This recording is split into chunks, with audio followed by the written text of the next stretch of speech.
Mic on, mic feedback off, battery low.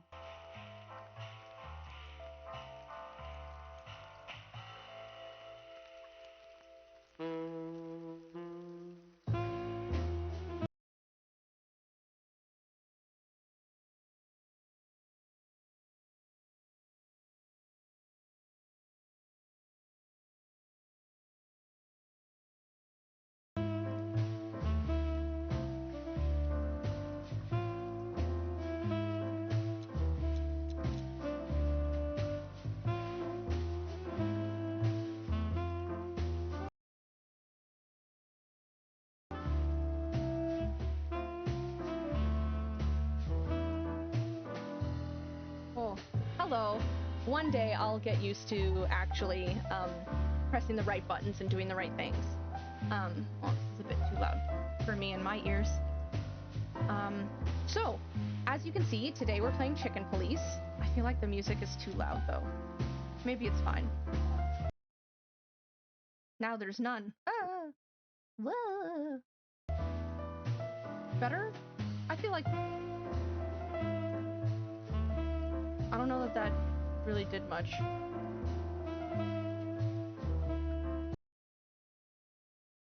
Okay.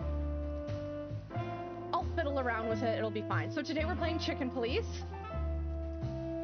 I'm so very excited. I have played it before. It was the first game I ever streamed. But we're gonna play it again. I'm gonna try to get the secret ending. I fucking love Chicken Police. Okay, alright. I've got Snicky Snack. I've got my Drinky Dinks. Hot, cold, and water beverages. Alright, I think that's everything. So I'm gonna get my fucking face off of here, because this is about Chicken Police. Paint it red! Okay. Oh my god, oh my god. Oh, now it's like super duper quiet. Is it gonna restart and be ultra loud again?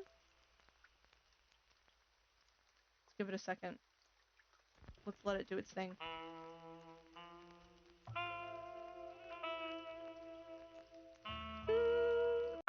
It could go up a little more, I think. We're just playing, we're just playing. Okay.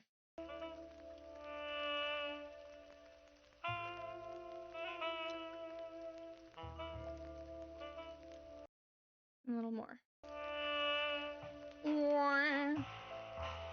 Alright, okay, alright, okay. Let's go, new game. Start a new game. Whee! Dead men are heavier than broken hearts. Raymond Chandler, The Big Sleep. I ran out to get a pack of cigarettes, but I left my wallet at home. That is really, really loud. Okay, my bad. Yeah, that's me. I'm getting old. My name is Sonny Featherland, an investigator for 20 years, and once the star of the predatory division of the Clawville Police Department, one half of the legendary Chicken Police. Chicken Police, but let's go! buying a pack of smokes is more than I can handle right now. Maybe I should just lay low. Yeah, I'll do that. The most colorful place in the wilderness. For all the gods, what bullshit. The last clucking color left this city years ago. And slowly I'll turn gray, too. Oh. Noir. Ooh. It's a red moon tonight, Still, boys. what do I expect? We're living in a vast experiment, and don't even notice that everything got clucked up a long time ago. We believe in this wonderland of peaceful coexistence. Oh, come on, cat. Don't press on buttons. Wolves and sheep, chickens and hounds. Yeah, sure. Why not? It's just ridiculous. The dog eats the chicken. It's in our nature. I'm not propping up the illusion anymore. 121 days, and it's over. Retirement.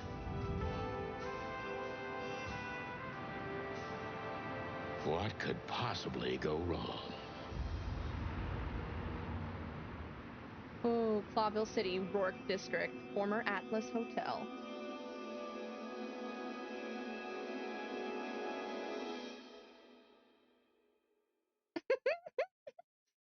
Ah, crap. Oh, dear. My office lock is a piece of shit if a dame can pick it. She stood in the darkness. The light painted stripes on her body. It whispered secret little things that were never there in the first place. But she was no zebra. Reality was just a light switch away. Elizabeth or Charlotte? I was sure she'd have a sophisticated-sounding name. She had a bygone look in her eyes, older than this ancient building, and perhaps the whole city itself. Or maybe I'm just drunk. But she was the first womanly thing in my place for a long time, so I had to give her a chance.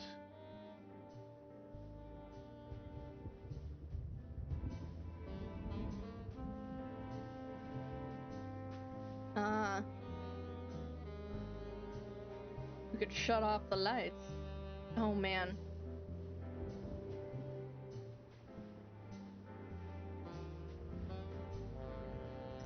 Oh, boy. Oh, shoot, I forgot about something. Hang on a second. Go. Here we go. Here we go.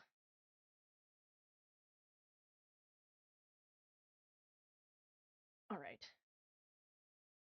Where's my mouse? There we go. Okay. Where do we start? Where do we start? Cheap whiskey. Not even. That's good stuff. Books I'm never gonna read. Maybe nobody ever has.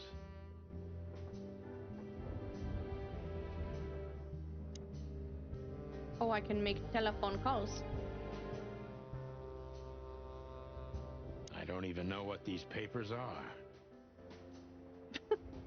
Every whiskey has the same color nowadays, at least in this price range. I promised myself I'd write a novel one day. Oh, boy. This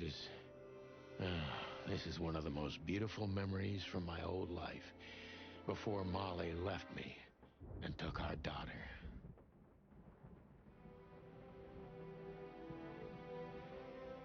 kind of a bird is she? Looks like a parrot of some kind. The good things in life don't last long. The best ones always leave first. I saw that in the window of a shoe store. I never understood it, or what it had to do with shoes. M.B. Davis, the eternal king of jazz. The photo is from the days of jazz prohibition. I only heard the old man live one time, but I'll never forget that night. And not only because I woke up at the harbor without my gun, my badge, and my pants. Sounds like a spicy night. We used to be star cops a few years ago. Tabloid press, radio interviews, and even a book series. I don't miss those days. Of course, Marty, my old partner, would disagree. Louise, what have you done? Go.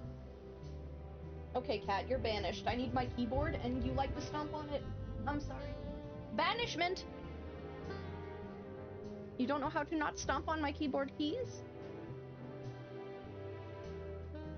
Oops. Okay. The Wild Gentlemen.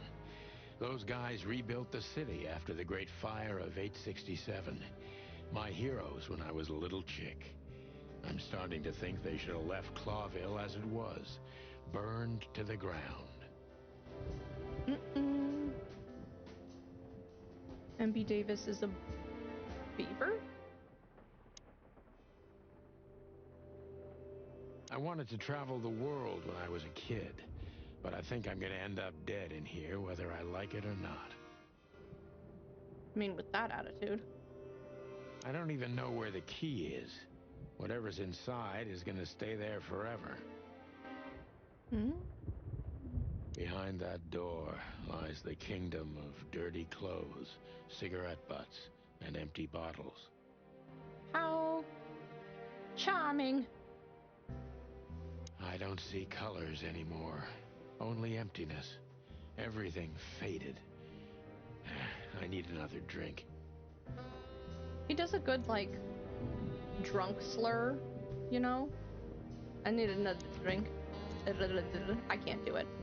The Notebook is the detective's best friend. Here you gather vital information about the case, the suspects or victims, and the locations you will visit.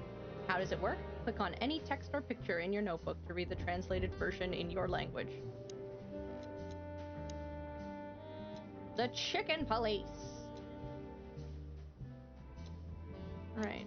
The Chicken Police is a famous detective duo. Santino Sonny Featherland and Marty McChicken gained fame through a case the press called the Bloody New Year's Eve. They flew high for almost 10 years when a fateful brawl put an end to their legend. There is a series of novels about them by Meredith H. Marvel. They had published 10 books over the course of 7 years before the series faded out of public interest, as did the Chicken Police itself. City of Clawville. Clawville's been an independent city-state for more than 900 years. During the city's foundation, 4 nations had joined forces, represented by the 4 animal figures and the 4 hands on the crest of Clawville. In reality, the tribal alliance of the reptiles and the great insect clans had also played an essential part in the city's founding, but they never got to be represented on the crest. This gave birth to a political and cultural antagonism between the species. Clawville preserved its political autonomy, and the dream that it's the only state in the wilderness where predator and prey of any race can live in peace. Hence the name, the City of 1,000 Colors. Alright, let's talk to this doe. Who is this dame, anyway? And what the cluck is she doing in my apartment on New Year's Eve? Oh my gosh, it's like their first novel, The Bloody New Year's Eve, Chicken Police! Ask question, I can't do those. Let's Let talk me to introduce myself. My name is Deborah, Miss Deborah Ibanez. her. You're mistaken, ma'am. Oh, really? Please enlighten me, Mr. Featherland. I'm not a private eye. I'd recommend Mr. Philmar Lowe instead of me. He's a nice guy. Is his name Philip Marlowe? Believe me, Mr. Featherland, it's not an accident I came to you.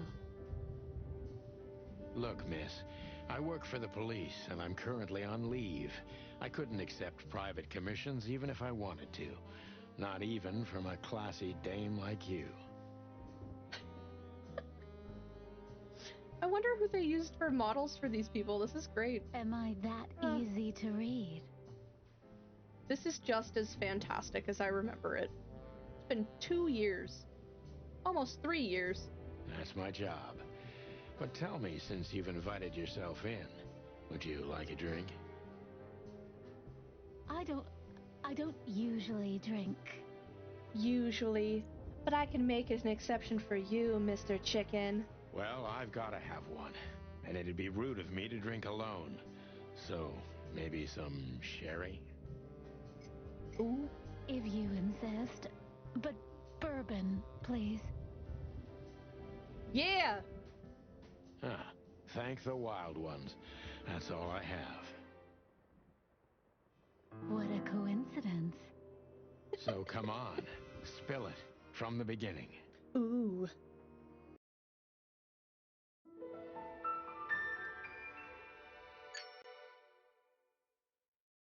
Blankety drinkety.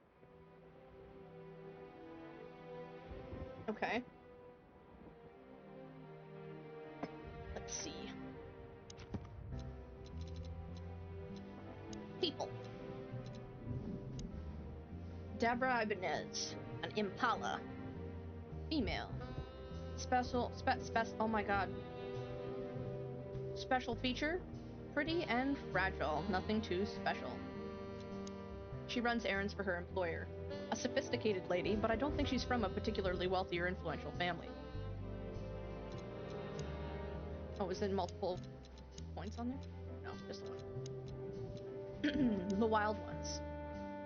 3 gods are revered in most places across the wilderness. They're the great wild ones, who make up the holy trinity of creation, destruction, and silence. Hariti is the goddess of creation. Tapti is the lord of destruction. And Nkvatiti, I'm hoping I'm saying these things right, I don't know, I'm sorry, is the genderless ghost of silence and nothingness, keeping the balance between creation and destruction in their never-ending conflict. Wow.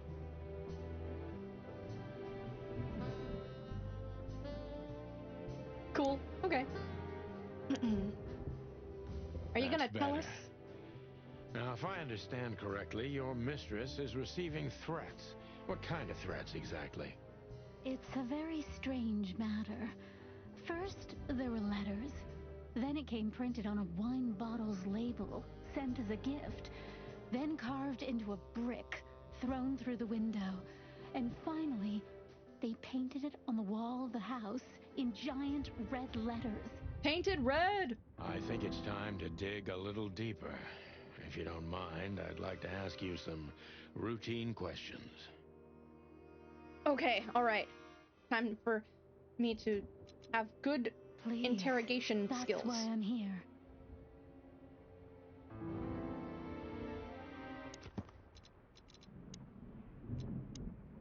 Oh. The victim, a lady, is the target of some strange threats. All of them are written! Question. Focus on what you know about the suspect. Is he or she suspicious? Concentrate on that. Focus. This fella is rather suspicious. I need to concentrate on that.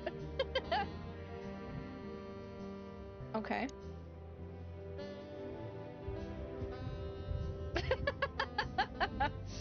He is suspicious. I am suspicious. Why are you suspicious?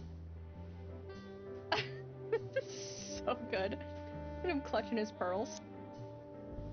Gather impressions from the suspect. Every impression adds a new question line. A new impression. So many options. Impression? Suspicious? Detective meter is your best friend. It shows how well the questioning is going.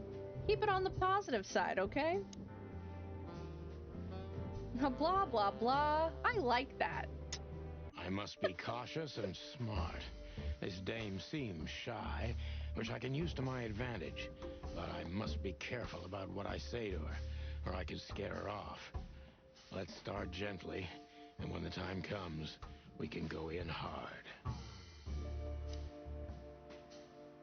Who exactly are you? Who exactly are you, ma'am? I'm not somebody important, Mr. Featherland. You're important enough to deal with such a delicate matter, right? I carry out the wishes of my employer, nothing more. This means simple paperwork, most of the time. You've been thrown into deep water, sweetheart. Tell me, can you even swim? Believe me, this is just as unpleasant for me as it is for you, if not even more. Okay. Can I check my shit? Jesus, doubtful. Ah. Which part of the city do you live in? You're not very confident. Are you sure you're all right? We need to be gentle. Tell me, which part of the city do you live in? Calavera Hills? Flowerville, maybe? Look, I don't want to answer that. I'm here on behalf of my employer and not on personal business. Fair point, Deborah. Let's try a different approach. Oh, poopy.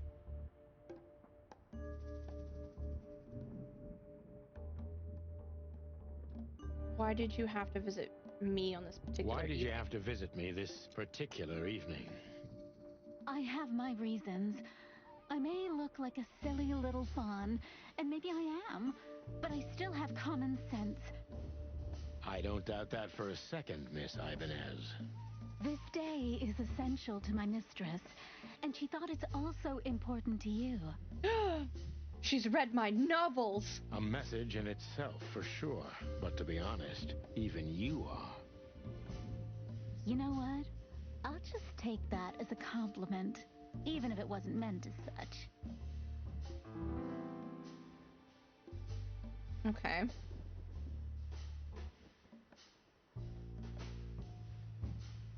Why did you come to visit me? Why not your employer herself? My employer is Miss Natasha Katsenko.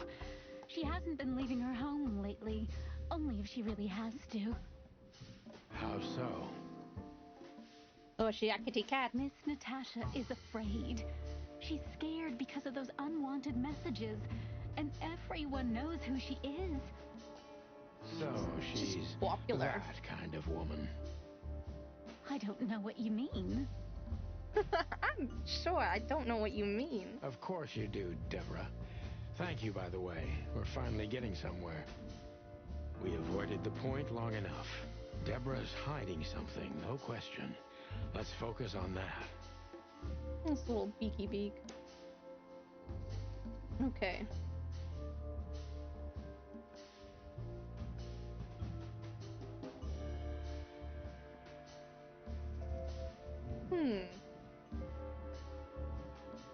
How did you get this address? I'm sure it's not intentional, but are you toying with me? With your little clutch purse?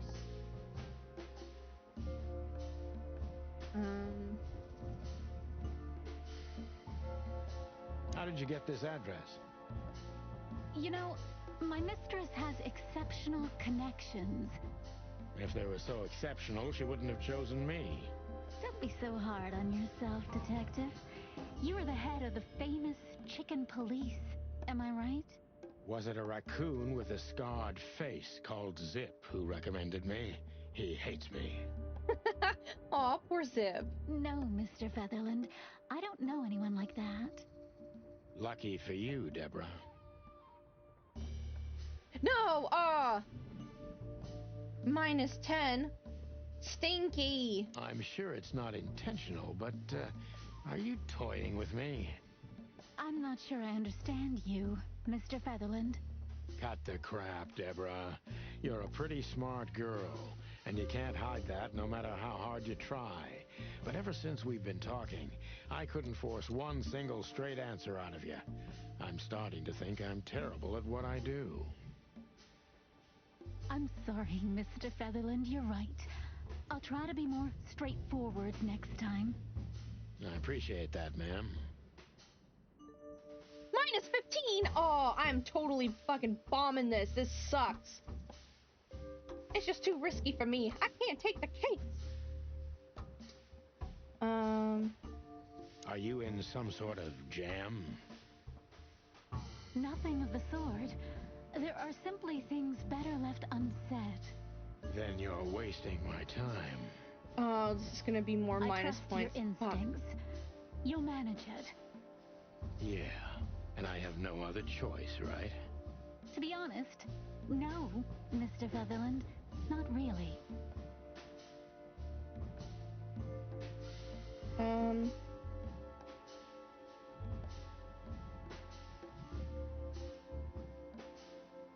Have you ever felt truly vulnerable? It's just a bad choice, I think. Very often, Mr. Great, because that's exactly how I feel right now, Deborah. I'm sorry if it's too unpleasant for you, but we had no one else to turn to. You know, I get that a lot, and it never ends well. Do you like happy endings? Well, I feel like he's not the right person to be asking that to. Of course he likes happy endings. Not in books or movies, but in real life it would be nice for a change.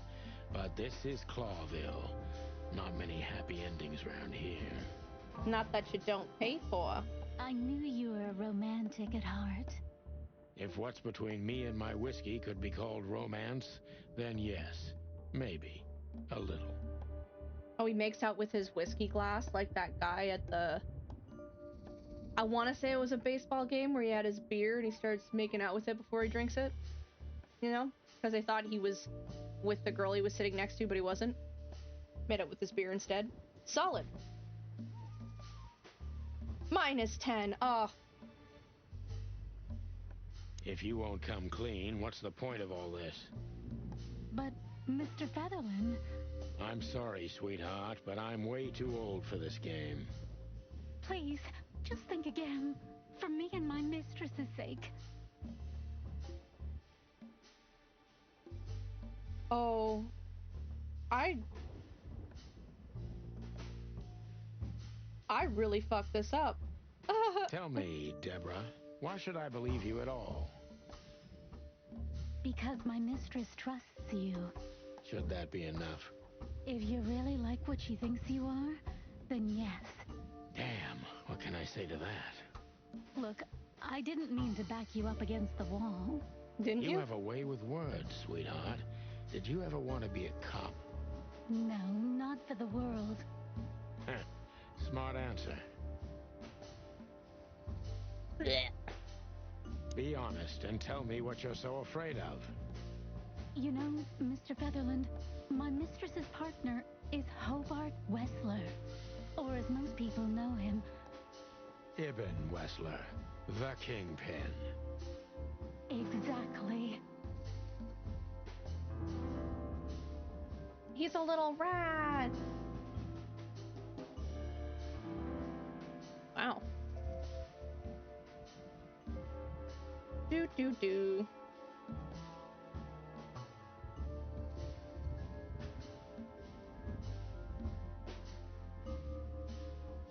Feathery gods, help me. So you get it now. The secrecy. To put it mildly, I think I understand it all.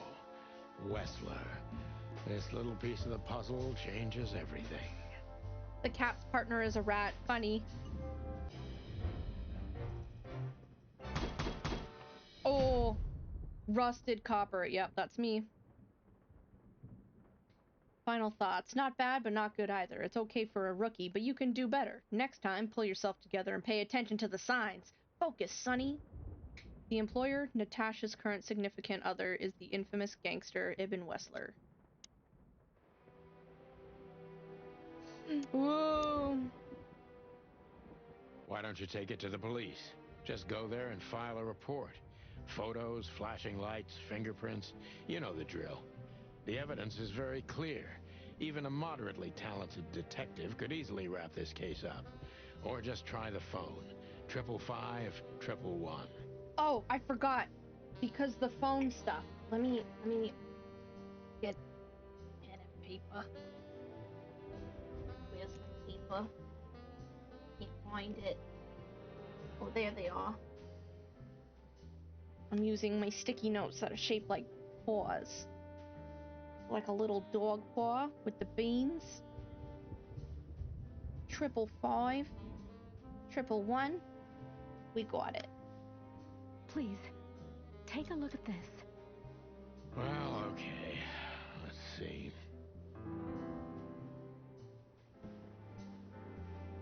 First, we'll check out notes. The mysterious messenger, Miss Deborah Ibanez's employer is a certain Miss Natasha Katsenko. The employer, Natasha's current significant other is the infamous gangster Ibn Wessler. Oh, I wanted to get a close-up of his little ratty face! Little rat man! People. Okay. She's afraid and she's secretive, or she's just secretive and an outstanding actress. In any case, not everything she told me is true. I'm pretty sure about that. Her employer currently bolsters the ranks of Ibn Wessler, to put it mildly. This explains the cloud of fear surrounding Miss Ibanez. Natasha Katsenko, species cat, gender female, special feature. She has remarkably green eyes, and she is definitely in trouble. So am I. Ooh! She is the employer of Miss Deborah Ibanez. Allegedly, she's receiving serious threats. Currently the girlfriend of the notorious gangster Ibn Wessler. This explains a lot of things, mainly the excessive secrecy. Hobart Ibn Wessler, species rat. Special feature, good-looking, charismatic, and a clucking gangster. One of the most well-known gangsters of Clawville. I don't know why I keep putting on that accent, I'm sorry. Real estate mogul, bank director, museum owner, distiller, smuggler, and information broker. And that's only the half of what I've heard about him. He has his dirty little paws everywhere in the city's underworld. His dirty little paws. Little rat paws! The inventory. Here you will store all the essential items throughout the case. Yeah. I know Molly very well. Why? That's okay. I know Molly very well. Please note this when deciding whether or not to accept my assignment. Miss Ibanez is a trusted friend. Treat her as a gentleman. N. Natasha. I know Molly very well. Fuck's sake. Right, she's Russian. Deciding whether or not to accept my assignment. Katsenko. Miss Ibanez is a trusted friend. Treat her as gentleman. N.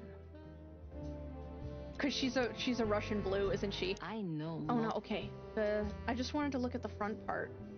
Look at the rhino, babe! Damn! Okay, we got rhino, we've got what looks to be a cheetah, we got a pigeon, and I don't know what critter this is. But she's doing great. I felt like I'd been hit on the back of my head with a blackjack. Reality tilted. Molly. Good gods. What was her name doing there? I glanced at the opposite wall with the well-worn picture frames. Like an eternally dark hole in the wall. A missing piece. She was wearing a light silk dress and singing a lullaby. The waves caressing her beautiful long legs.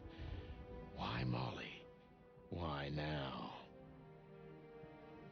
Mr. Featherland? Oh my god! With the hands, it's funny. Santino, are you all right? What the hell is this supposed to mean? Look at his angry eye. I don't know anything, Mr. Santino. My mistress told me to give this to you. She said you'd understand. Oh, of course I understand, Miss Ibanez. I get it very well. But this case is becoming more and more confusing. It's starting to look like blackmail. Blackmail? Don't play innocent with me. But... All right. When can I visit? Visit? Me? Not you. Miss Katsenko. Oh, yes. You can find her at the Tsar Club. Didn't you tell me she's not the social kind? That she's especially unsociable? Or does she only like loud and crowded clubs? No, she's really not like that. But she owns the place. Judging by the flyer, it must be a very busy club, especially on New Year's Eve, right? I'm sure you'll have no trouble finding Miss Katsenko, but there's one small problem, Mr. Featherland. Let me guess. Mr. Wessler better not know about my visit. Exactly. How did you know? 20 years experience, ma'am. Oh, and please, call me Sonny. It was a pleasure to meet you, Sonny. I'll talk about the rest with Ms. Katsenko in person. A good friend of mine would be happy to take you home if you'd like. I'd appreciate that, Sonny.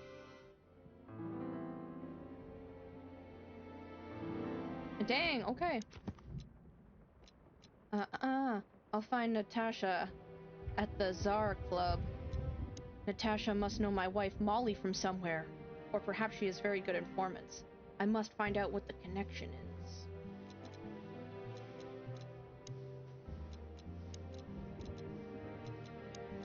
Let's see. Comes the Tsar Club. Yup. Louis C. Hayworth. Species, rabbit. Gender, male. Special feature, an old friend of mine. He is stuttering heavily when he talks. Louis is the owner of the once reputable Atlas Hotel and a good old friend of mine. At the moment, he's my landlord. It's only the two of us living in this unbelievably enormous hotel. He's crazy about detective stories, and he gladly helps me whenever I ask him. Louis's number. Louis's number is 555-932. Places. Tsar Club, one of the most famous nightclubs in the city. Owners of the juiciest booties and hardest fists frequent this place. And it's famous for not serving cops, except if they're knee-deep in the dirt. In the dirt! Alright. Oh, so I gotta call him. 555-932.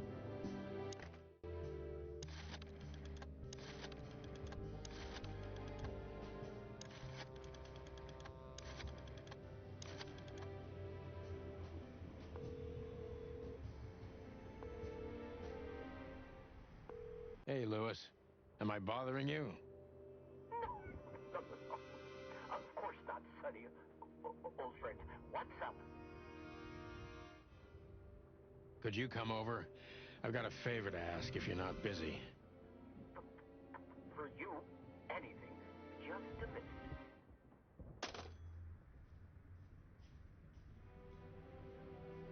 a minute. Okay. Louis arrived a few minutes later. He lived in the rooms above, so it wasn't difficult getting here. Not to mention that he's a rabbit. It was a quick hop. The Atlas Hotel was his inheritance. It was once a well-renowned place, but not anymore. The last economic crisis ruined it. And now, besides me, he was the only resident of this enormous place. Poor guy. That must be tough. Especially for like a huge hotel, that's not a cheap investment. The good old rabbit. I can always count on him, even on New Year's Eve. Thanks for being so quick, Louis. Can you drive Miss Ibanez home? I have some things to take care of.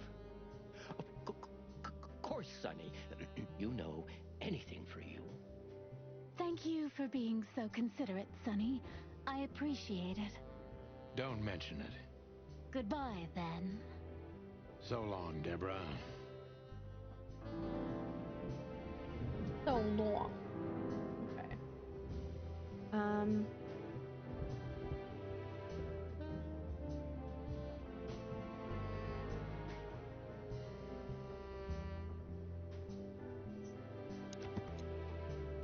What do you have here? The HQ of the department, aka the meat grinder. A huge dark building for shady people, and I don't necessarily mean those who are sitting in jail. Oh! Could I ask you a few more questions, Deborah? Feel free, Sonny. Ooh.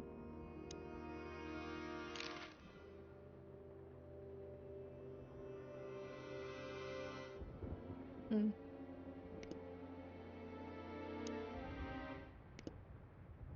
I need to grab my stuff first. My stuff. Bedroom. Sort of.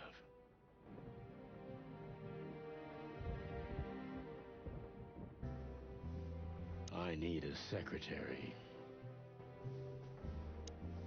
She doesn't seem so dangerous that I need to grab my gun, but you never know.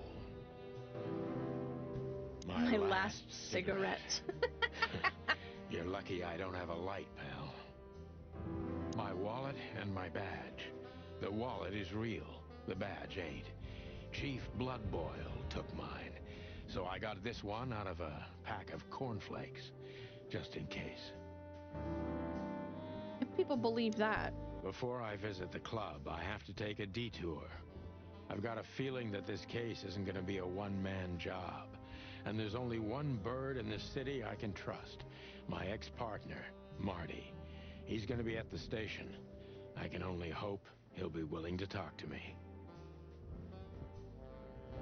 We could go see Marty. I haven't dusted you off in a while, partner. Looks like I may be needing you now. Oh, man, I totally get you. That's okay. Ironic, but ever since I've been on furlough, with only my fake badge sitting in my cabinet, I feel more like a cop than I ever had before. More like a Clawville cop, anyway.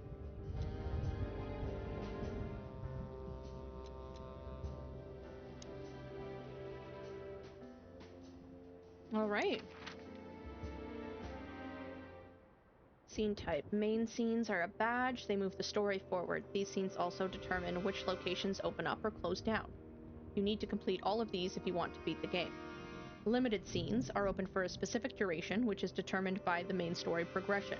If you are a completionist, be sure to visit all of them before you move to the next main scene.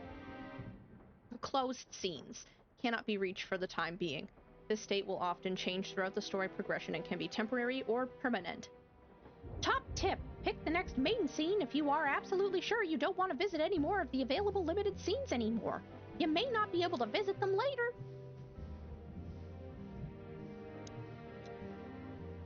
Well, the only place I can go is Clawville PD. More pork. More pork! Funny. Ratwell. This is good. It was New Year's Eve, and I was driving, half drunk, risking my whole life's work. But still, it didn't feel any different. Every day was the same. And the 121 days I had left till my retirement seemed like an eternity. When I look out the window of the hotel room I call home, I see the same thing every day. A woman in a red nightgown dances slowly in circles to smooth music. The 9 o'clock show, with a glass of cheap bourbon and the red gown with the silent music. In the meantime, the proud city of Clawville is slowly eating itself alive. And we're still here, with nothing left to lose but our sanity, while others, the smart ones, had already gone. Molly. Does her name really upset me this much? All those years of solitude, and I still jump without question every time I hear it. And then there's Marty, my ex-partner, who hates me. But I know I have to speak with him, no matter what. Why do I feel like the past is watching me on this goddamn night?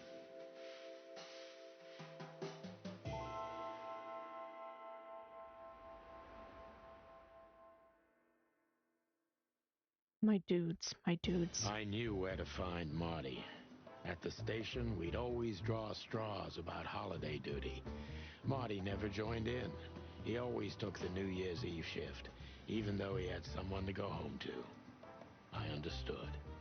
10 years ago, we survived a night the press called the Bloody New Year. Forgotten by Clawville, but not by us.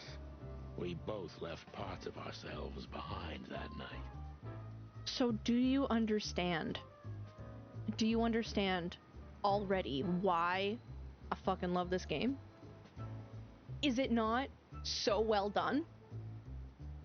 The voices, the characters with their human bodies and animal heads, amazing. The little mouths moving, the blinking, how he looks ridiculous from a front side view.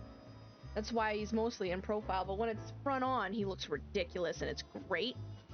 The music though, it's so good. Everything about this game feels like it was put together with such care and love, and I'm gonna end up talking about this when I finish the game again anyway, but like, playing this again is so good. It's so nice. Let's go. A porcupine and a hedgehog? Phyllis and Roy's. Two hedgehogs with an arrogance typical of novice cops. They're as prickly as they look. Officious little shitheads, but harmless.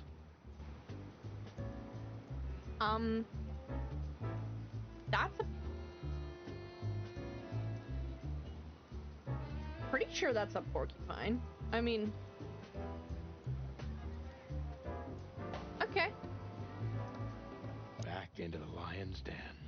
But to be honest, lions don't come all the way down here these days.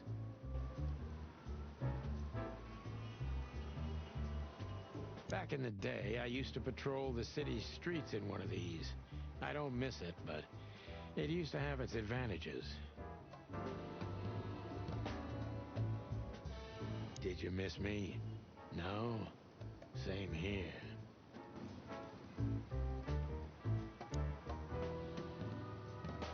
For the crown, for the king. We need you, citizen. Serve, protect. Public service. Every time this poster disappears, good old Blood Boil puts it right back, immediately. I tore it down at least 3 times already. Actually, it's a kind of passive-aggressive game for us with the chief. Well, look at that. Hey, Sonny. What you scratching out over here? Look at their claws, I their little heard nails. the big boss threw you out. Scritchins. He's holding them. How funny. What you doing standing like that? Tough luck, boys. I may not be on duty, but I'm still a cop, just like you. Well, more than you. Bruh. Hey, you don't have to be so peckish, old bird. By the way, you're in luck. Blood Boil's not in tonight. Malloy is in charge. Why? Oh, God. That clumsy buffalo is here tonight. If he doesn't end up in a cell again, he's lucky. You got it. You looking for Marty, eh? I see you're still the brains around here, Phyllis. Yeah, I'm looking for Marty. Birds of a feather flock together.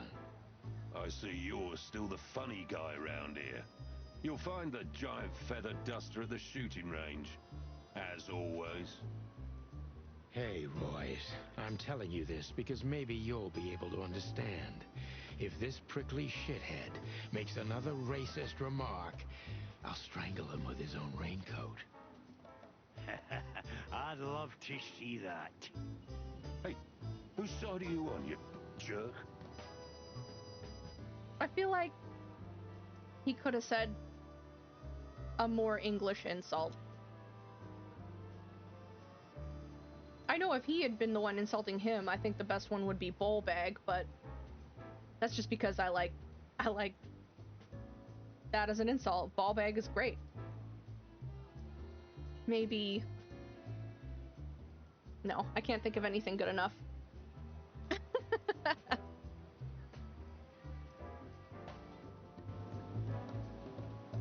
First thought was pillock, but you know. Here we are again, Clawville Police Department. I've never been good at history, but if I'm not mistaken, this place has been a church, a hospital, and even some insane cult's secret hideout over the years. Cool. Anyway, the place holds the secrets of the ages, and some drunk pigs in the basement. Like actual pigs, though? For realsies? Alright.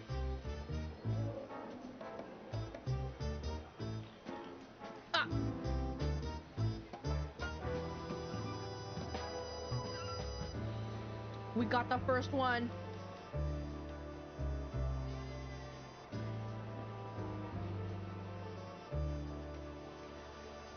Monica.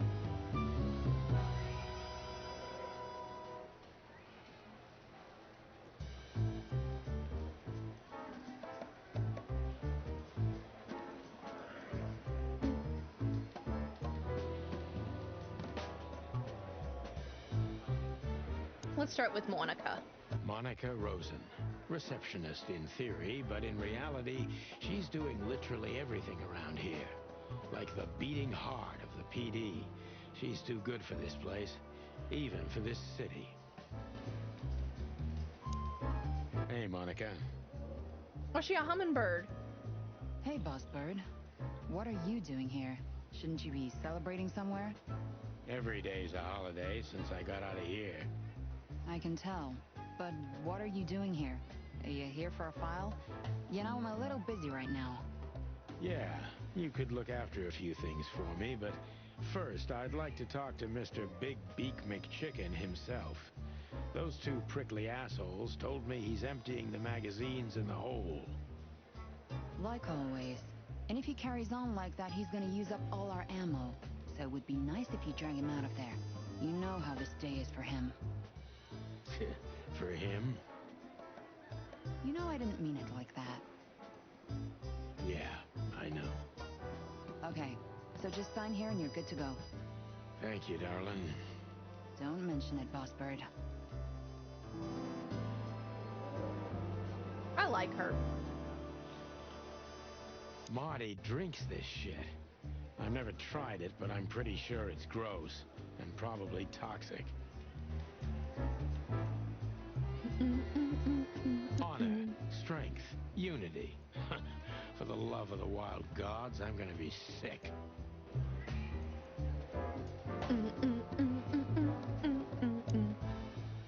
Detective Chowhound Bosco. He thinks he's a real alpha, but nah, he's just a lapdog. That's kind of rude. Mort Mardigan, a notorious deadbeat. Poor guy's been blind since his teenage years, but that doesn't stop him from running into trouble. What the cluck did he do this time? Cluck, cluck. Holy wild ones, look what the cat dragged in. Hello to you too, Bosco. I see you're busy as always. I've been sniffing around one of the rundown joints. You know how it goes. And boom, this son of a lizard comes flying out the window. I didn't know the lizards could fly. So, Mort was being a bad boy again. Nothing unusual. And you? Still dying?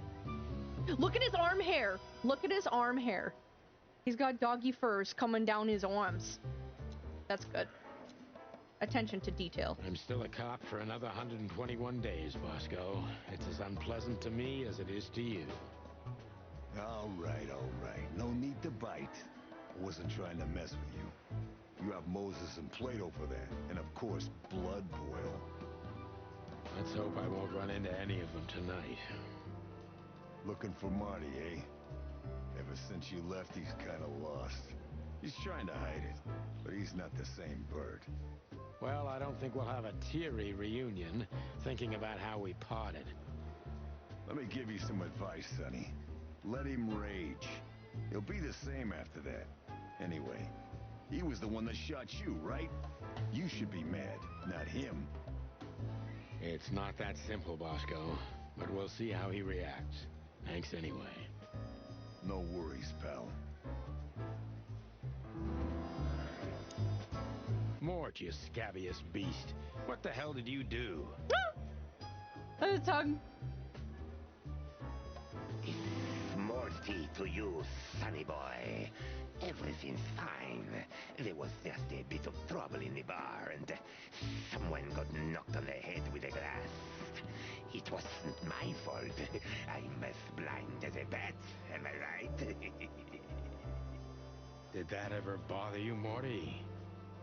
Listen, sonny boy. Go tell them to leave me alone, eh? It's New Year's Eve after all, and I didn't even do anything wrong. Not that wrong. Where's your little lapdog to get you out of this mess? Is that little pimp of a midget still sniffing around you? Jesse is a good boy, Sonny. And he's good to me, believe Is me. it what?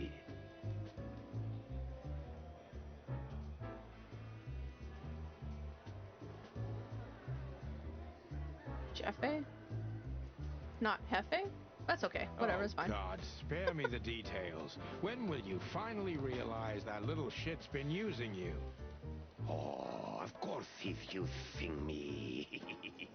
What could a pretty boy like him want from this old monster, eh? Still, Sonny, I have no one else. You understand that, don't you? Even you deserve better, pal. By the way, you look horrible, even for yourself. Are you feeling okay? Well, I'm not what I used to be, but neither are you, judging from your voice. But I'm seeing a doctor, Sonny boy. I really am. Are you? Don't need to, Mort. I'm fine. Anyway, if Bubo prescribed you something, don't even think about taking it. I don't talk to that insane owl. Owl? Damn right. Please, say something on my behalf, okay? I really don't have time for this detective buffalo shit. Hey, careful with that. Buffalo Malloy is the chief today. Like I care. I'll try to speak for you, but keep it down till then, okay? You don't need this shit, and I don't need it either. Sonny boy, you've always been a good friend. More like a clucking pigeon.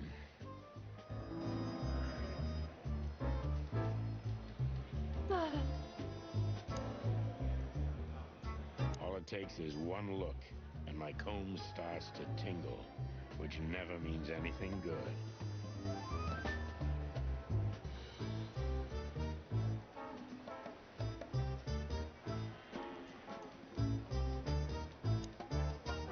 One of Blood Boil's favorites, mainly because he's a dog, of course. Officer Jardine. They say she's clever, smart, and dangerous. We need more of her kind in here. I'm really not in the mood to meet Deputy Malloy, or any of my ex-colleagues from the Predatory Division. All right. This is gonna be a hard ride. Last time we saw each other, he had a smoking gun in his hand, and I was bleeding. I don't know how we can get past that, but it's worth a try.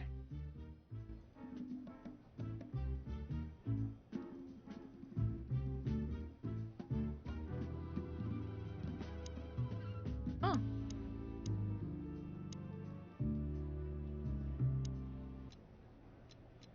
Oh, we can do the shooting. Okay.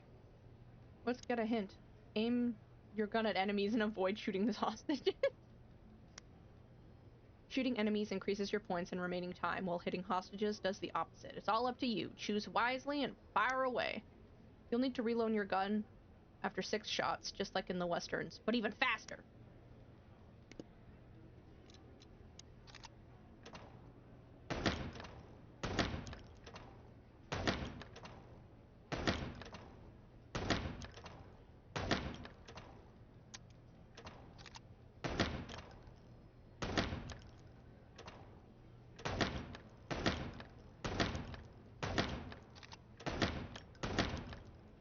That does reload really fast. Hi, elephant.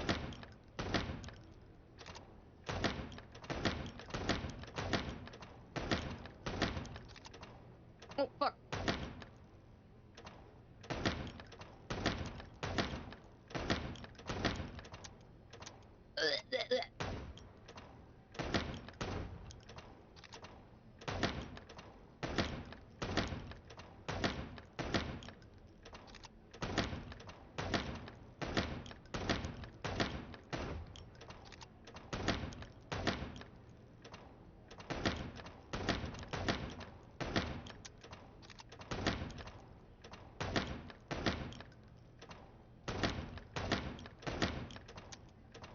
Farts.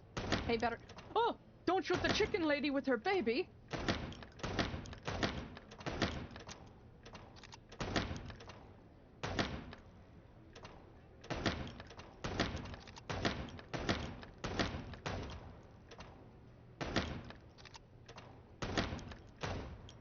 Oh, timeout. 8,710 points. Marty has the high score. I also have the second highest score. That was probably last time I played. Let me try again.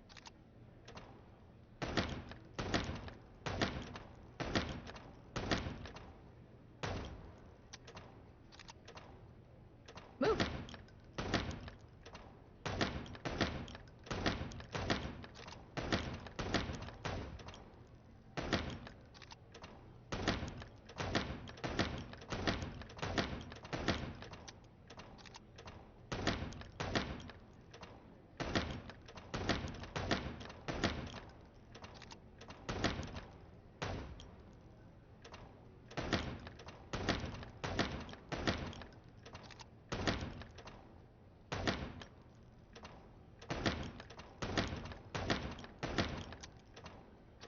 Farts. Chicken woman with her baby and an elephant businessman. Screaming chicken lady.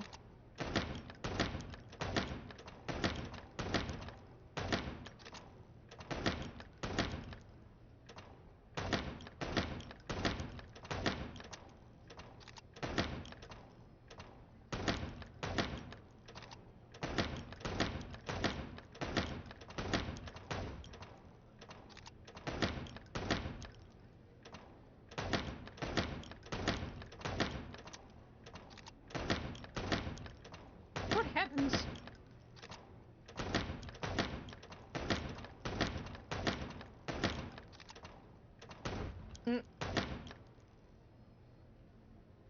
Yay! Okay, I can stop that now. Marty's guns. He has a collection. These are his guns. I'm sure there are plenty of people who would be able to. They have names. Linda? Question mark. I'm sure there will be people who can name each of these guns, their make and model, and all that good stuff. I am not one of those. I know her well. Marty calls her Susie, and I have to say, this little she-devil pulled us out of many tough situations over the years. Claudia. Tiny, dark, and angry, and hits you where it hurts the most. I believe this piece is forbidden. Cops can't use it, but this is Marty's personal collection, so it doesn't matter. At least nobody has ever complained.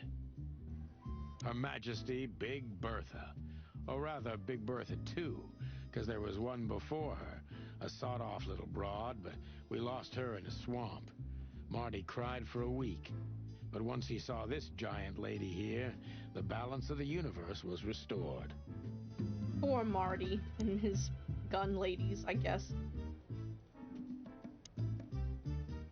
Keep your gun clean, Mr. Lawman. Hey, you. If you let the ammunition... If you let the ammunition boxes open again, I'll kick your clucking ass, Marty. Long thighs and a big gun. That's Marty's idea of a perfect woman. Can't blame him for it. Long thighs. Doesn't care how long your shins are, but the thighs gotta be long.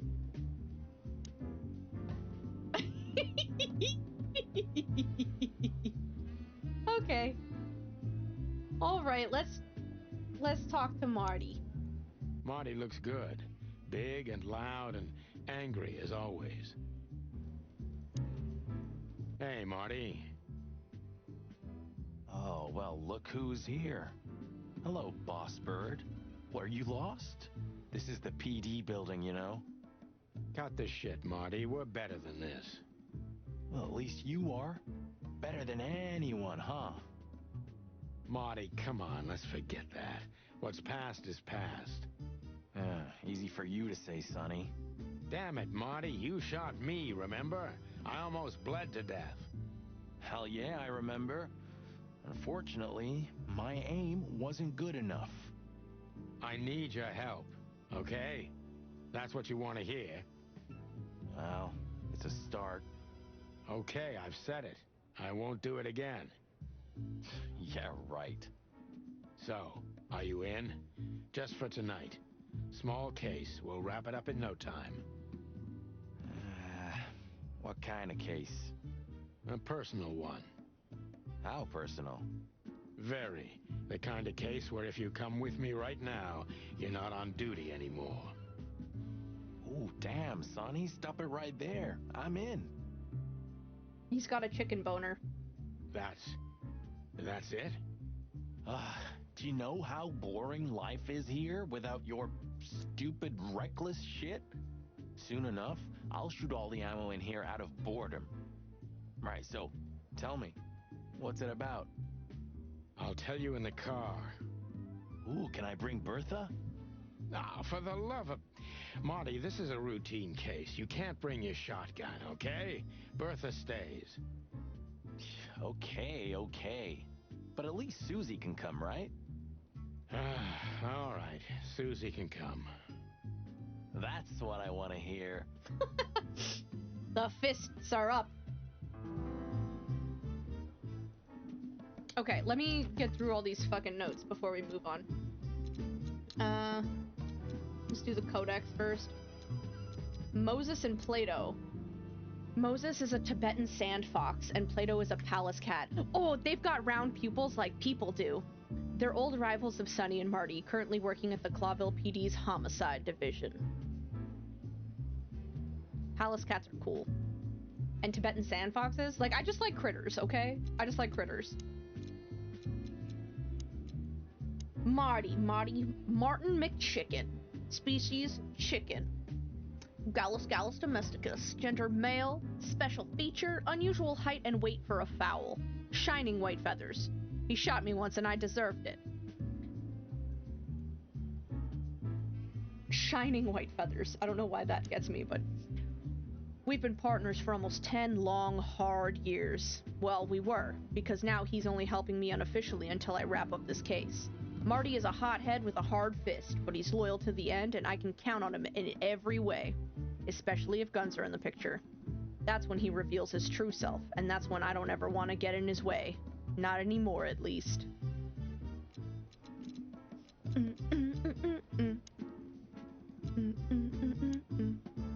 Carlton Phyllis, species, hedgehog. Here's where I butcher a lot of things. Erinaceus europaeus, gender, male. Special feature, I hate him. A real little ass plug. He's too small of a fish in the ocean to be worth bribing. A real little ass plug. That's so funny. Mason Royce. I knew he was a porcupine. Hystrix cristata. Gender, male. Special feature, I hate him almost as much as I hate his partner Phyllis. Oh.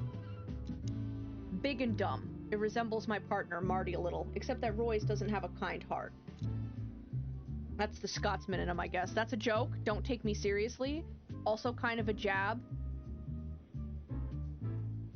You know who you are. Boscarelli Chowhound Nadas. I don't know. Species, dog. Canis lupus familiaris. Gender, male. Special feature, they say he is able to devour anything that crosses his path. That's why he got the nickname Chowhound. Detective Boscarelli, alias Bosco. He works in the predatory division, as do I. Or as I do, or as I used to do, to be more precise. Monica Rosen, hummingbird. Melissaga Helene, female. She can watch over thousands of things at once, and she is an angel. We love Monica. The soul and heart of the police department. She is a hummingbird in theory, but many say she is a real angel who fell from the sky. When I used to come to the station daily, her presence was the sugar in my bitter morning coffee.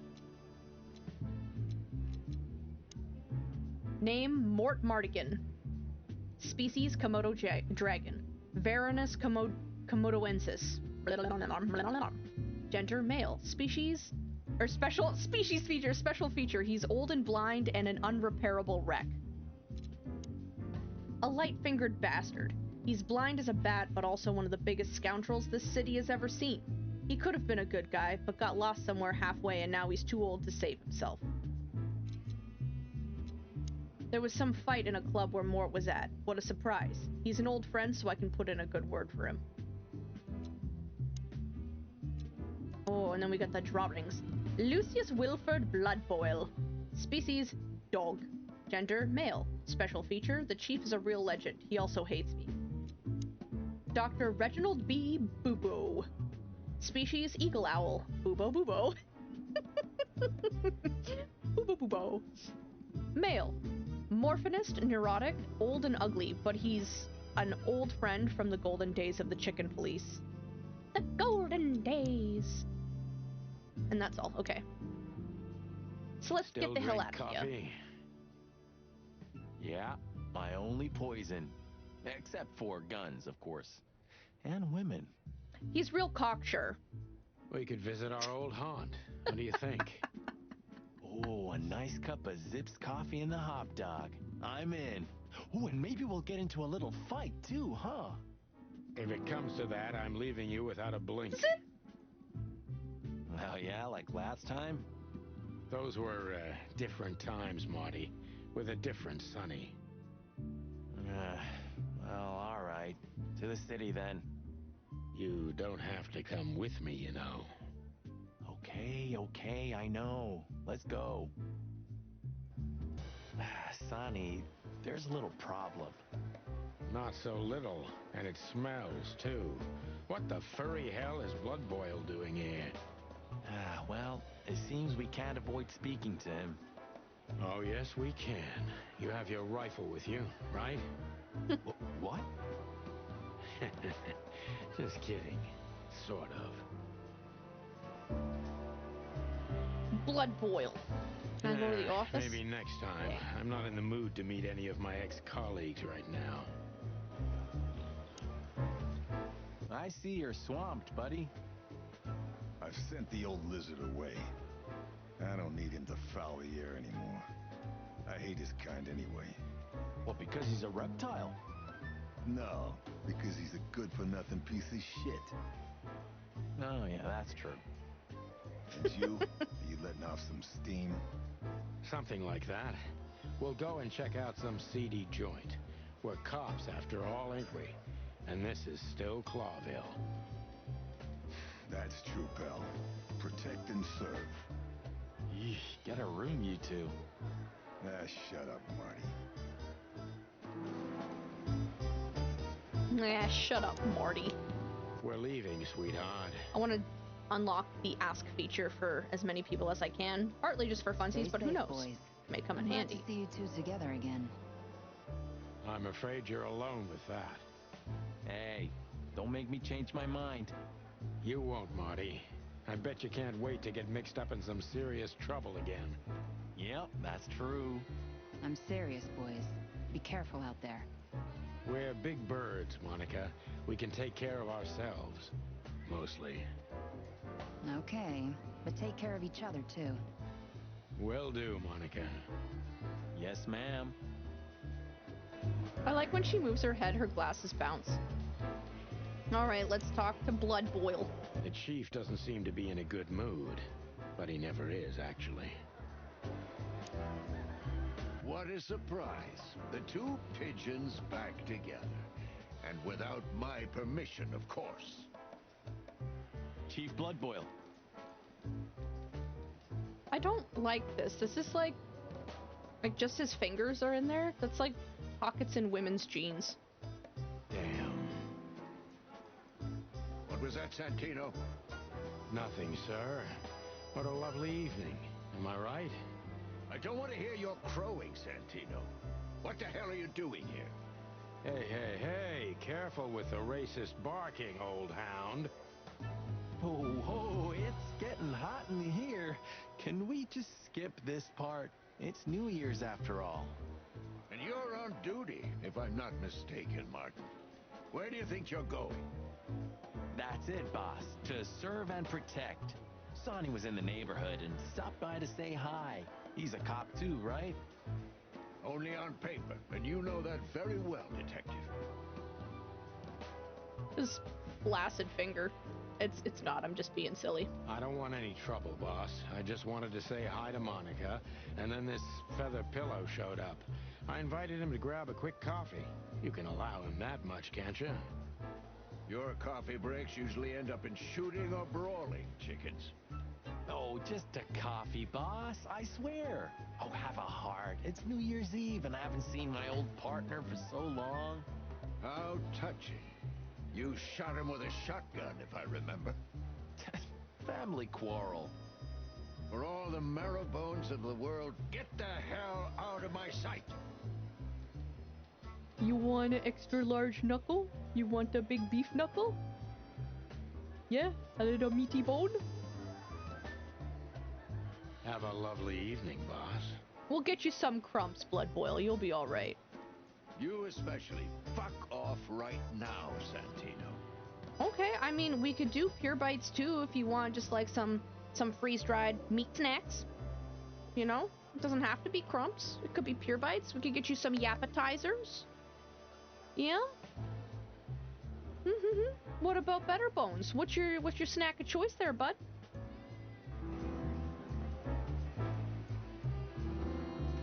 I might know a lot of different snacks for dogs.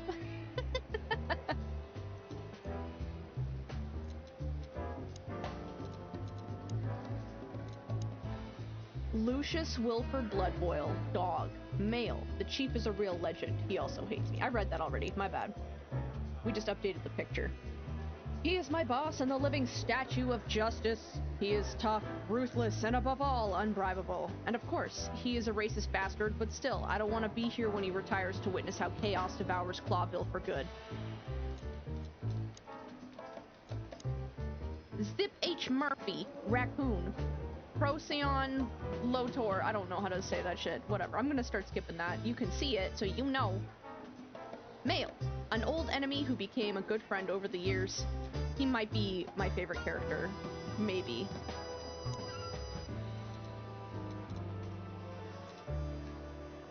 What's the update on the Czar Club? Hop Dog. The place is famous for its exceptional coffee and the exceptionally frequent whims that take place around it. Well, it's not an assurance of life operating any joint... Well, it's not an assurance of life operating any joint outside of Roachtown. Was that on account of the actual roaches? Okay, Zarsa Club is... Okay, yeah, we go to the Hop Dog. It's a limited location. Was like the last warning. You can still turn back. My eyes lingered on the sign. An enormous dog. Like a neon god with limitless power over cheap hot dogs, plastic hamburgers, and watered-down coffee. The cold light called me, but I didn't want to get out of the car. If we went in, we were all gonna be pancakes, kept together by cold syrup. Marty's worried look shook me out of my reverie. Oh, cluck. Was I talking to myself again? Oh, probably. Ah! Fly in the soup. Fuck yeah, okay, that's 2. 2 out of 10. Let's look at the fly guy. Look at the poor bastard. He's looking okay, Marty. Remember what we saw when we worked at the Hive? The Hive! The Hive! The Hive! Okay, so the second chicken police is called Into the Hive. So... okay, hopefully you will, throughout this game, understand why I'm excited that it's called Into the Hive. Wild ones. Don't even remind me. Trying to forget that shit every day. I'm so excited. Even worse since. I guess you heard about the riots. Come on, click, click. You know, people are afraid that the Great Fire will happen again, and those hive houses are pretty flammable. I don't speak of the devil, Marty. But to be honest, I have no idea how this insect matter can be solved. I do. We just open the ghettos and let the insects live among us like they did for centuries. Hey. Your heart is pure gold, buddy. But you know it's not that easy. Clawville isn't what it used to be.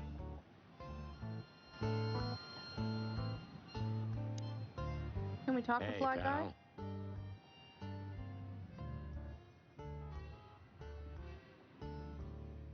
Can you hear me?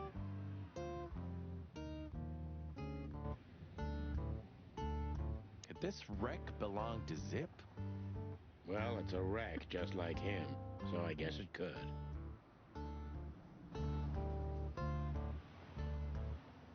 The god of pancakes.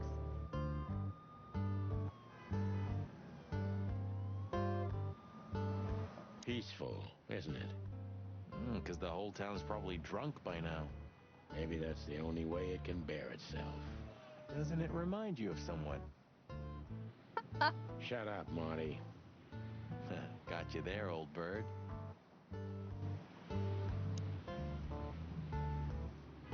Are you sure that thing's a dog? I always wondered. The name Hop Dog is quite a giveaway. Don't you think so, Mr. Detective?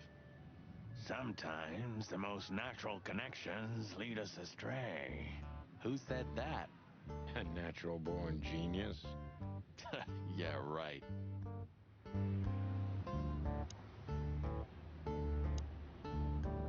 That's racist. Of all that's furry. Is this still a thing? The situation's getting even worse, Marty. Have you heard how the young mothers of the Cobbler District are forced to make a living? Oh boy. I have no idea what goes on in the hive, Sonny. I don't think I want to know. But you're still gonna tell me, right? Prostitution is the lesser evil. What's worse is that some folks have to sell their kids when they're still larvae. Wait, what? Why? They pay a hefty sum for each of them downtown. They sell them as gourmet food in the most expensive restaurants. Oh, I'm gonna be sick. We made this city, Marty.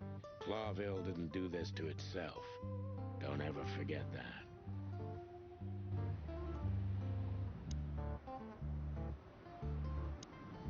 Ugh, the place is deserted. Poor Zip. You're right. Yeah, the guy's middle name is Bad Luck. That's for sure. He's just a guy.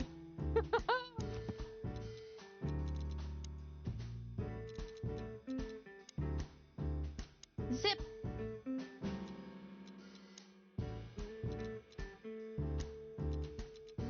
The Hive / Roachtown / Cobbler District.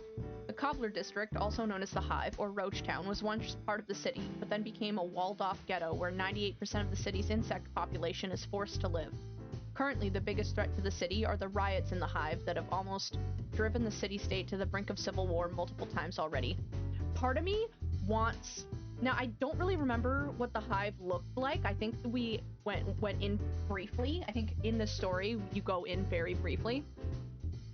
But in my mind, I want it to be like Kowloon City. That's what I want it to be. The Great Fire of Clawville.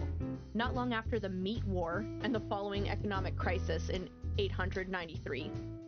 A fire almost destroyed the entire city of Clawville. Originated in the Ratwell district, not even the River Times was able to stand in its way.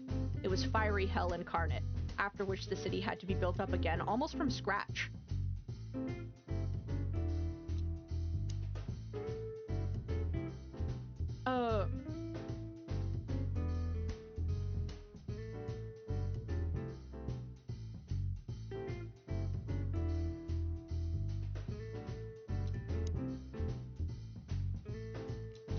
I'm gonna have to pay closer attention to my stats.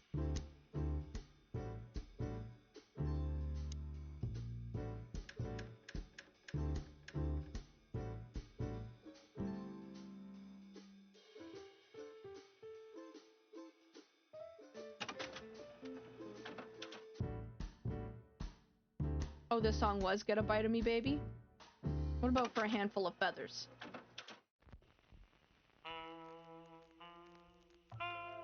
Ah.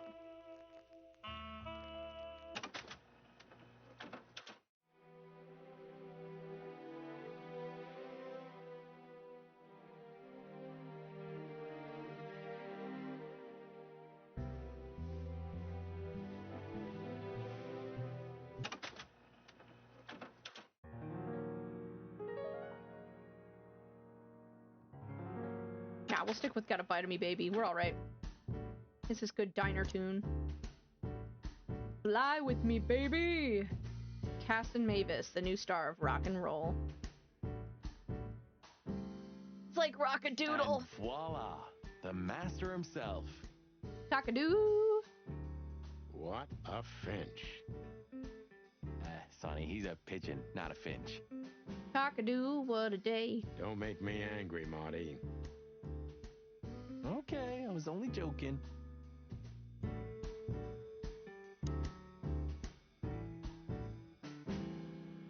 Doodles? Fuck the king. Where all the colors go? Well, that's a good question, pal. What insight?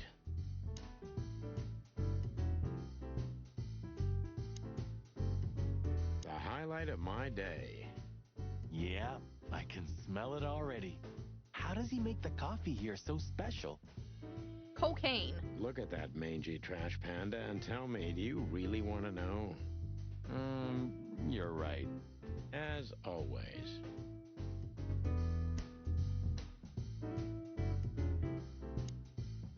The menu. You still don't eat meat, old man? I'm a rooster, a chicken. Why the hell would I eat meat? I don't mean real meat. I'm not a lunatic. But a meat substitute? There's about 10 different kinds. Have you never tried any of them? Why would I? If I don't eat meat, why would I eat a substitute? Because you can. That's the point. Wild gods, Marty. Stop being such a sheep. Do you fall for those adverts? Substitute isn't meat, Sonny. And if it's tasty, why wouldn't I eat it? I don't care what you eat, but don't be surprised when you lose all your feathers or you try to bite off your own leg one day. Almost ham and tomato. Quasi meat and cheese. All but bacon and chocolate. All for... What? All for fowl pancakes? Pancake with hemp seed chocolate and black onions. Huh. Wait, what's the almost ham and tomato? Toasted sandwich with some synthetic meat. Okay, so that's the top 3. Touche souffle. Peanut souffle with synthetic meat.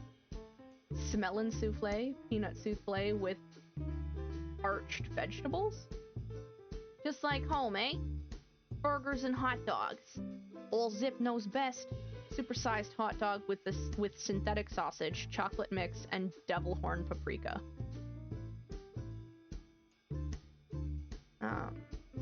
Grass dog, Savannah style. Savannah style hot dog with 5 kinds of grass. Step Burger 2000. Veggie burger with diddly squat and sour root salad. See a superstar, supersized burger with 12 types of algae.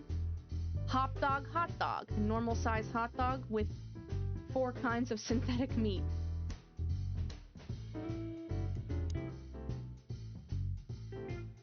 The door didn't look like this last time. Yeah, because last time you tore it out and beat that baboon with it. Oh yeah, I remember now. So that's why Zip remodeled the whole place. He had to. We didn't leave much of it standing. That's rude. Poor I guys. didn't know how nice we are. Man. I'd almost hate ourselves. Poor guy's just trying to run a business. Welcome to the club, partner. Okay, let's talk to our little dude. He sure didn't get any younger. Or prettier. You think he's still mad at us? Frankly, Marty, I don't give a damn. Hello, boys. Now, get the hell out of here while I'm asking nicely. Best character. Hey, is that how you greet two old friends? Hey, I'm not joking, Sonny. I got a shotgun under the bar. With his little claws. He's got a shotgun. No, you don't, because if you had, we'd arrest you here and now. If there's still life in you when you're full of buckshot. Ah, it's going well so far. We're just here for a coffee, Zip, okay? Like old times. Nothing's like old times. Haven't you noticed? Yeah, as a matter of fact, it's quite noticeable. Shit. All right. And where'd you blow in from? We haven't been anywhere yet, but we're going somewhere. Everybody's going somewhere, right? Tell me, how much do you know, Zip? Him married? That depends. How deep is it? Bottom of the well kind. Goes down around Ibn Wessler. Holy hell! Wessler? You've dipped your wings in deep shit, boys. If you've got anything on him, don't keep it to yourself. We'd be grateful. Grateful. Maybe you're not gonna trash my joint this time, eh? You know, Ibn's acting strange nowadays. He always believed that if you want something done, you do it yourself. That's how it was for years, anyway. For years. And? But now, he left his real estate, the fish racing clubs, the casinos, and the bars to his right-hand man, Mongrel Mick. Mongrel Mick. He's been kinda weird. Bottomed out. Brooding in the seediest joints of the city. Nobody ever knew him to be like this. Weird, huh? Yeah, weird. Do you think it's about a lady? Ooh, abroad? It's always about a lady. Well, there is a woman. I knew it. But not like you think. Is this gonna cost much? Only a favor. Like the good old days. Okay, I'm in. Alright. Let's see what we got going on here.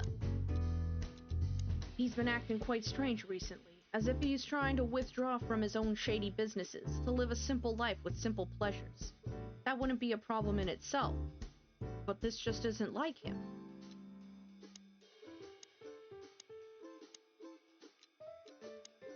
He used to be a small-time criminal, but the underworld pushed him out. Now he makes the best coffee in the whole city, in a run-down roadside rest area. Oh, and he also proved to be a rather useful police informant. Zip is getting old. He still has his connections. It's worth questioning him about everything, but time has had its way with him too. La la la. Meat replacement, or meat substitute foods, made it possible to reduce meat consumption, predation, and domestic cannibalism in the whole wilderness. These products are widespread nowadays and are not only popular with predators, but all kinds of animals. Mick is one of the most infamous henchmen of Ibn Wessler, known by many rather scary nicknames thanks to his cruel nature. Sonny and Marty have crossed paths with Mick before, and it took a lot of effort to get out of those encounters with feathers intact.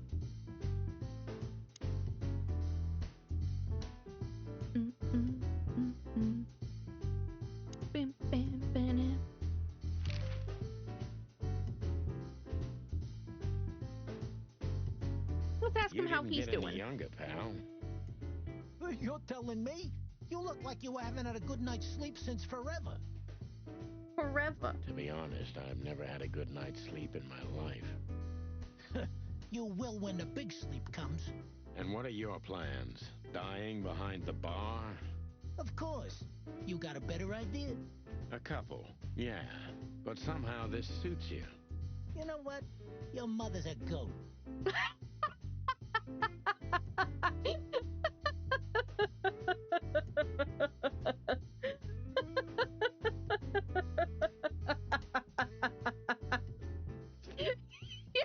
Your mother is a goat. It's so good. That goes so hard. I guess in this world, you can't really say stuff like, here's looking at you, kid, because you're just calling him a baby goat. This is so good. You know what? Your mother is a goat.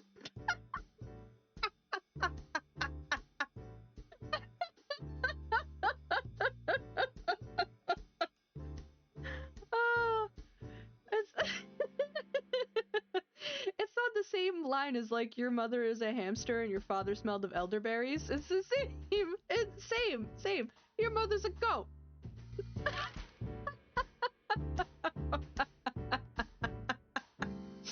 Oh fuck. I've gotta say, you've revamped the joint pretty well.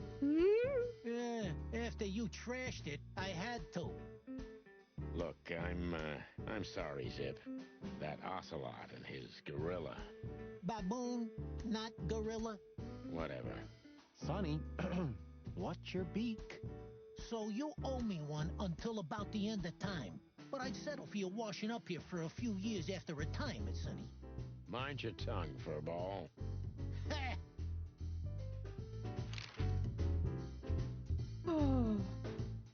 Have you ever been to that place?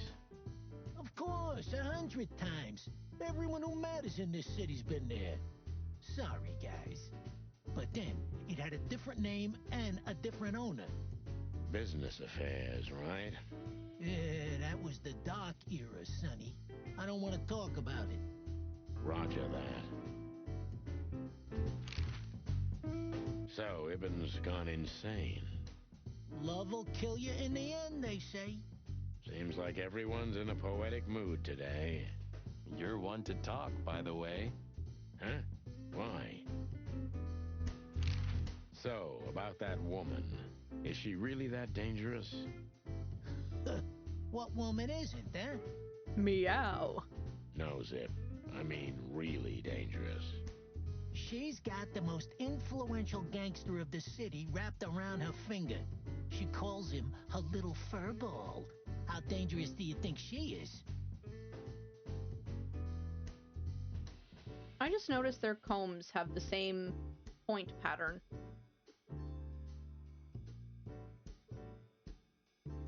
Waddles don't. Waddles are different. But combs are same, except his has the hole in it and is a little more... Well, maybe it's not more rounded out. Maybe it's just because his head is a bit bigger.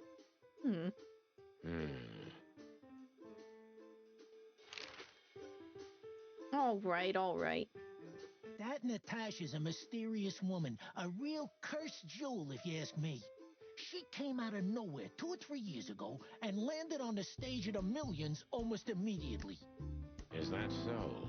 Interesting. Yeah, she's got a fantastic voice. Makes men go crazy. But we all know that's not what's important. Then suddenly, bam! She got the whole club. Just like that. But we know exactly how it was. I can imagine, yeah.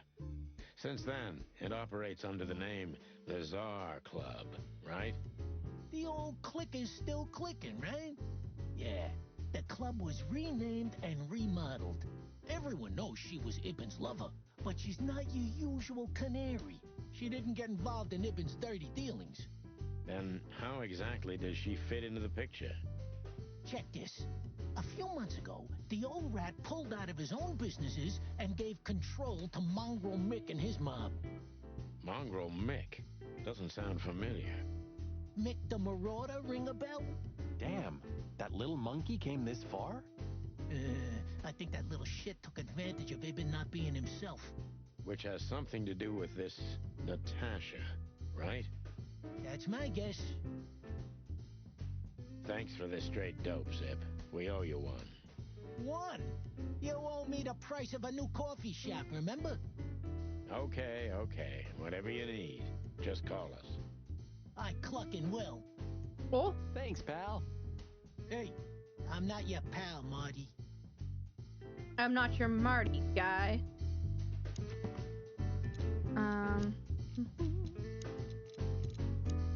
She was the singing sensation of the Millions and later became the owner under Ibn's patronage. Not much is known of her past before this, though. Do you have a thing for Mick?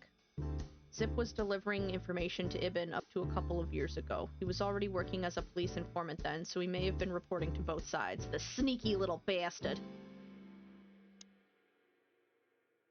Ah. Okay, I suppose that's all for here. Can I not just, like, leave? Bam, bam, bam.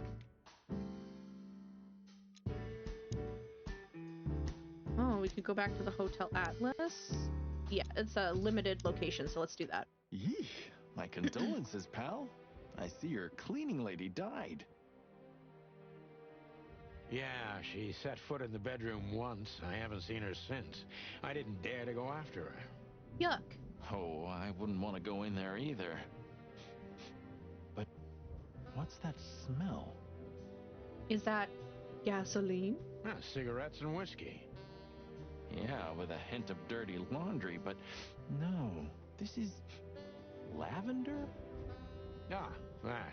Now, that's got to be the Ibanez dame. You know, the broad who gave me the letter. And the job, obviously. Ah, pretty, huh? I can smell it. She's an exotic, too. An impala, maybe? Furry hell.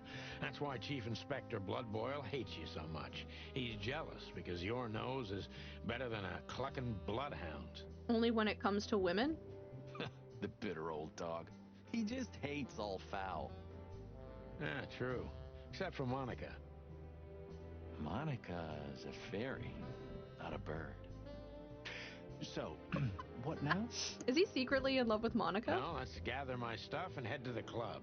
We gotta find out who this Natasha is and what she wants from us. I mean, what she really wants. After you, Boss Bird. I wouldn't like to touch anything in here anyway. If it's okay, I'll just stand around and stare out the window. Sure, just do it quietly.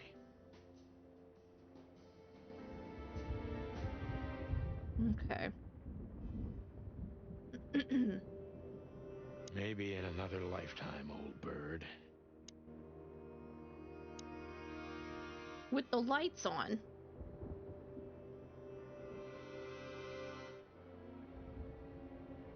Oh. That's handy. It would be best to board it up. It'd go well with this rundown neighborhood. It may be run down, but somehow I still feel like it's honest. Sure, you could live in Cockroach Town. That's an honest place, too. Has a similar stink. Believe me, Marty, I thought about it. Why am I not surprised?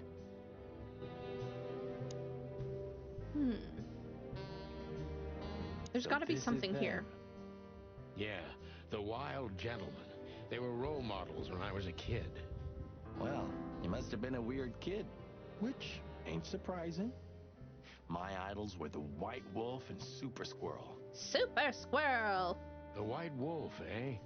Explains a lot. You know, when I was back in Averia, Clawville and the whole let's live together in peace bullshit seemed like an unattainable dream.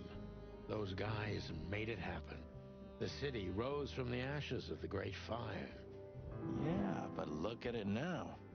And what would have become of you if you hadn't ended up in Clawville?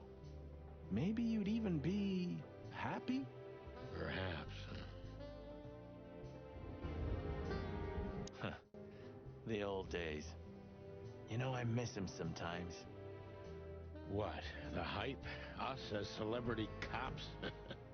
Nah, the work, the buzz, the phone ringing at 4 a.m. and knowing if you pick it up, you'll be dragged into something terrible, because that's your job.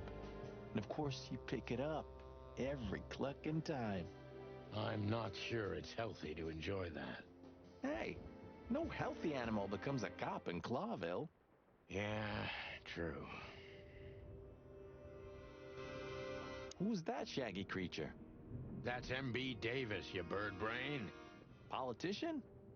Am I gonna have to smash your beak? Oh, fists again. Seriously, I don't know who the hell he is. I didn't know you used to be a kindergarten teacher. But leather? It's history, so back off. I'm touched by the trust you have in me, Boss Bird. There are things better left undisturbed, okay? Yeah, got it.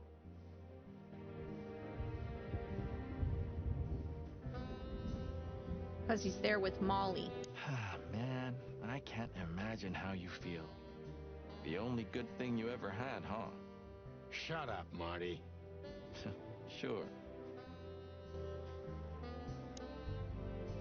Just a bunch of useless. I'm gonna clean up here one day. Yeah, and one day the sun's gonna explode too. So you will. I suppose 2 shots was enough for today. At least until we learn what this Natasha woman really wants. I suppose... Oh, oops. Have you started on your great novel yet? I've already started working on my will, but I realized I'd have to leave everything to you, so cluck that. Pity. I've always wanted a chicken coop smelling like old socks and bourbon. You'll have to earn it first, Marty. Okay. My wife took all the good ones. She knew they'd only gathered dust here, and she was right. You know, this city's outgrown us. Why do you say that?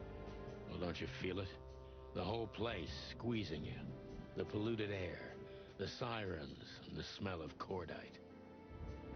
Don't be such a drama queen. It's not the world that's changed, it's us. Clawville's Clawville. We're just getting older. No, there really is something. You know the feeling of foreboding, of something wrong, of something bad on the horizon. You're screwing my mood. Yeah, but I'm not sorry. You're harsh No and my shit. mellow. Okay, can we can't do an ask? You're getting older, Marty. You look like shit. Gee, thanks. I thought angels don't grow old. Leave it, will ya? Sure. Boo-hoo, huh? When was the last time I was here? I don't know. Years ago. When Molly left. Whew, that was a wild night. Yeah. You know, Sonny, you can call me.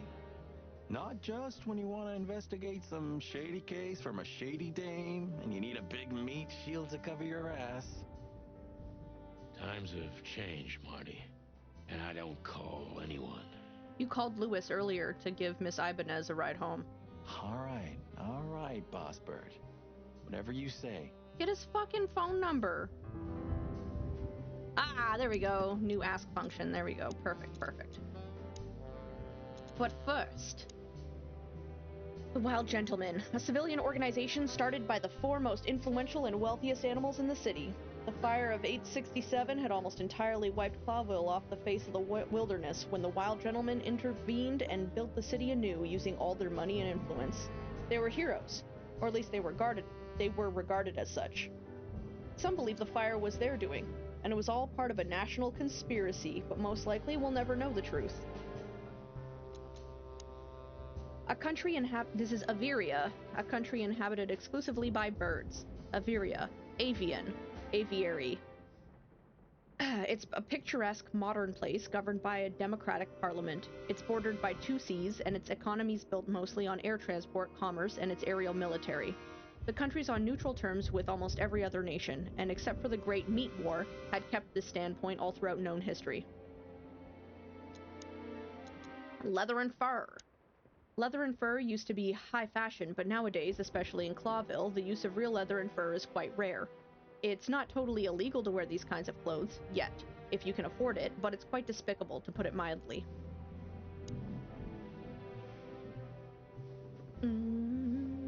Okay. Do a little asky. My magnum. Oh, hi, Mr. Sinclair. How are we? Sinclair is doing fine, thanks.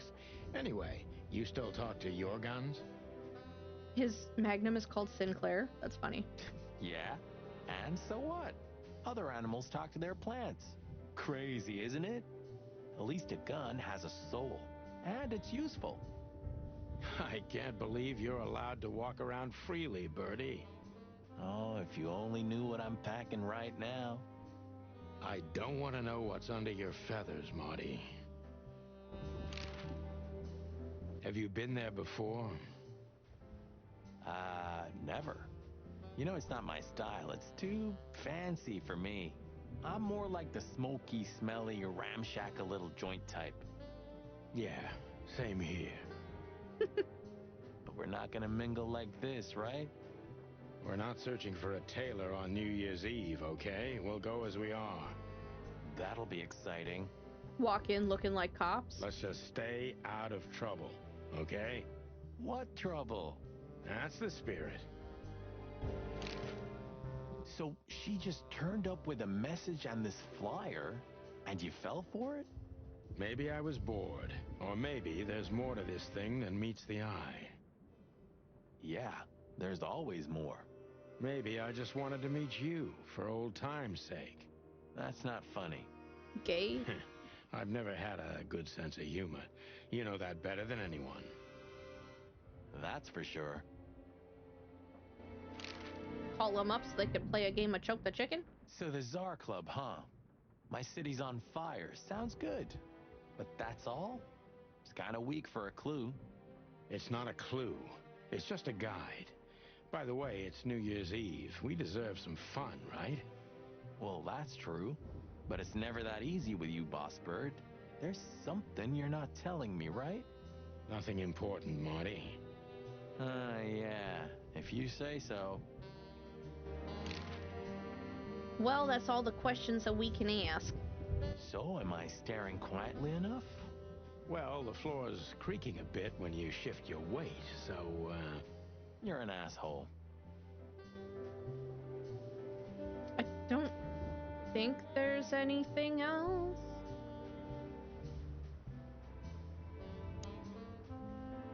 Nothing in my drawer anymore.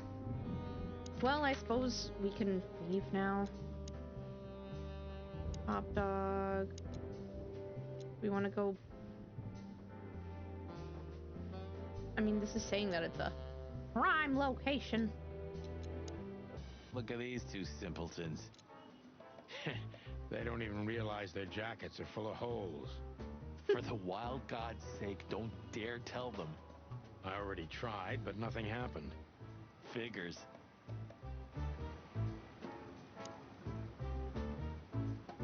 Looking at these two, I think our world is ready to be annihilated. Hello, gents. Everything all right? Aye, everything's just fine, Sonny. Well, look, the chick police are together again. What a time to be alive. Am I right, Royce? You're right, Foss. Hey, that reminds me. Look at what I found under my coat. It's Her Majesty Big Bertha in the flesh. Whoa, whoa, whoa, whoa, whoa, don't shoot. We were just joking, okay? We don't want any trouble. Yeah, I was just joking too. I'll never get bored with these two. They're so cute. I wonder why they thought you would shoot at another cop. Hey, it's just happened once, okay? Am I right, boys? You're right, Marty. And we all know it was an accident. See? We all know it was an accident. Hee hee hee. No, let's just go to the club. Yeah. Time to go, partner. It'll take half an hour or more to get there. To the club, then. I'm curious about the show. Look, Marty, we're not going there to have fun, okay? I know. We worked together for 10 years, remember? 9. Oh, do you have any gum? Of course not. Chickens don't chew. Well, I'll go crazy on a long ride without it. And I'll go crazy from you beaking it. Ah, Sonny, it's a pleasure working with you again.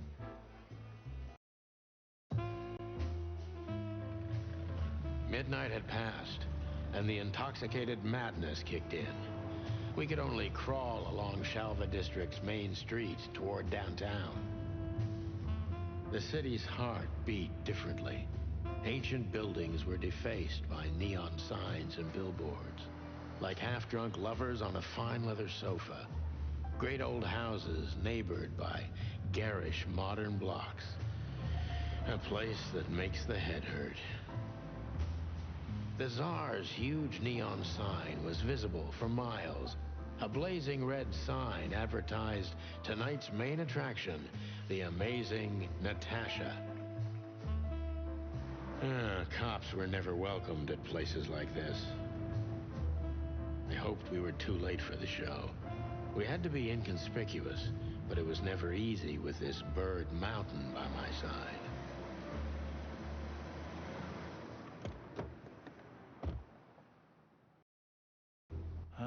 So Lewis? this is the famous Czar Club.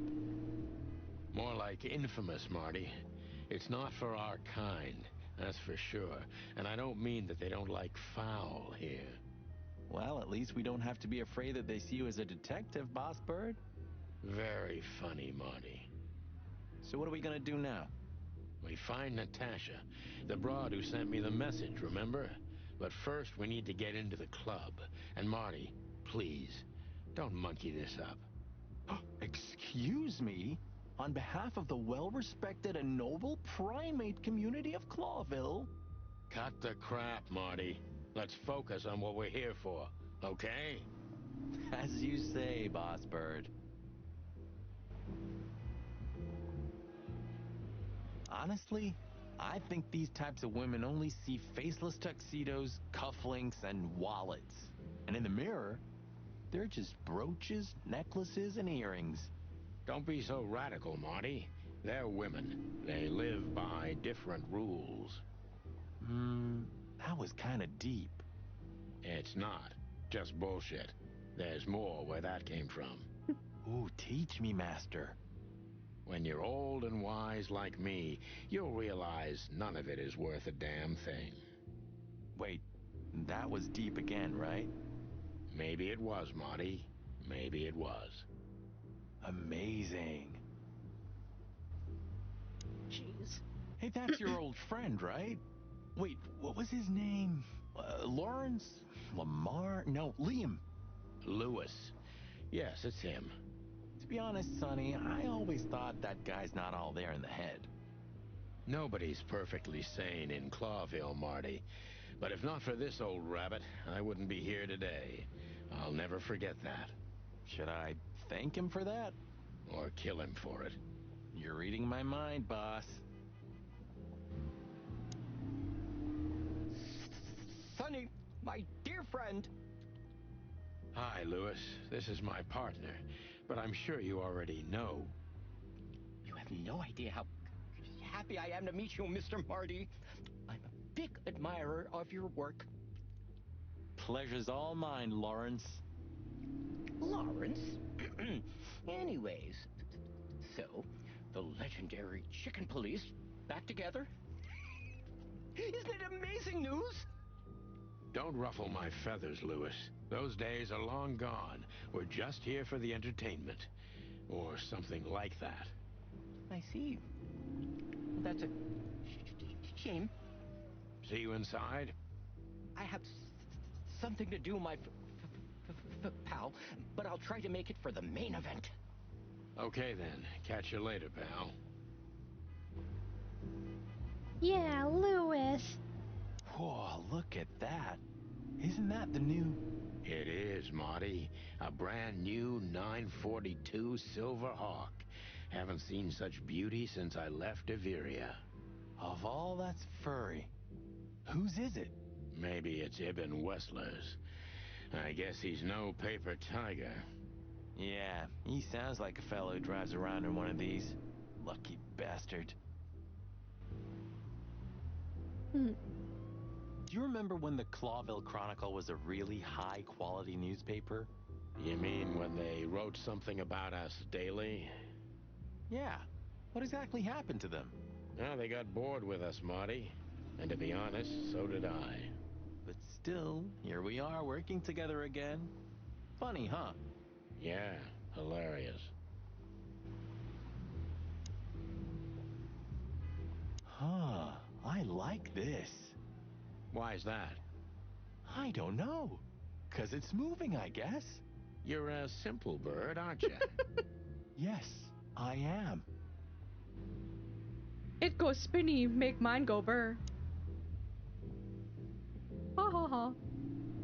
One day, neon signs will cover the whole world, I'm telling you. You read that in some kind of science fiction book? No, it's just what I think. Oh, so you have your own thoughts now. The world's really moving forward. Cluck off, Sonny.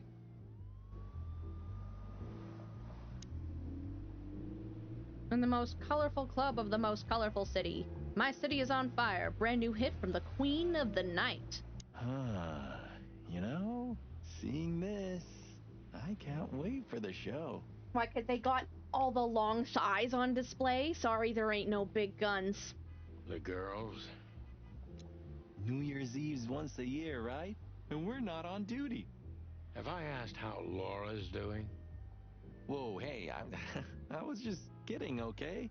My relationship with Laura is unwavering, like the rhino beauty on this picture. Ah, so he does have a lady. Interesting taste you've got. Feathers, scales, or dermal armor, a lady's a lady, my friend. Thank the wild gods for self-sacrificing gentlemen like you.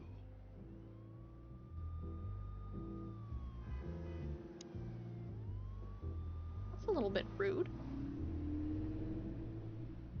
Can't the lady be a lady? Jeez, look at that guy.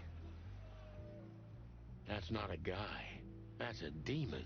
Straight from the dog-eared pages of a cheap detective novel. Yeah, I bet his name's Bill. Nah, he's definitely a Bob. $5 for Bill? Okay, I'm in. Howdy, pal. Gentlemen, how can I help you on this wonderful, chilly night? We're expected in the VIP lounge. My apologies, but I don't remember ever seeing you gentlemen here before. May I ask? Stop right there, big guy. I get it. Yeah, I know exactly how this works. So what do you have to do to get in? Nothing's easier, sir. Are you on the list? The list? Yeah, don't tell me you forgot. I'm afraid I did, Marty. Sorry, big guy, but I'm pretty sure we're not on the list tonight. That's a shame. I'm really sorry, sirs. In that case, you can't come in. Yeah, right. Thanks. My pleasure, gentlemen. In that case, we do have our good friend Lewis.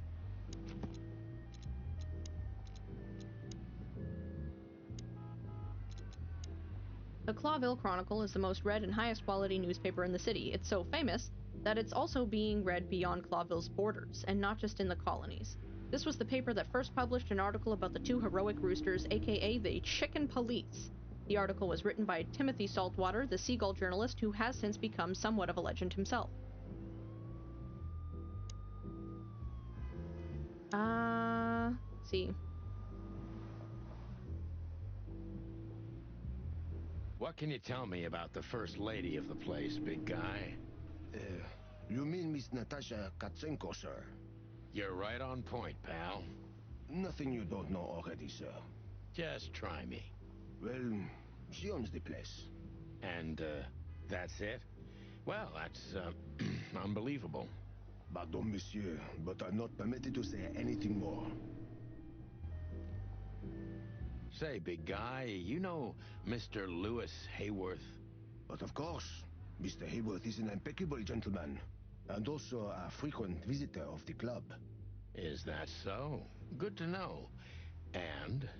I'm afraid that is all, monsieur. I feel like the police badge is a bad idea. Oh, Lewis! Look, Lewis, that bouncer over there. Well, yes. He is a bit intimidating, but his manners are impeccable. Am I right? Yes, indeed, but it seems tonight we're not on his list. Oh, I see. Oh, I get it. I get it. You'd like to go in, but he won't let you. Yeah, something like that.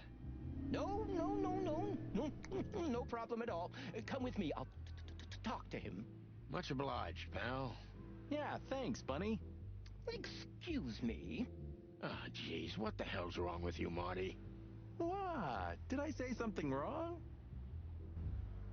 Why are you being weird? there. How'd you do? Everything's fine, Mr. Aworth.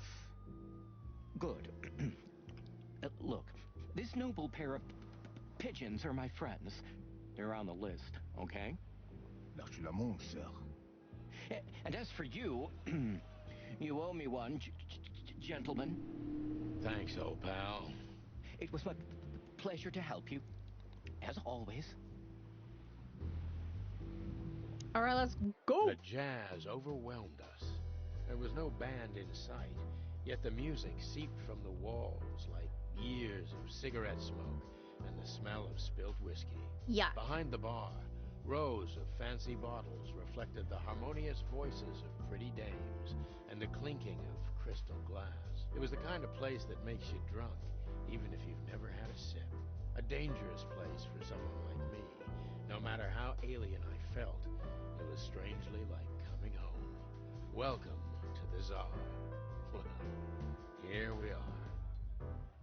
Mother of... Pearl. I take you to the nicest places, eh, sweetheart? Wow. Oh, does it mean you're buying, honey? Don't even think about it. Oh, men these days. So, we're here to find a dame called Natasha. I have a hunch she won't be hard to find. Let's mingle and try to avoid suspicion. Gonna be hard when you look like cops at our famous chicken police. Just like always. No, Marty, not like always. This time it's for real. Ooh, we got a ferret lady and a cheetah lady, and that looks like Miss Ibanez. Fox fella, a llama lady. Ooh.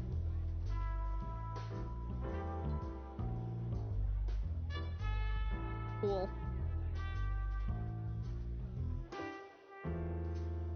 Whoa. Bartender is a horse. That's great. Hey, there's Fillmar. Who? Oh, yes, Fillmar. Because that's what he calls himself, right? You know him well?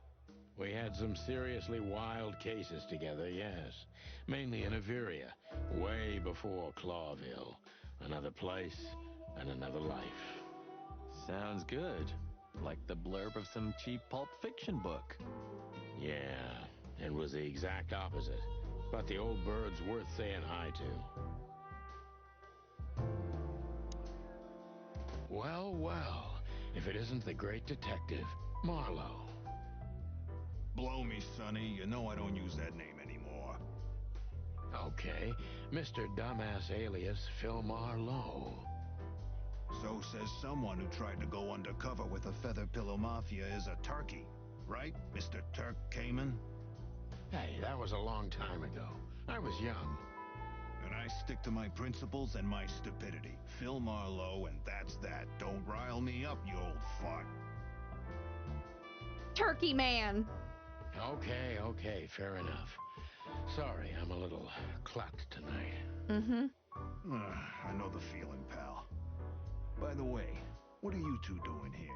You stick out a bit. Are you here for a good old-fashioned beating? We stick out? Man, you look terrible. Like someone who sat on an electric pole. Don't even ask. I feel exactly like that. You want a case? 5 feet tall, half of that legs. Angelic voice, demonic eyes. Just the usual.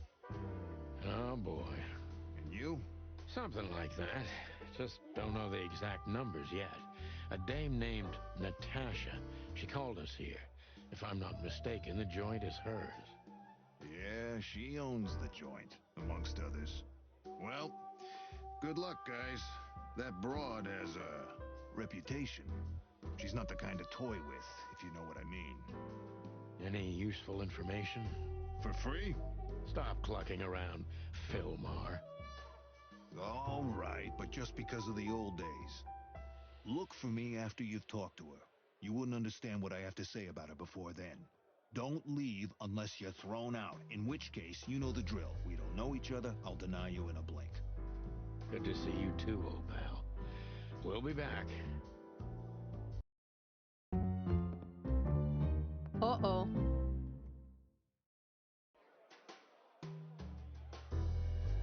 That was Ibn Wessler. It's over there.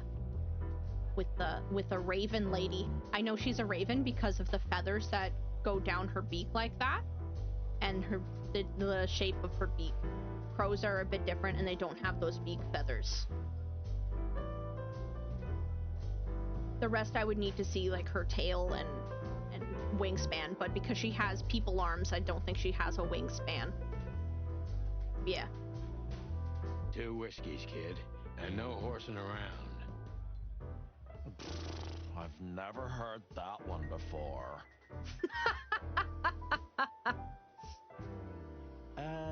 Sonny, you gotta drive, you know? Yeah, you're right, Marty. Hey, Longface, give me a glass of tap water too, okay? Yes, sir. Coming right up.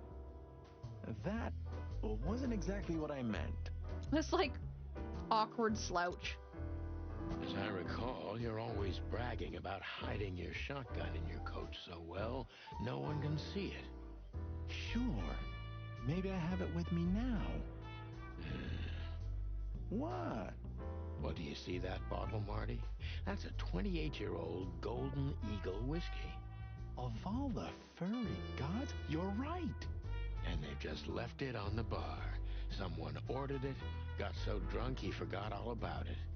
So we're confiscating it as evidence. Yeah, well, more like stealing it. But if it's easier for you. You're twisted, pal. But to be honest, I've no objections.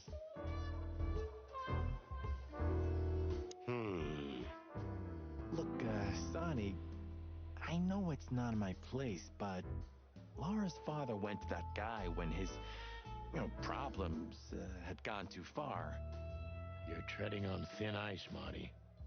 No, I just... Look, fellas at the station are talking, you know? All kinds of things. Moses, Plato, Bosco, and the others. Talking, eh? About what? About why Blood Boil took my badge? About what an untrustworthy alcoholic wreck I am? Well... Look, I'm sorry, it doesn't matter. Good, and let it stay that way. At least we're cracking this one together, yeah? Sure, Marty. Someone's got a problem. She has pretty long legs. I mean, pretty and long legs for a squirrel, but I don't want to be prejudiced. We're not here to stare at pretty squirrels. We're here to investigate, remember? Oh, she is a squirrel. Probably a red one, because the extra long ear tufts.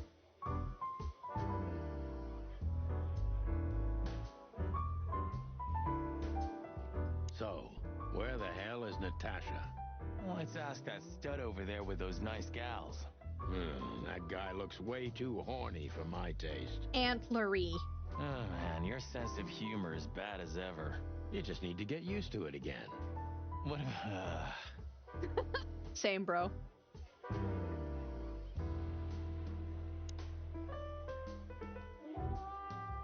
I was hoping to have missed the main event. Why? You're a rusty old cock, that's why. So says the little butt jam. Butt jam. Good insult. But what? That's not even a word. It was funnier when you called Zip an ass plug. It is now, all because of you. You should feel honored. Butt Was jam. it ass plug that... Butt jam. You know, Sonny, sometimes you're like an evil little child. You're just a small baby chicken. Sorry, just getting comfy. Alright. Butt jam. A fox is a wolf who sends flowers. Is he now? They tend to eat chickens. What? Oh, nothing. I read it somewhere. Fascinating. I didn't know you could read. Like that bit in Harry Potter. Ha ha ha. Very funny.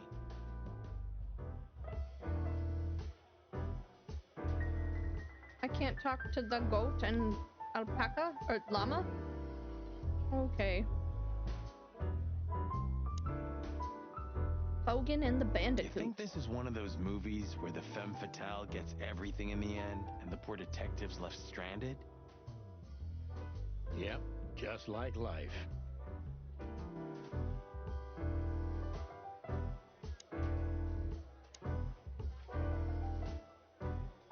Murder my tweet. That's a budgie. Ooh, I've seen this. Hicks Poodle plays a private eye, hired to look for a woman, then gets into some kind of blackmail thing that's connected to the first case, and... Hey, Marty? What, yeah? I don't give a shit.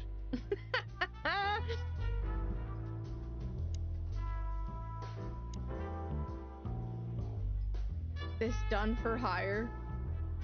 Veronica Kate and Robert Fodder. Oh, I guess I should. Let's hear what they have to say. I know this Fodder guy. He was kind of good in Death of the Horse. You've seen every clucking movie. You know, Laura and I go to the movies a lot. When was the last time you went? Exactly 12 years ago.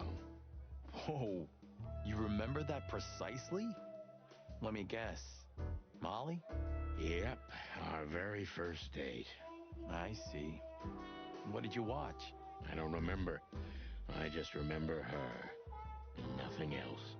You're a clucking poet. I mean it. Silly.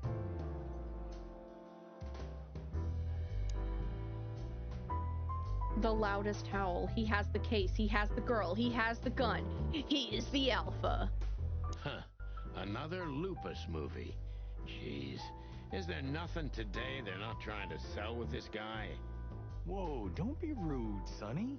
Lupus is a timeless genius. Have you seen Predator City? God, I'm still getting chicken bumps. But wait, who's that next to him? Cassandra Ruby Faye.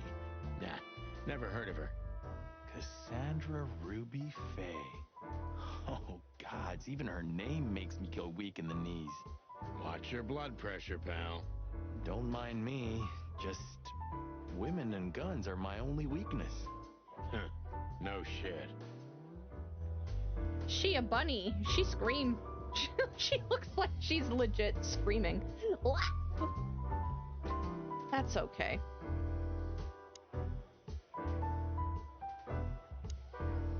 This guy is certainly not a gangster henchman.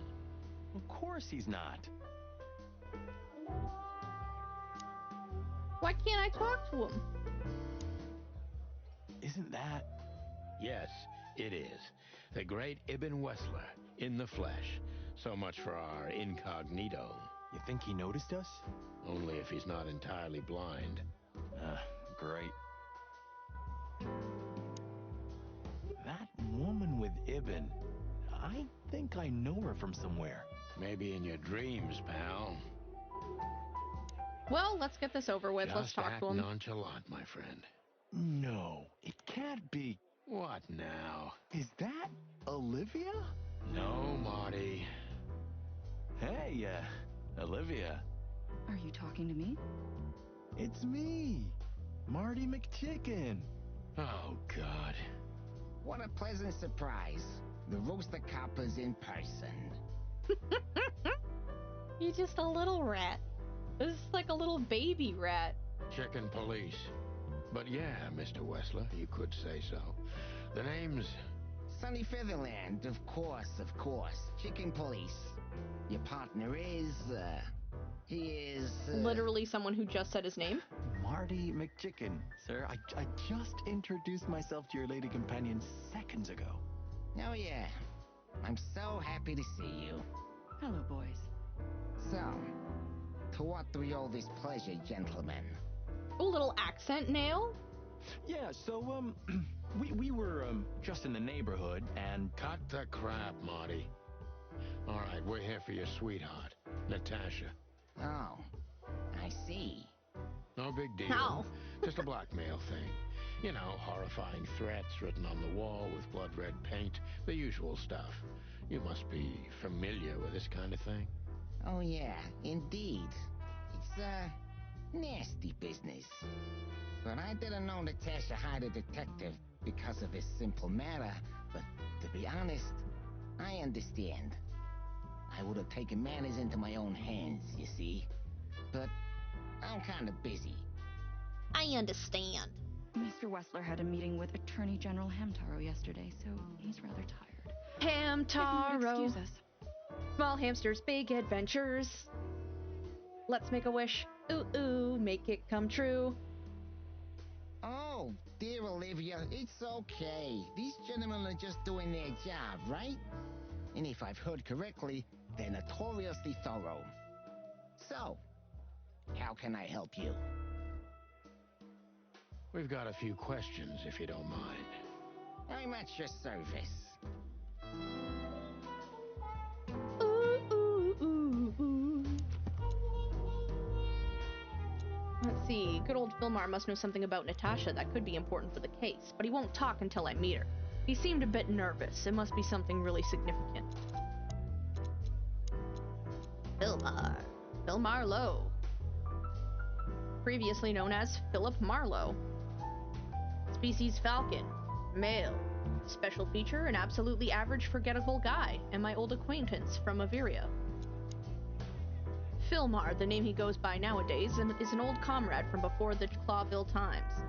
He's one of the best private eyes in the city, and just like most of them, he gets into trouble with the law pretty often. Yet he's one of the very few people who can still be trusted in Clawville. Alright, and we got the picture. There we go. Olivia Blackwig. Species crow. No, she's a raven. Am I fucked? Hang on a second.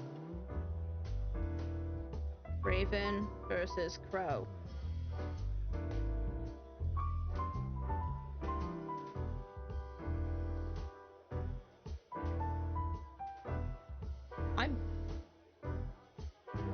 What the hell?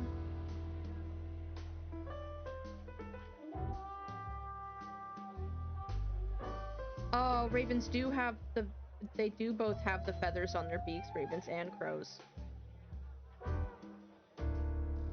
But I thought she had more of a raveny beak.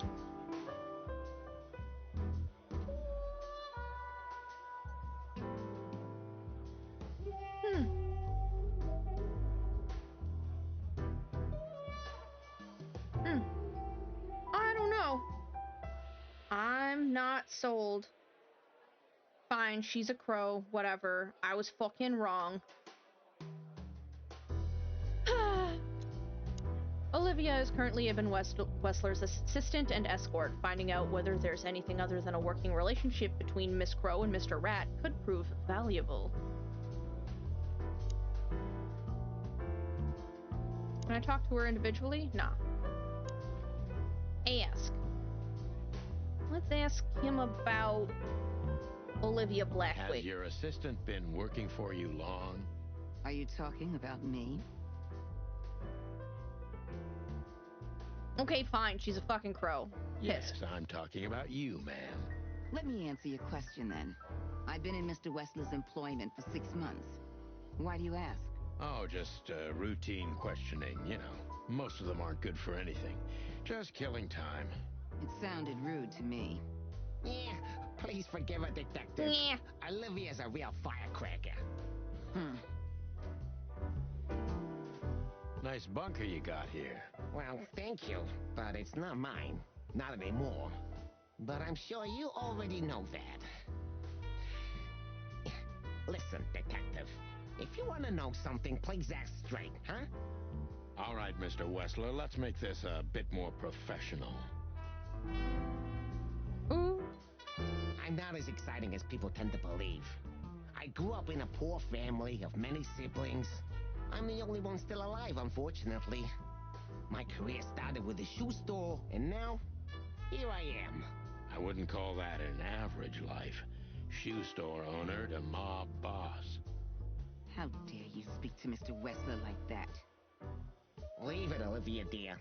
It's just provocation. I'm sorry if I offended you, Mr. Wessler. Shall we talk about something else? Yes. Everybody knows Mr. Hayworth. He's an antique piece of furniture in this city, so to speak. Only a bit worn out. It's not my fault that he's so much in debt, detective, but the name of his family still rings quite loud in Clawville. Is that still worth anything? The name is just their name, of course, but the man behind the name is another matter, Mr. Featherland. You're a pragmatic rat.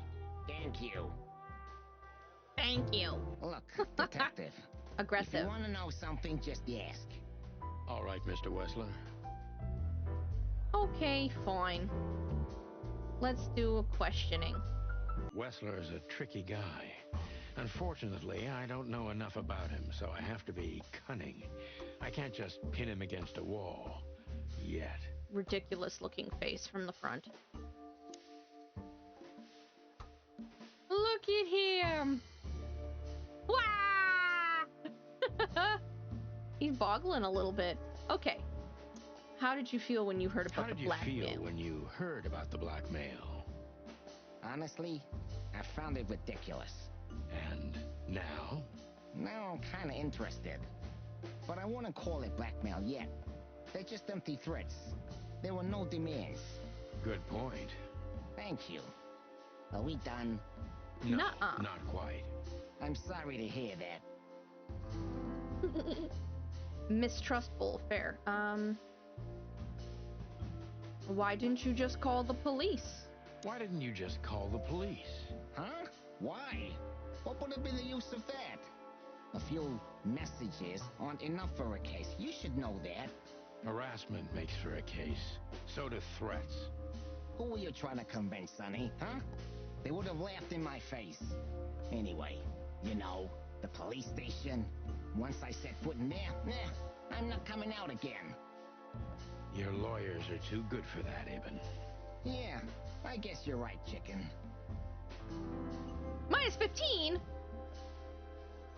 Why would anyone have reason to blackmail your girlfriend? I don't know, maybe because she's my girlfriend? You think that's enough? It's plenty enough. Good point. Oh, are you finally getting to a point? Or do you really want to dig around in my private life? Because, people who do that end up in the alley, if you catch my drift. Very much so, Mr. Wessler. Wessler is tougher than I thought, and he's secretive. It's time to gently beat around the bush.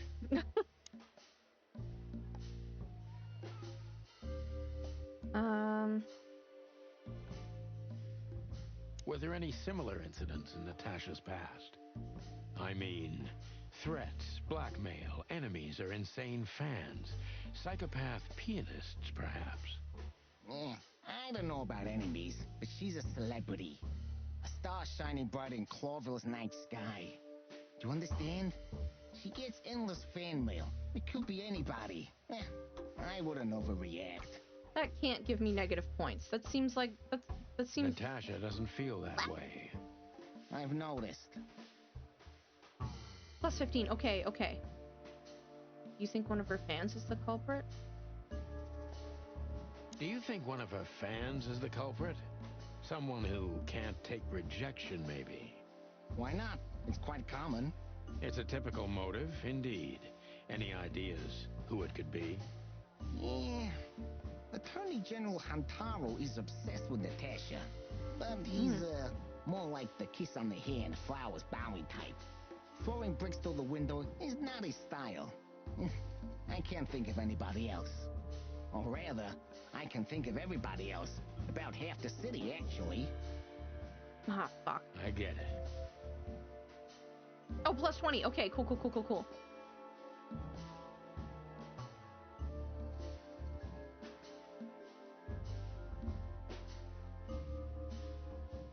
No, he's not going to be willing to testify at the station.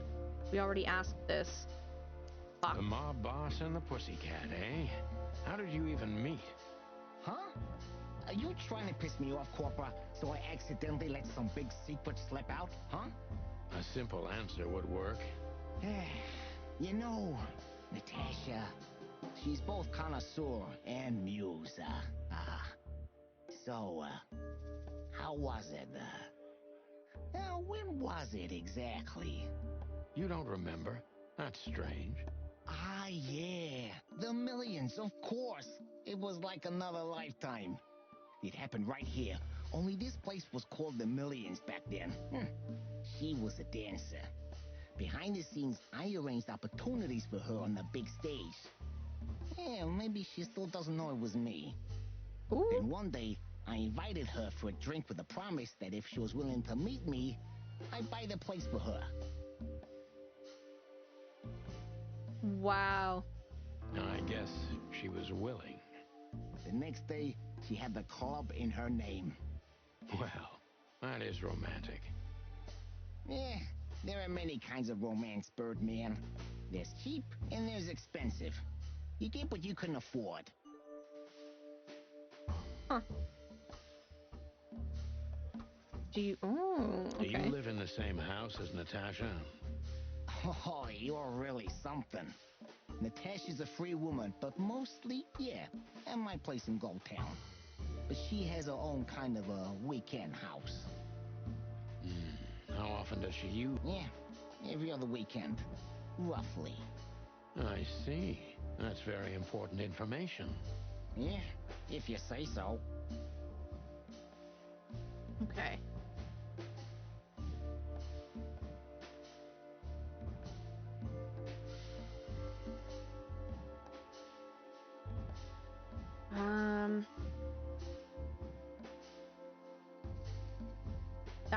This sounds like the question asking if she's completely alone sounds like it'll piss him off. Fuck. So Natasha feels like she's in grave danger, yet she's still going out alone. Yeah, I know what you're getting at, but I'm 100% sure of her loyalty. She's gone out very rarely since this started, and mostly in my company. Yeah, you know, I'm not sure if you do, but in our social circles, banquets and dinners are frequent. Illegal gambling nights. You got me there. Yeah, you're right. Natasha is crazy about the roulette wheel. Always putting it all on the red, right? Yeah, you're a real rotten bastard, Sonny. Although, yeah, always on the red. Yeah, right. So, can we meet your lady? I don't see why not. But first, please, listen to her sing. She's on soon. Did I do okay? Yeah! Okay, final thoughts. The legendary chicken police back in action. Still a bit weary, but untarnished. Good work. Important clue. Ibn's trying very hard to change the subject when it comes to the threats. He obviously knows more than he's willing to tell. Oh, could I have retried the last one? Did I not pay attention? It's fine. Thank you for your time. We'll be seeing you. I have no doubt about that, unfortunately. Hey, we should, grab a coffee or something, Olivia. You know, for old time's sake. Pleasure to meet you, gentlemen. Goodbye. Oh. Please, take a seat. The show's gonna start soon. The show's gonna start soon. Here we go, here we go. Oh my gosh, are you ready?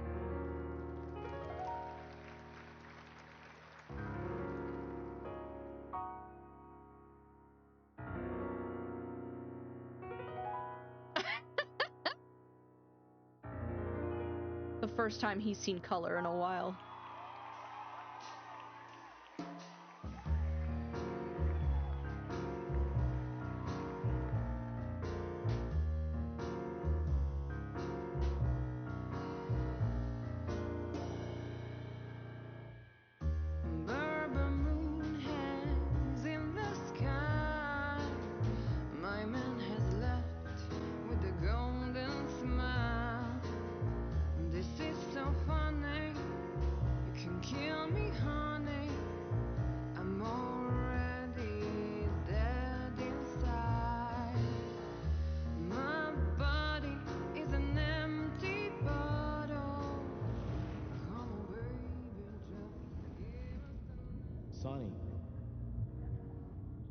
Sonny. Chloe's still lying in my bed, and it's dead.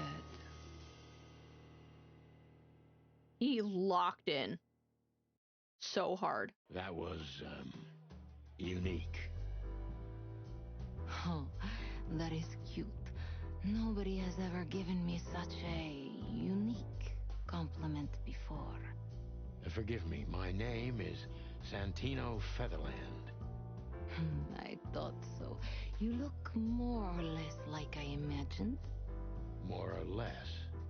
Sometimes less is more, Mr. Featherland. You were amazing, dear, as always. Could you be my little furball and fetch me a cocktail? Ooh. But of course.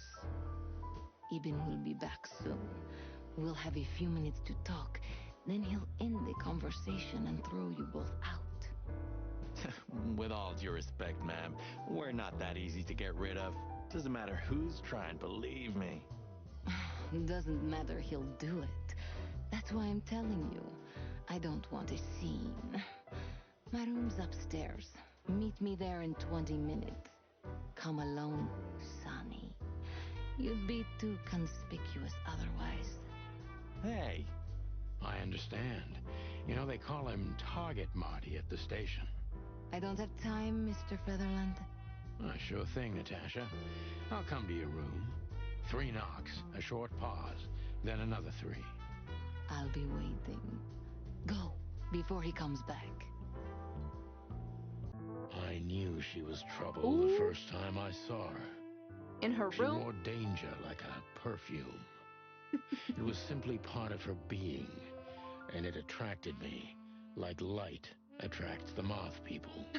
I wanted to be the microphone as she whispers her melodies, or the pillow she rests her feet on while reading some cheap romance.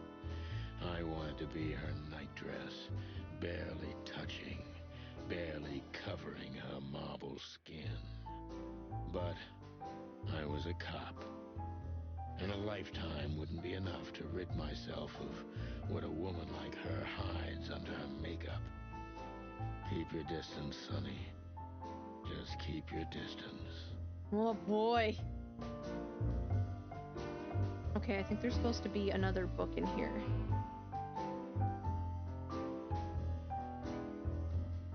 Mirror.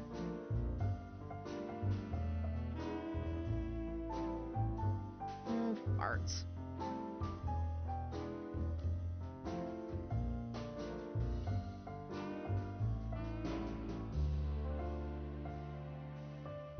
Damn. I bet you spend a lot of your time staring into the mirror. Do you even recognize yourself? Maybe you were trying to be rude, but, you know, that's a very good question. I was just trying to be rude. Oh, really? Well, then I'm sorry. Don't mention it. Yeah.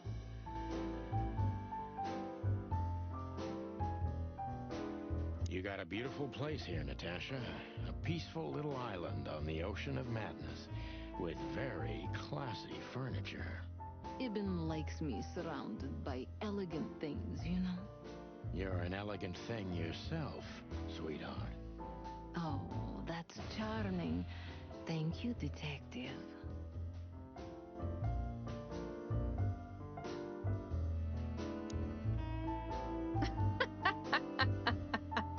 Gee, that is a unique picture and kind of daring. I admit I've never seen anything quite like it before. Yes, I admit it's a little daring. I keep it. It evokes good memories. A precious old friend of mine. A most wonderful artist. He's got an eye, that's for sure, considering his model. Was that supposed to be some kind of compliment? I don't know. I don't compliment often. Not on purpose, anyway. Oh, you're funny.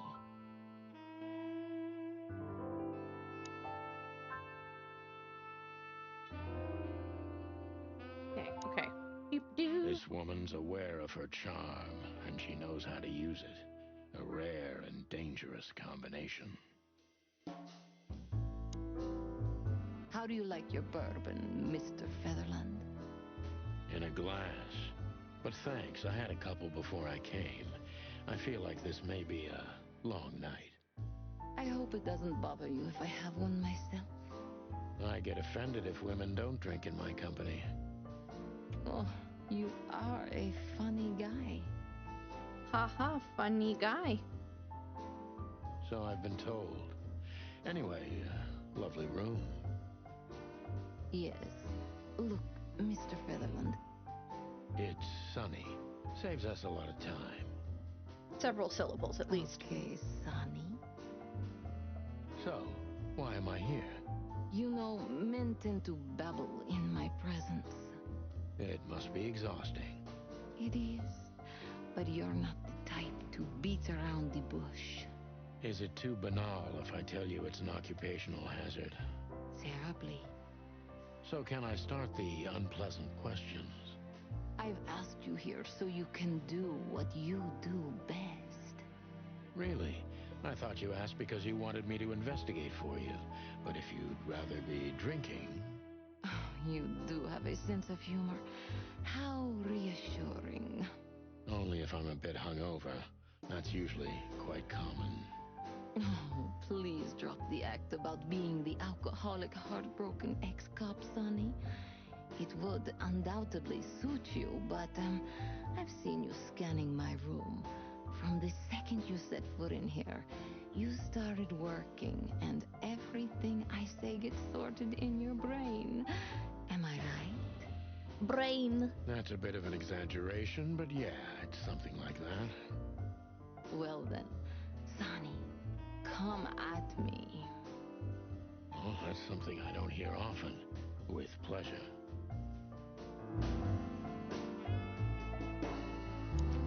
Chicken Man.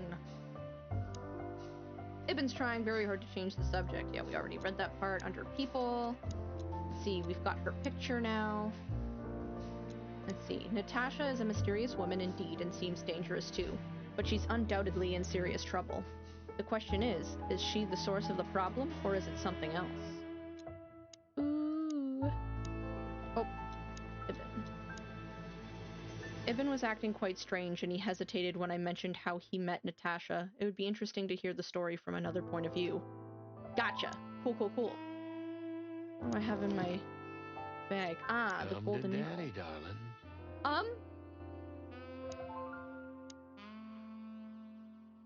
Natasha is a confident woman. I can exploit that. But I must be careful. Every part of her oozes danger. All right. That was a remarkable performance. I'm glad you enjoyed it. Do you perform here frequently? You're also the owner, if I'm not mistaken.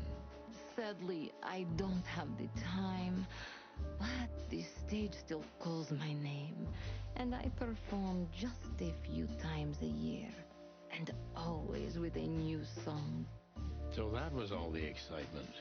I have many admirers, if that's what you mean. Yes.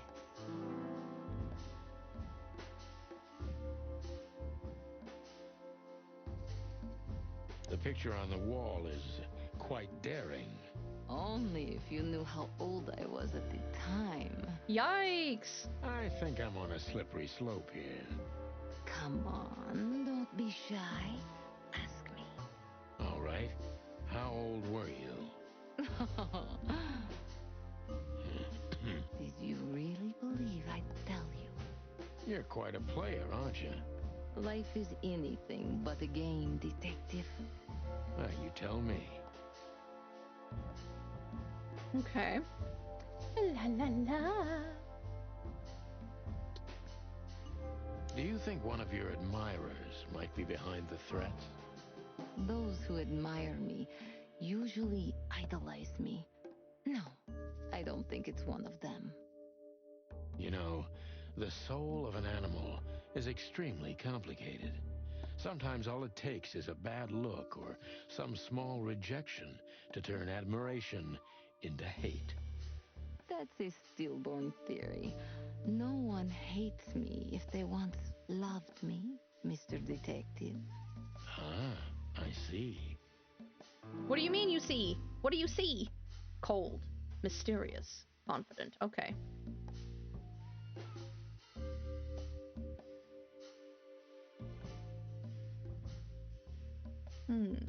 Do you have any material evidence concerning the threats?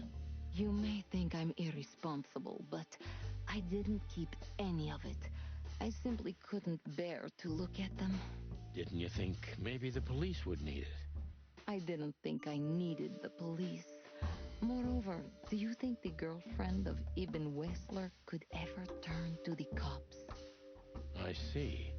So, what about me? How do I come into the picture? It sounds ridiculous, but you're my last hope. That does sound ridiculous, but I accept. My ego and old habits. You can't do anything else, can you? Something like that. A leopard can't change its spots. Deep behind the diamond skin lies the truth. It doesn't matter how hard Natasha's trying to hide it. She's scared. Now I must concentrate to finally find out what I want to know. What was in those threats, exactly?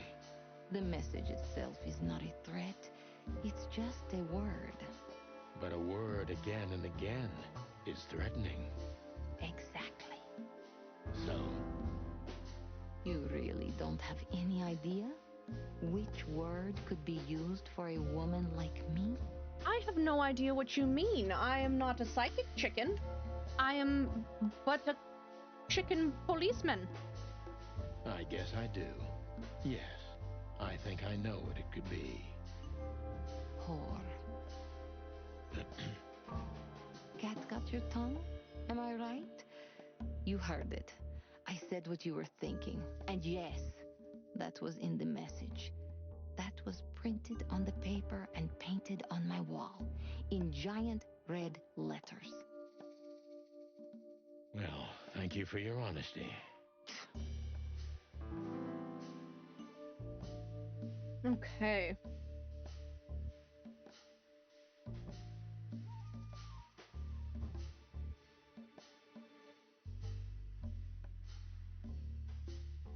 No one's ever seen the culprit?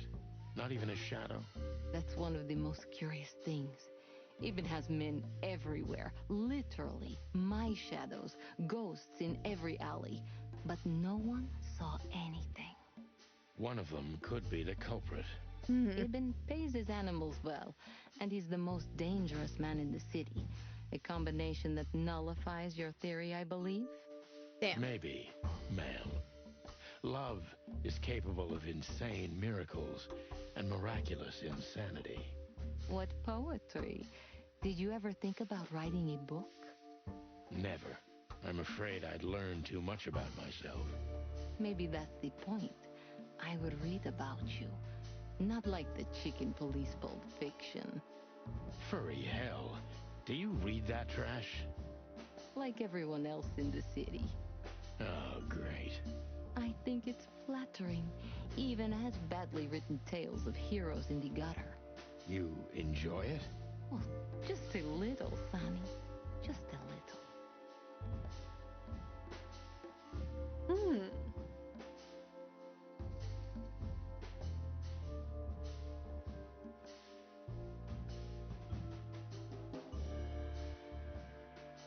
So it's not a fan and not an inside job. What do you suspect?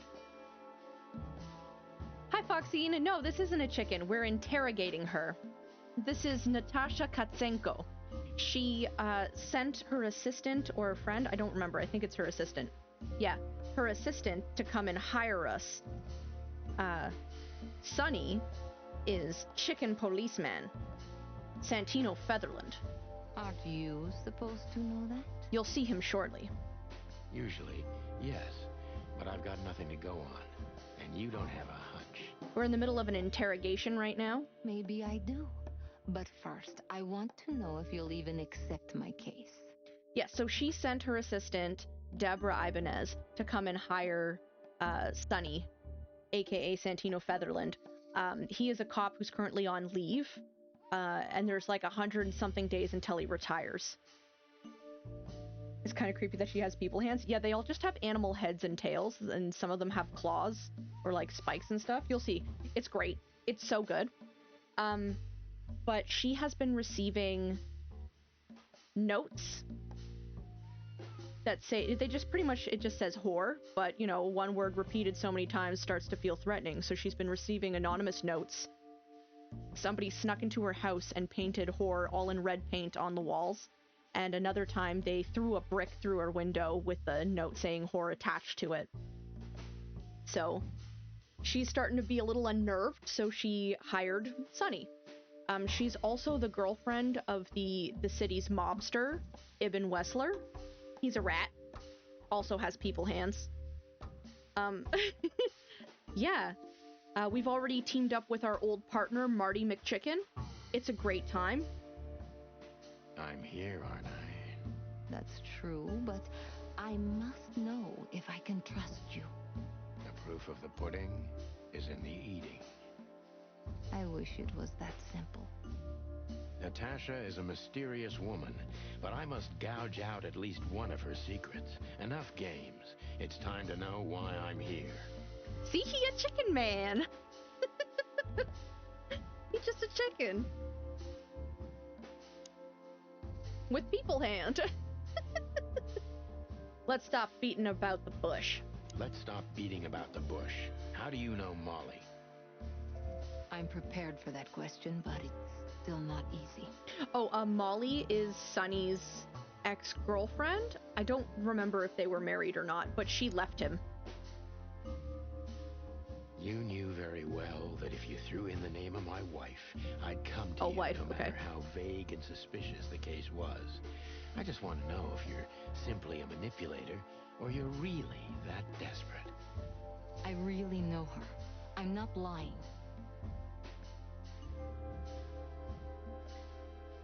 Hello, Foxalicious. To follow all this, I may need a conspiracy board with all the red string.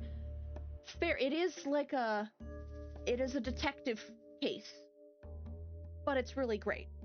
It's not too complicated right now. We're still at the beginning. And I'm sure I'm gonna have to open up my notebook and stuff to review my information soon, so you can see all the characters we've met. Oh, really? How? Were you a nurse, too? Forgive me, but I don't think so. Don't be rude and so cynical, Sonny. I'm sorry, but that's me when feline claws are at my throat. Molly is an old and good friend of mine. She has nothing to do with this, but I knew that if I didn't mention it to you, you wouldn't have come. Yeah, Natasha, you're right there. I knew you were a decent fowl, that you would help me. That's what you're famous for. Don't go there. Flattery doesn't work. Look, forgive me. I shouldn't have brought your wife into this. You're right, you shouldn't have. But to be honest, I don't think she's my wife anymore. On paper she is, but I haven't seen her in years. I'm sorry, I didn't know. Really? I did. I knew. I checked you out before I sent Deborah. Cluck me. This case is getting more and more intriguing. Whoa. Okay. What exactly do you want from me? What exactly do you want from me? You are really as good as they say you are. And I'm not selling lucky dips, Sonny. Find them, whoever they are, and... Whatever it takes? Not exactly, but something like that. You know, if I didn't see the speck of fear behind the confidence shining in your eyes, I wouldn't take the case. I'm not afraid. You're terrified, Natasha. Don't be ashamed. You must solve this. As soon as you can. Money's not an issue. Ah. Dang. Only 60%. Final thoughts. That's how you do it, partner. Not quite like old times, but you've still got it. The old rooster still remembers some tricks, eh? The threat, or rather the threatening word in the messages sent to Natasha, is simply whore. It's brief, but says a lot regardless. Just one more thing, Sonny. Natasha? Please, come to 37 Rochester Street in Flower Town tonight. I'd like to show you something that could be of a great help in your investigation. I was afraid this was coming. Why there? Why not here and now? It's something I keep hidden there. I won't take the risk of Ibn or one of his men seeing it. Isn't Ibn too dangerous to keep secrets from? Sonny, a woman is naked without her secrets. I knew you would understand. Oh yeah, I understand everything. So, when do we meet? The night is almost over. I'll be there in an hour. Don't be early, and don't be too late. Look, Natasha, you know... Please, this is very important to me. Sure, I get it. I'll be there. Thank you. Until later, Natasha. Goodbye, Sonny.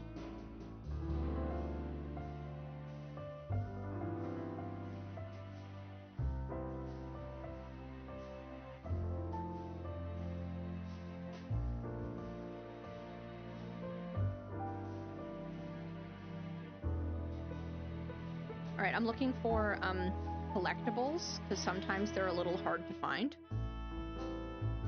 Sometimes they're not as obvious as other times.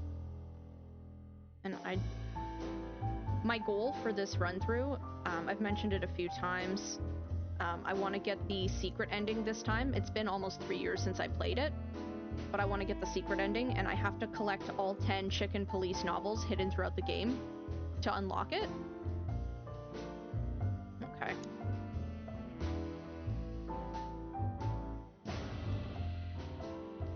So, who's this Olivia bird? I know well what you're curious about.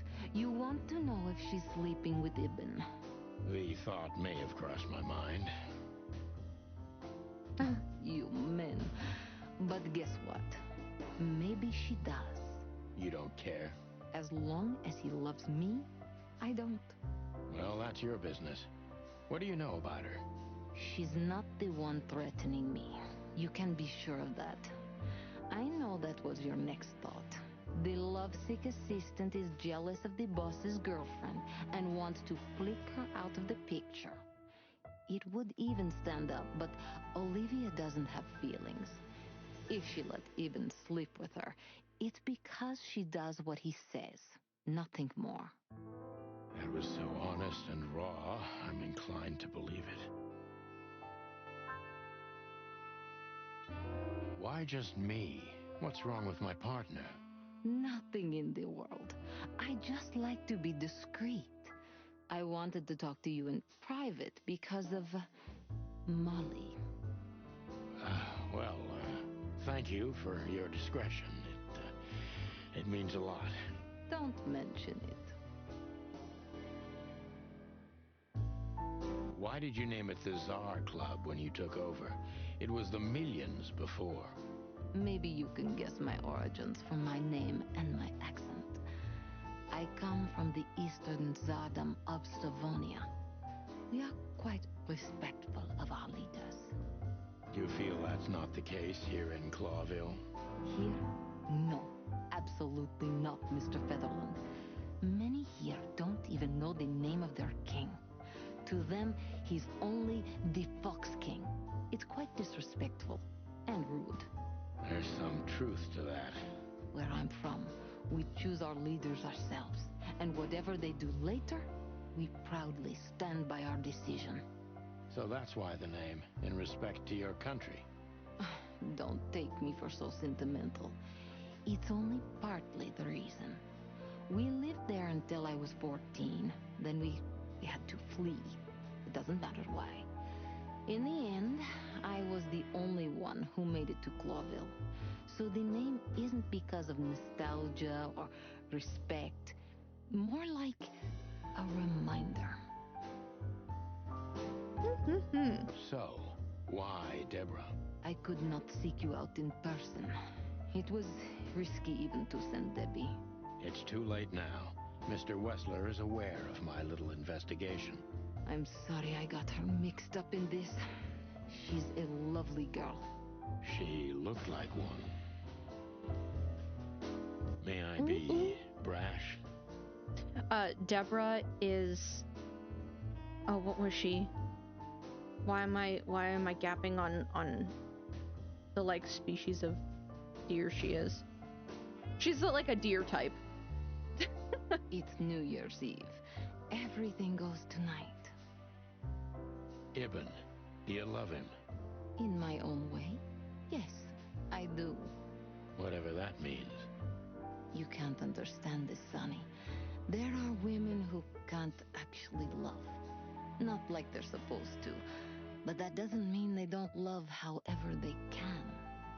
That's not a real answer, is it? If you only accept yes or no, then yes, I love him. So this message... I'm sorry I had to upset you, Sonny. But if I didn't take that step, would we be talking here right now? Well, probably I'd be dead drunk and counting sheepmen in my dreams. Sheepmen, like the bouncer. I'm good for Or is he a goat? You see? Yeah. You're a real angel. He's a goat. I'm good for you. Ooh, ooh, ooh. All right. Clues, clues, clues. Natasha is afraid and her fear is genuine, but she isn't telling me everything regardless, and I don't like it. Natasha has invited me to her weekend house to show me something. In any other situation, I would be glad about it, but in this case, I'm worried. The threat, or rather the threatening word in the messages sent to Natasha, is simply whore. It's brief, but says a lot regardless. Okay, so these are all the characters we've met so far, I think.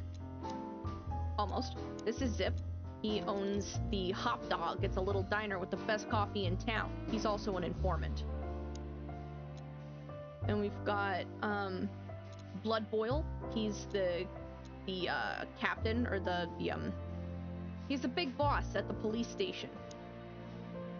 Mort is a small-time criminal. He just gets mixed up in the wrong crowd. He's a Komodo dragon who is blind. Monica works at the police station.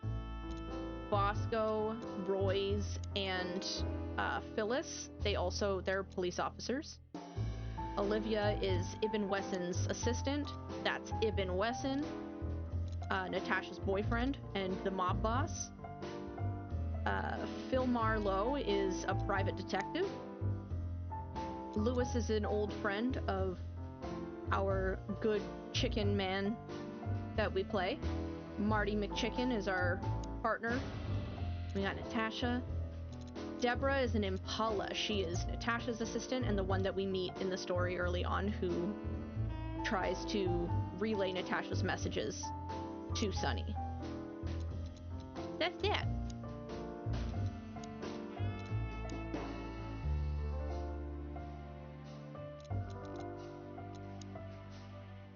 Who was the other person that had a tick mark? According to Natasha, Olivia is perfectly devoid of emotion, which precludes her from standing behind the threats. That doesn't mean she's not Ibn's lover.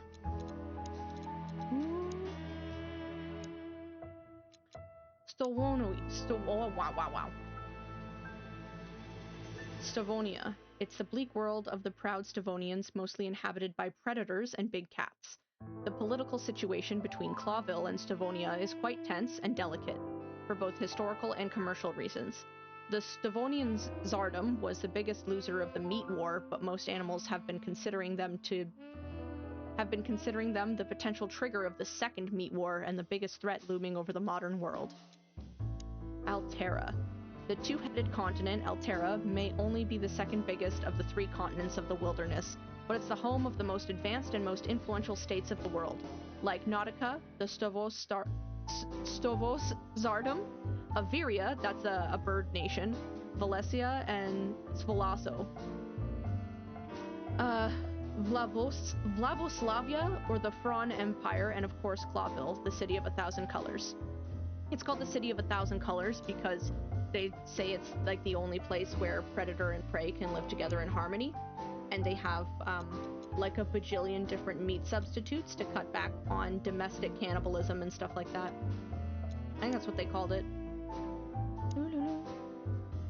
Meat substitutes. Reduce meat consumption, predation, and domestic cannibalism. Yeah. Hector the Third, or as most animals call him, the Fox King, is the third member of the Valiux dynasty. Although Clawville is a small state, its king is amongst the most influential animals of the wilderness. Not because of the city's actual importance, but for the riches of its faraway colonies.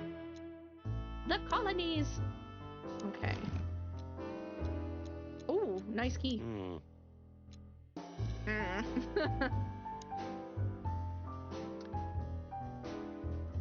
So really, there's not a book in here.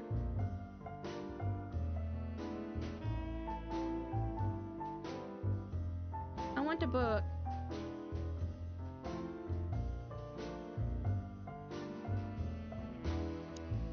Calling booze darling, it's kind of weird, don't you think? Absolutely. Says someone who calls his gun collection his harem. That's not how...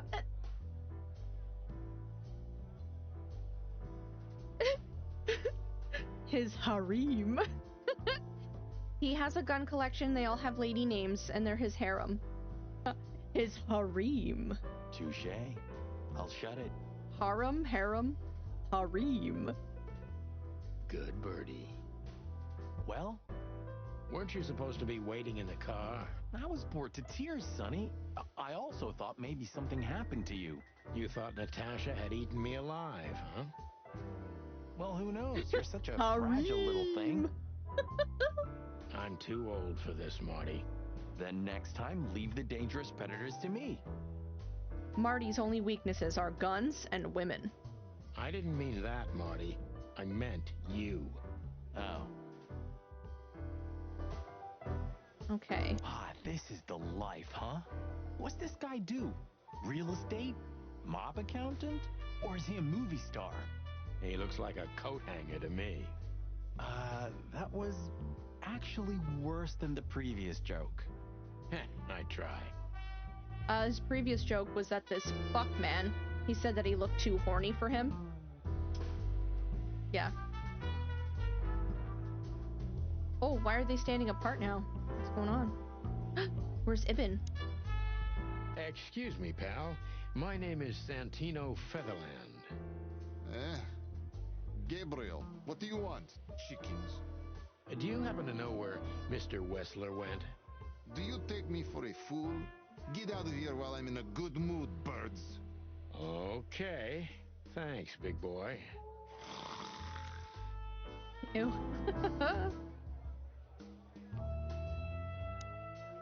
Oh, it's you. How can I help you, gentlemen? Look, we really don't want to dig into your personal life, but... But what exactly is my relationship with Mr. Wessler? And how close am I to him? You don't beat around the bush, ma'am. Well, actually, I remember. I don't have time to chit-chat, Mr. Featherland. So yes, I'm not one to beat around the bush. And no, I'm not sleeping with Mr. Wessler. Well, thanks for the quick and straight answer. Anything else?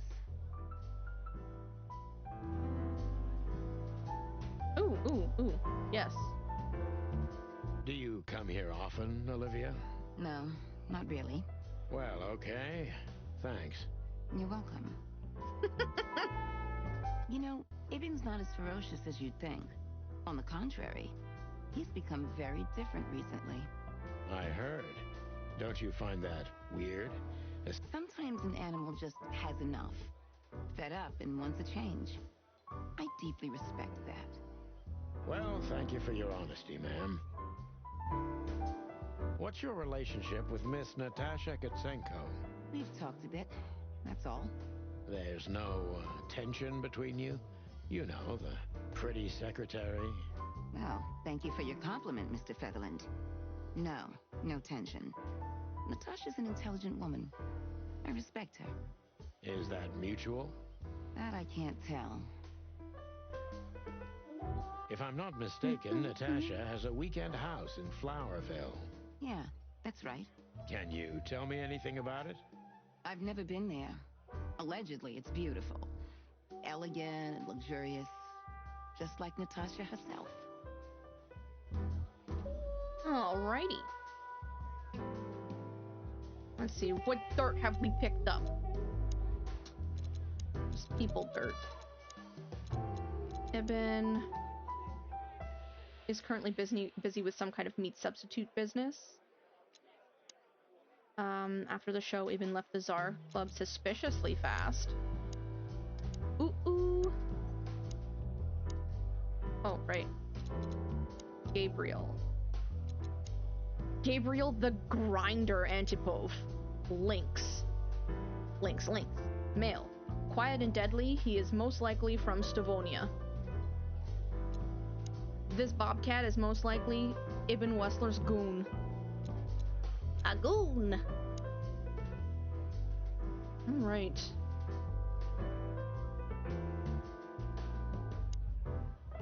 Hey, Big Nose, where did Mr. Wessler go? That's rude. Unfortunately, I don't know, Big Face, but I wouldn't tell you even if I did.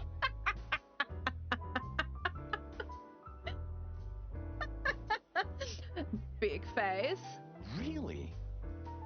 Say, did anyone ever tell you that you're an irritating piece of Anything else, dear sirs?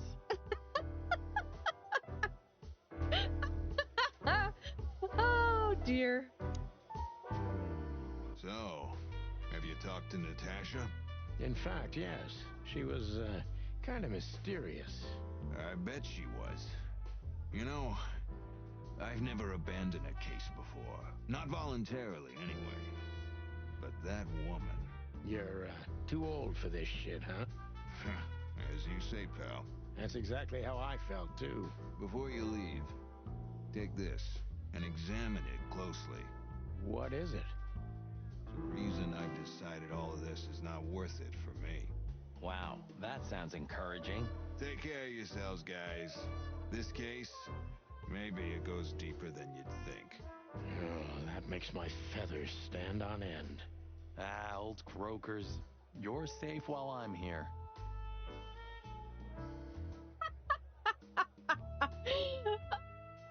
The eyes narrowing.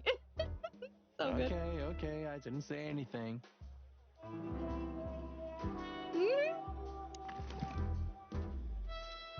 What is We this? stepped into it, didn't we? We stepped into Bro, it, let me didn't look we? at it. Let me look at it up close and personal. Come to daddy, darling. Yucky. Of all that's furry, what kind of a list is this? Exactly. I have no idea, but I don't even want to find out. Those names, all top dogs. Maybe they play cards together. Sure, that's very likely. Anyway, I pried this list out of a dead man's hand. Somebody dropped him outside the forest, a few miles from the Wessler residence. I should have known she was keeping secrets. Keeping secrets? She's the secret herself. Thanks, Filmar. This could be important. Could be important. Don't thank me. Maybe I've just signed your death warrant. Oh, thank you, sir. Oh, shut up, Marty. Jeepers. Okay. I only recognized a few names on the list Vilmar shoved into my hand, but all of them belong to the respected elite of Clawville. It could be a wedding roster, but I doubt that's the case. The list with all those imposing names must have something to do with Natasha, and thus the threats, too.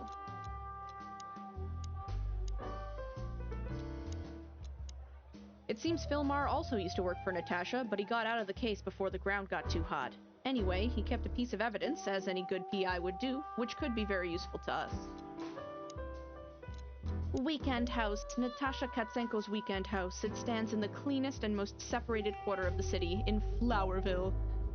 I'm curious about what she's hiding there. I'm curious why the hive is not on this list yet. I know it comes up later.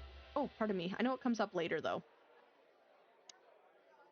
Alright, well, I suppose we should probably check out what's going on. Okay, so that would progress the main storyline.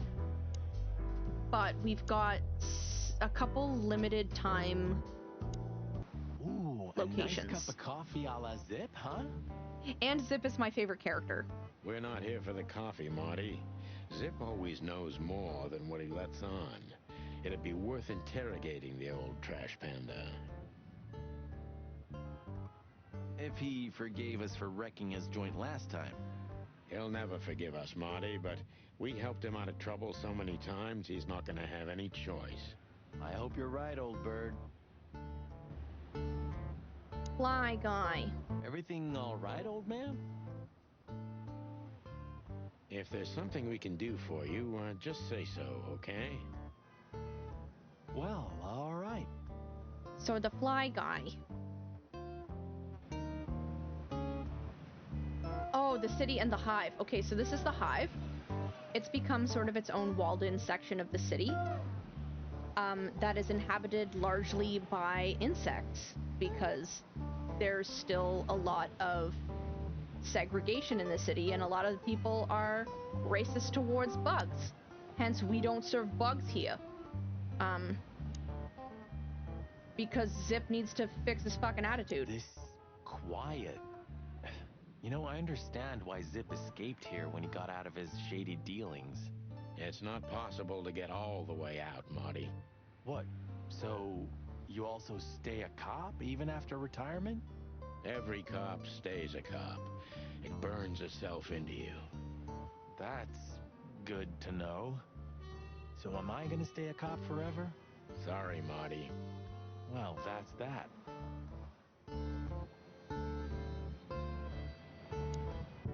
Ah, jeez, boys. Out of 2,000 joints in the city, how'd it end up here, huh? I'm retrieving snacks for myself. Yummy! Hello to you too, Zip. How's it hanging?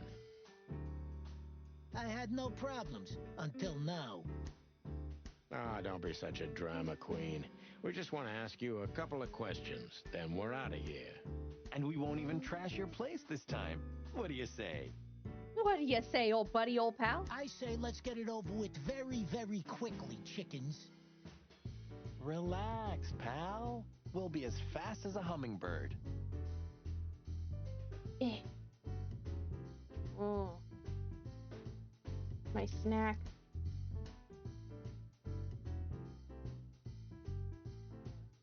It's fine. This just all stuck together. It's okay.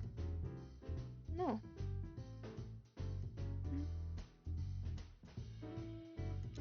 I'm not your pal, and you're as far from a hummingbird as I'm from a polar bear. Oh, come on, Zip. Don't be so hard on yourself.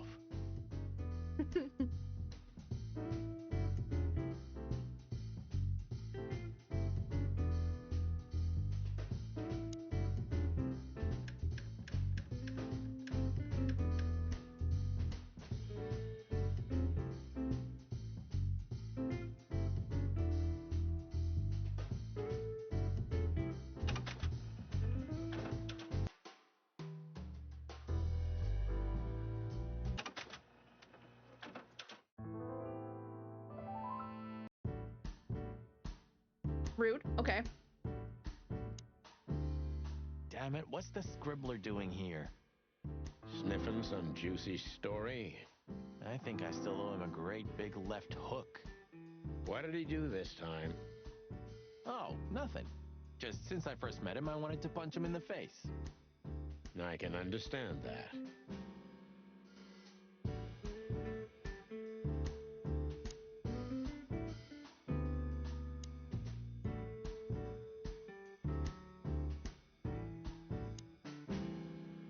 Hello, Timothy. Scribblers don't celebrate New Year's. Hello, boys. What a pleasure to see you. Answering your question, no, not really. Not me, anyway. I'm always where the story is. Mm-hmm. And where's the story now? I can't see it anywhere. It just stepped through the door, pal. The legendary chicken police back in action. Oh, I hate this guy already. What, Timothy? The journalist? Oh, you mean us? Well, I think I'll have to disappoint you. The chicken police are back together? I can't let that go without an ink stain, am I right? No, Timmy, you can. We're not working. We're just having a little fun, that's all. I'm not buying that, boys. It doesn't help that he's a fucking seagull.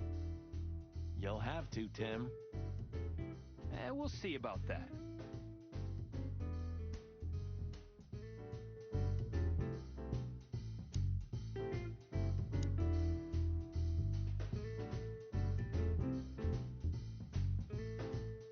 Let's just talk to him first, because I like him. Out with it. Stop winding me up. I'm almost consumed by all this excitement. Oh, him being a seagull is why you don't like him? That's fair. Seagulls. That's probably why they made him a seagull.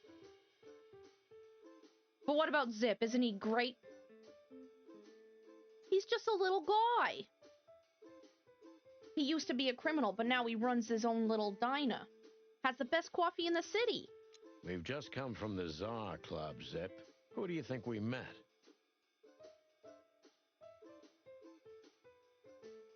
He is an adorable trash panda. If I can guess one, I'd say, was it His Majesty Hobart Ibn Wessler, the Rat Prime himself? The Rat Prime himself? On, pal. What a surprise. So, what do you want to know? Just because I don't know anything. Of course you don't. Just a couple questions. Go on, boys. Hurry up, will you?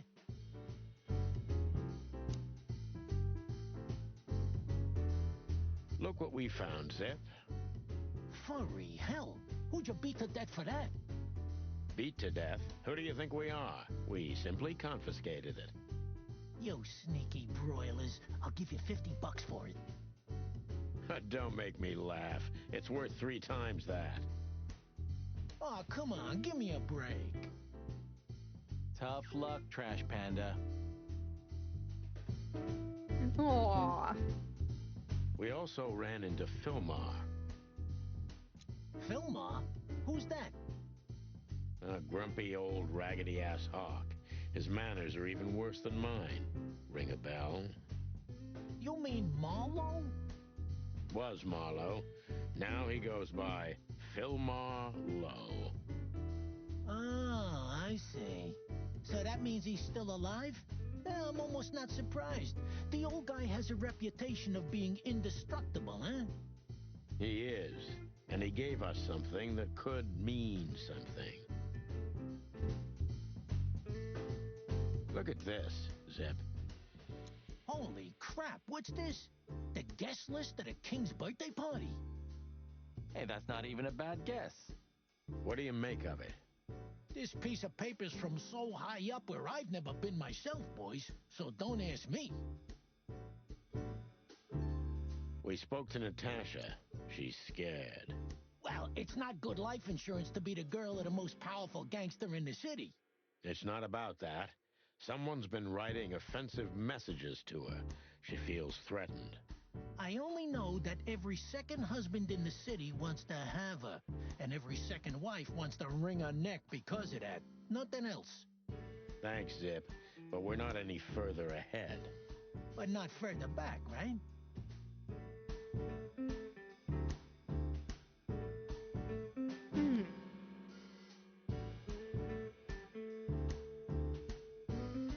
Do you remember that time when Zip made you wash dishes all night? Do I remember? I'll never forget it. My feathers smelled of soap for a week. At least you've learned your lesson. Never leave home without your wallet. Because your partner won't help you out. But hey, wasn't it you who went out to buy a pack of smokes without your wallet tonight? Well, that's different. Is it now? Yeah, right. Is that rag you work for still around, Tim? You mean the most read and highest ranking newspaper of the city, the Clawville Chronicle? Oh, yeah, that's what it's called. I see that you still have your famous sense of humor, Sonny. Such a joy. Yeah, I do. Why can't I ask him questions? I used to think a lot about what makes Zip's coffee so unique. And? I decided I didn't want to know. I totally understand you, Sonny. We all need a little mystery in our lives. I'm telling you, it's cocaine. That's how he stays in business, even though it's always dead. I didn't mean that. I was afraid if I knew what was in it, I'd never want to drink it again. Oh, I see. That's a good point.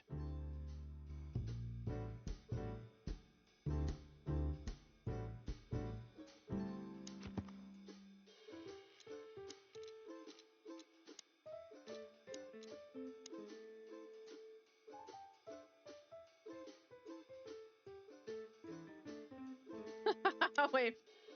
Loud, annoying, and overly enthusiastic. And unfortunately, he's the #1 fan of the chicken bully.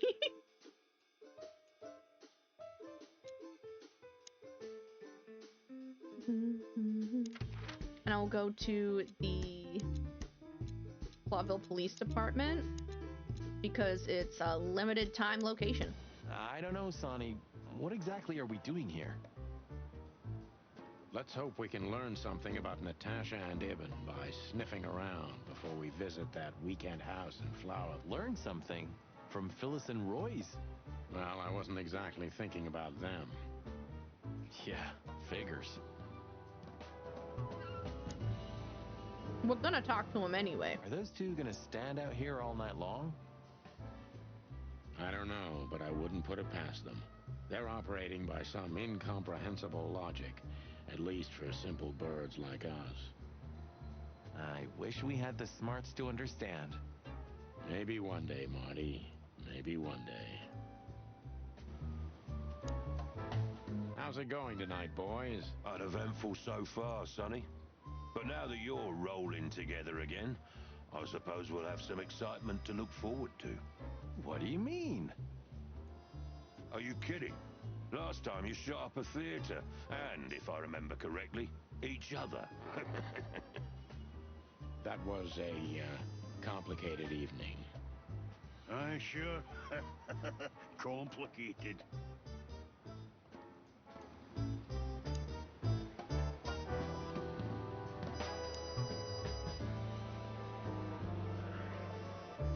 You still remember Philmar? Do you mean Philip? Of course I remember. He's got quite the reputation with that Philmar alias. We just met him. Small world, huh? Do you know what he's up to these days? Yeah, as far as I know, he's investigating petty blackmail cases and sneaking after poor bastards cheating on their wives. Anything else? Did he get mixed up in something that stirred up a storm recently? Yeah, I don't know about that. We haven't seen him at the PD for a while. He's usually a frequent visitor. Why? Did he run into some fishy business again? Possible, Bosco. But I'm not sure he'd want to make the same mistake. Wise decision. Listen, Bosco, what do you make of this list? Maybe it's the guest list of some fancy ball. These are some rather influential names, the ones I recognize anyway. Movies... You're not. Are you blackmailing them? Because if you are, I'll gladly accept a nice big juicy bone in exchange for my silence. A nice big juicy bone. The beefy kind. Stop screwing around, Bosco. It has nothing to do with our case. Which is what, exactly? We're still not gonna tell you. Listen, Bosco, what have you heard about that singer, Natasha Katsenko? You mean that little bimbo fooling around with Ibn Wessler? They say she's the jackpot, but I've never been into cats, you know. You couldn't be more racist if you tried, Bosco. Oh, misunderstand me. I don't have a problem with cats at all. I'm simply allergic to them. I can't stand being around them. I don't even take cases with cats. Sure, sure. Good for you. I should have used that excuse myself. Why? Is your investigation related to her? What? No, of course not. We just came from her show. That's why I asked. And what's she like? Well, I guess your cat allergy would go away for the rest of your life if you met her. Really? Maybe I'll have a go and see for myself one day. Hey, big guy. Hey, Cox. What's up? Back here so soon? Did you get nostalgic all of a sudden, Sonny?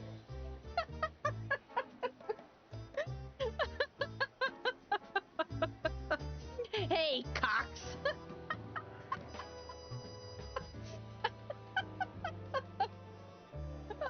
Fuck, it's so funny.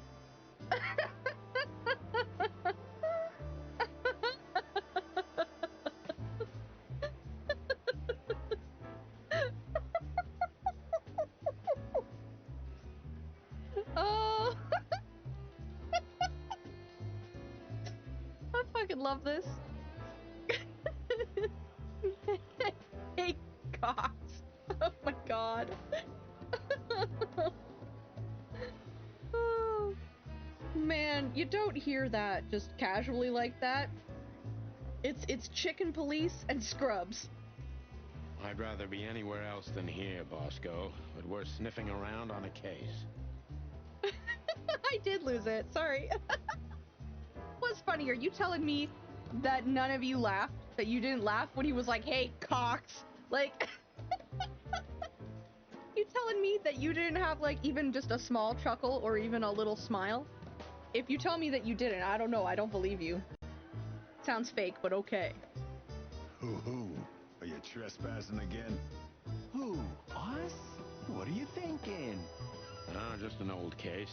Still open. Not official, but not active either. We're not bothering anyone. You know, old habits die hard. He left the room and came back and there was a hyena in the room. Yeah, the... They're like, oh, hey, Bosco. And he's like, hey, Cox. Because they're chickens. I lost it a little bit more earlier, the first time they went to the hot dog to see Zip. And I don't remember what they said to him. Oh, he was saying that, like, he was probably gonna die working the diner, and they were like, oh, see, that kind of suits you. And he's like, you know what? Your mother is a goat. Fucking lost my shit. It was so good. Your mother is a goat is top tier insult. I know. I'm just messing with you. So, how can I help you? You can't. No help at all. Guess who we met today in person, Mon? King Hector III? Even better. The one who commands the king. Wait a minute. Hobart Wessler? Damn right. Hobart Ibn Wessler in the flesh. Wow. And you're still alive. That's quite an accomplishment. In the rat flesh. But seriously, have you heard that he wants to get out of the black market business? Allegedly, he's trying to clear his name with some kind of new meat substitute. His name's gonna be rather difficult to clear. So Hobart Ibn Wessler. So Hobart is trying to wash the dirt from his name. I know it's Hoburn, but you know, whatever is. It's a bad joke. Forget I said anything. Impossible venture. I haven't heard about it, but it's an interesting addition to what I know. Which is? Evan's been acting very strange lately, and he left most of his business dealings to one of his goons, Mickey, also known as the Butcher, the Mongrel, and the Slayer. Yeah, we once had the pleasure of meeting him. That's all I know, boys. I know it's not very much, but it's something, I guess. I'll keep my ears open. Thanks, Mon. Listen, Mon, a reliable old friend shoved this into my hand. Could you take a quick glance at it? Quite an imposing list. What could those numbers mean? It could be a date even, but No, this is something else. That's what we were thinking too, and we got nowhere. But you see a lot of documents. So, is there anything familiar about this? Unfortunately not, boys. The names are imposing indeed, but based on this, it could be almost anything. The richest of the rich get together on all kinds of excuses. Huh, it must be a secret cult. It could be, of course, but also anything else. I'm sorry I couldn't help you more. Ah, don't mention it, Mon. Thanks for your time. Or, wait a minute. There is something. Stop teasing us, Mon. I'm sure you've noticed that all the names in the list are men, right? Yeah, of course we noticed. Thanks for the observation, Monica. Don't mention it. I'm just a receptionist. We saw a pretty good show at the Czar Club tonight. Good for you, I guess. Natasha? Natasha. She performed a new song. She also sang about why she called us there. Or rather, me. And? That's confidential, Dollface. Anyway, I can't help wondering about that woman. Her past is a mystery, and I couldn't draw much out of her in person either. Women like her always have something to hide, Sonny. I think that's exactly what makes men fall head over heels for them. I know another broad who's all mysterious. Oh yeah? What's her name? I'll look her up if we have a file on her. Marty, shut up. Oh, you mean me, right? All mysterious, full of secrets, and grace. I didn't even hear that, Marty.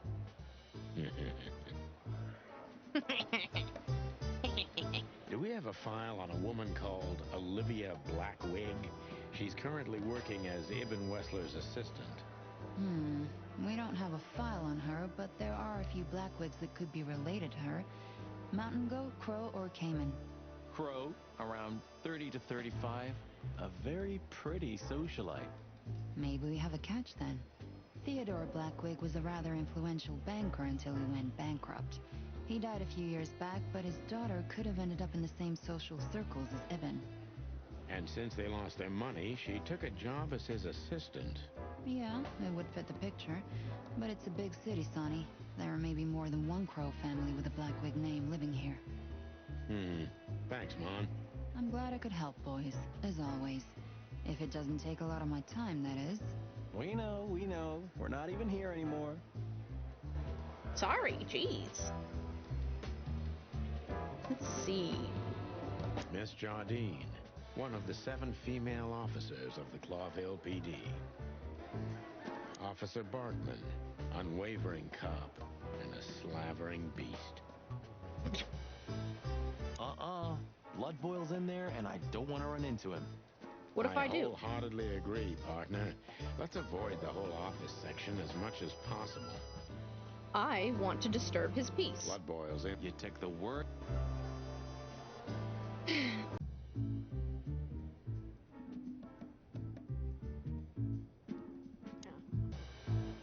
Okay.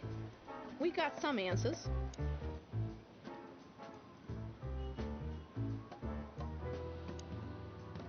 I haven't unlocked an ask thing for them yet.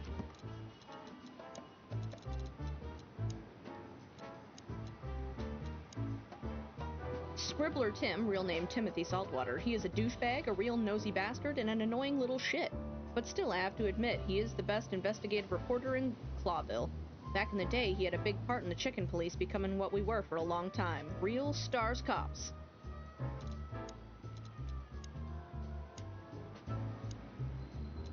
Council of 12. Although Clawville is a monarchy, the actual power and jurisdiction, aside from the king, are in the hands of the Council of 12. Or, as most animals think, entirely, and the king himself is only a puppet and a symbol. The members of the council are the mightiest animals in the city after the king, employing not only politicians, but influential businessmen as well. Alright, I guess our only choice now... I mean, we could go back to the Hop Dog, but I think it's time to go to the weekend house. Well, if there's one thing I'd learned during 20 years of detective work, it's that if someone wants to meet you at a remote location at night, you should bring an army for backup. One time, me and Marty were stupid enough to underestimate a situation like that. and we never really recovered.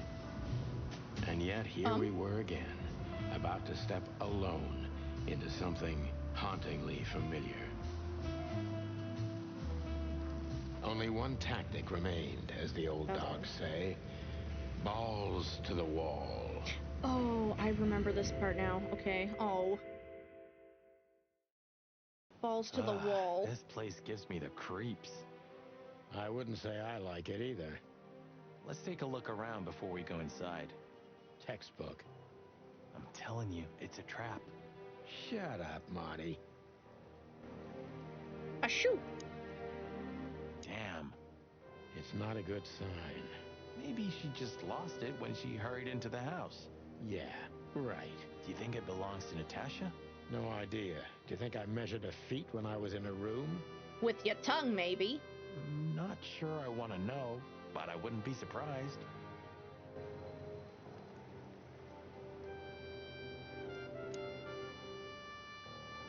So, this is the word. What can I say? The message is loud and clear. Yeah, what matters is who is it for and what does it mean? What does it mean? I can't misunderstand that if I wanted to. We'll see. Wait a second, did that bimbo put a spell on you? As you used to say, don't let it cloud your objective judgment, Boss Bird. Watch who you're talking to, boy.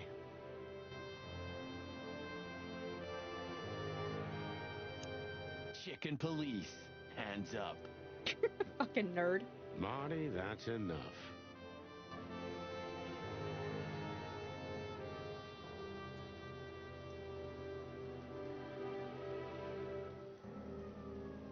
Cats. Cat profiles. 2 of them. Marty, all right. Before we enter, did you bring Big Bertha? Of course.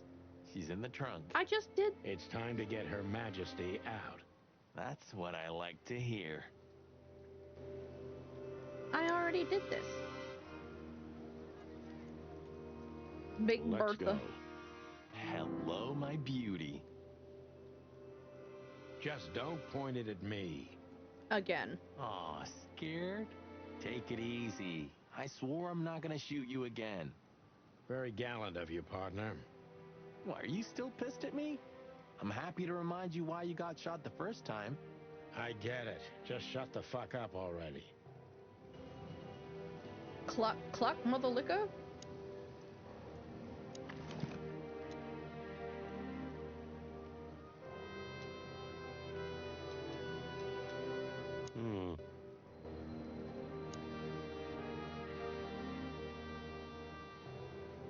It's the nothing. What was that? Forget it. Just an old quote from a movie. It means it's fucking dark in here. Flashlight. I didn't bring one. Me neither. What a pair of fucking professionals. They start swearing very suddenly, frequently. Yep. But you do have a shotgun with you. We should have shotguns for this kind of deal. Is that from an old movie? No, it's an original. Figures.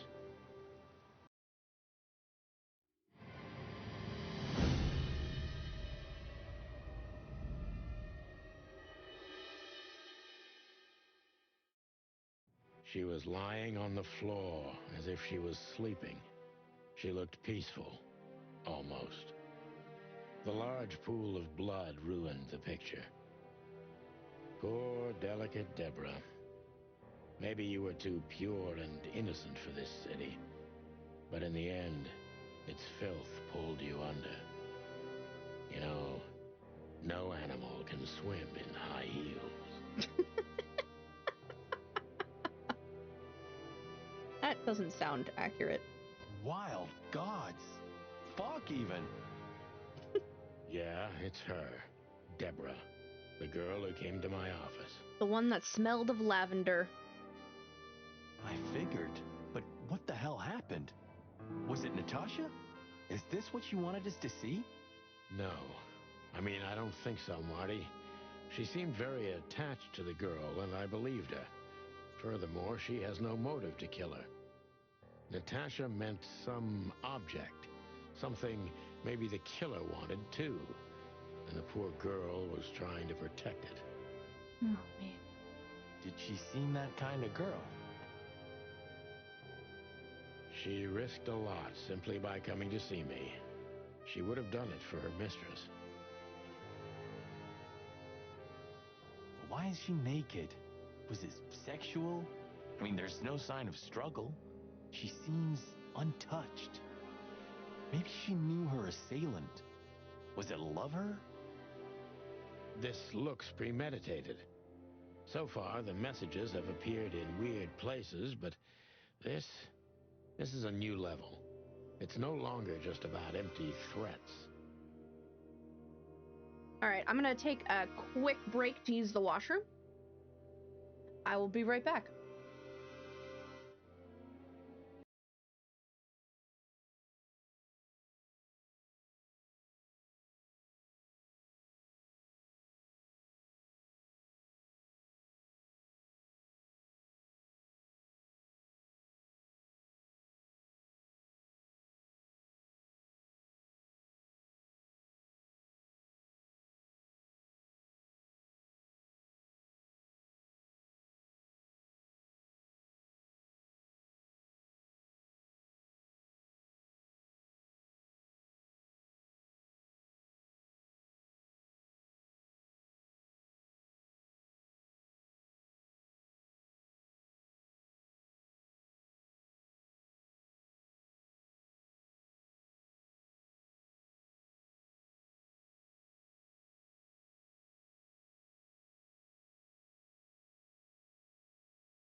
I have returned. Oops. Well, maybe Natasha's on her way here right now. Or she was already here and something happened to her, too. Kidnapped, or worse. Those are possibilities, but we can't wait. We don't have time for guessing. Search the house. Search everything. The room's not trashed.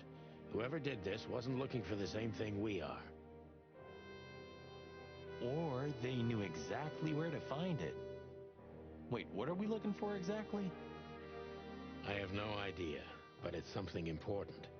Things like that have a way of getting noticed when you come across them. Amen to that. Ah, the hell?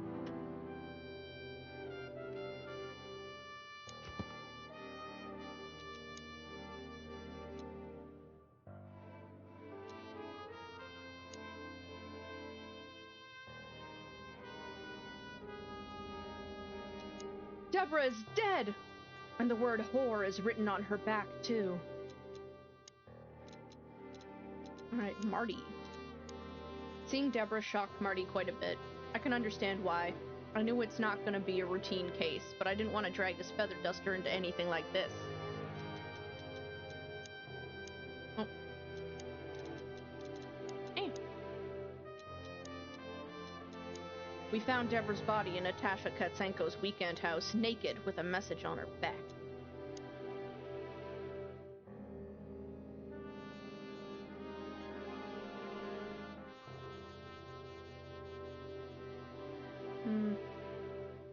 I guess.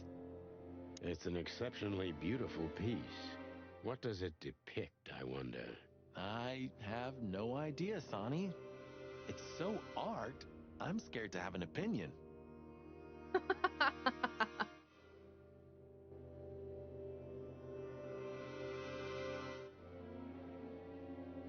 Oh, this must be Natasha and her family. She was the only one who survived the immigration from Stavonia to Clawville.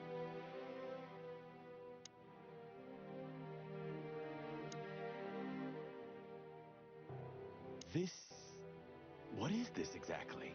A human. Mythical creature. Quite the cult in Iveria. The whole country's full of these statues.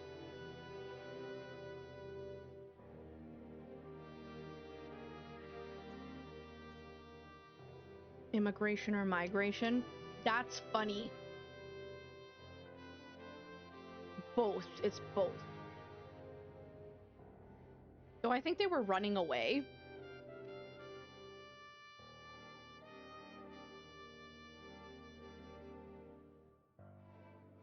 I don't know the specifics of migration. Part of my brain tells me that migration is usually part of a pattern where they return, but that's probably wrong. Does it mean anything? You don't think... Let's take a closer look.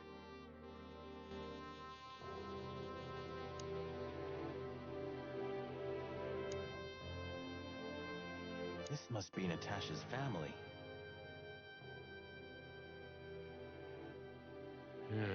Wealthy. Do you think she's from the Stavonian Tsar's family? Oh, nobody could have survived that massacre, but I'm sure this family was also close to the fire. Her name is Natasha. Previously Anastasia, or I guess it would be Anastasia. What is she doing here anyway? What, an alias? Keeping secrets, and now this case? Do you think it's all connected somehow? Let's not draw hasty conclusions, Marty.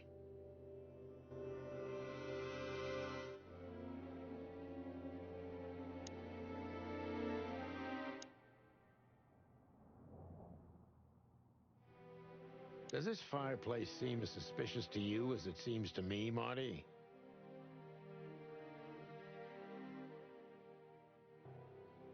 It looks like it's never been used. And the place has radiators in every room, meaning there's central heating. Huh. Then why the fireplace? For decoration?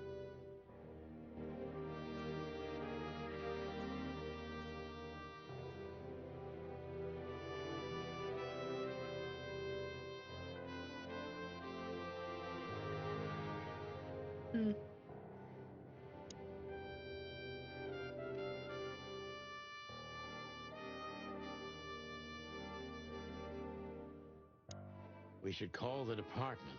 Anonymously, of course. Do you still remember the number? I haven't called my own workplace in years. Cretin. Of course I remember. 555-111. 555-111. Is it? Since when? Since they invented the telephone. Yeah, of course. No, I knew that. I was just testing you. Yeah, right.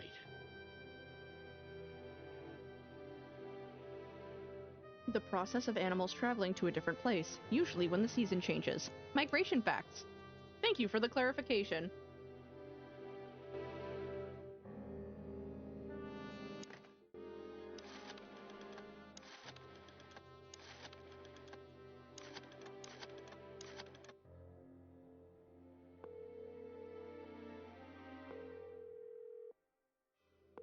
Clawville PD, how can I help you? I found a corpse. A woman. She's dead. Cold. The address is Rochester Street, 37, Flowerville. Sir, please, would you repeat that? Rochester Street, 37. Write it down and hurry up for the sake of the wild ones. Hurry! Hurry! Like a pro. Yep, like I've done it before. Oh, yeah. I almost forgot. How can you forget a case like that? How many times have you seen a three-headed monkey in your life? I have a memory of a chicken, you know? That's for sure. Now let's get the hell out of here.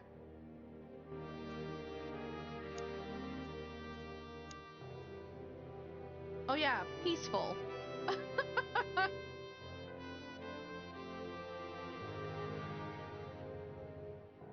In case you were wondering, that's her Impala tail. Not just a weird butt crack. The message. Here, too. Yes, but this isn't about Deborah, and wasn't meant for her. It was meant for Natasha. Obviously. What have we gotten ourselves into, Sonny? I don't know, Marty, but let's get ourselves out of it as soon as possible. Poor Deborah.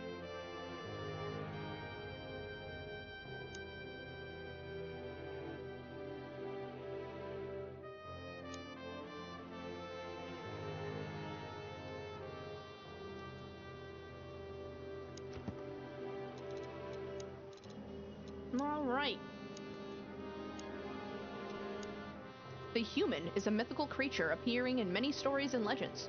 Usually it appears as a wise creature, a keeper of secrets, but it also has a dual nature because chaos and destruction follow in its wake. According to most, the essence of its symbolism lies in the fact that certain secrets require a substantial price to be paid. By uncovering these secrets, we bring a curse upon ourselves. Some believe humans are the messengers of Nkvatiti, the god of nothingness, and usually depict them as angels with wings.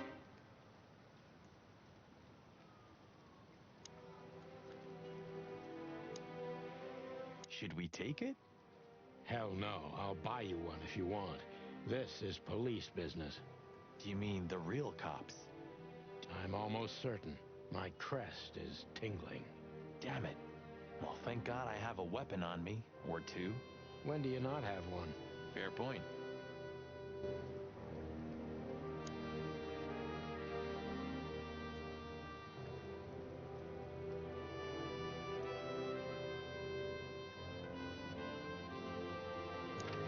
Well, alright, I suppose we should go. Hot dog. Clawville PD. Let's go to the hot dog.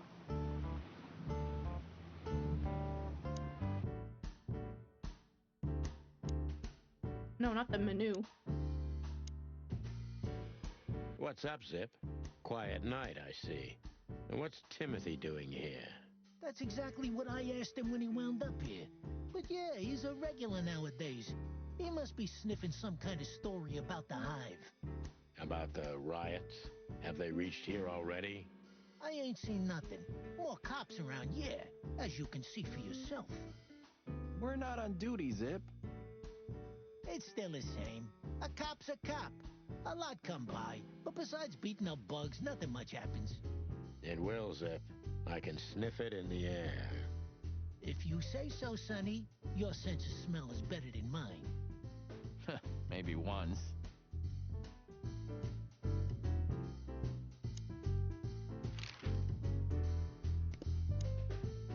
So, how about you tell me what you're really doing here?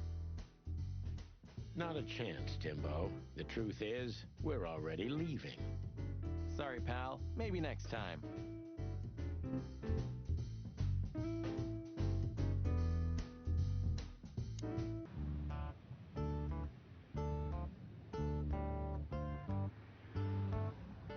The Hive. Ugh.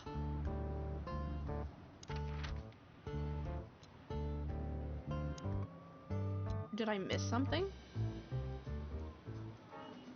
Do you want to hear some juicy gossip, boys? Always.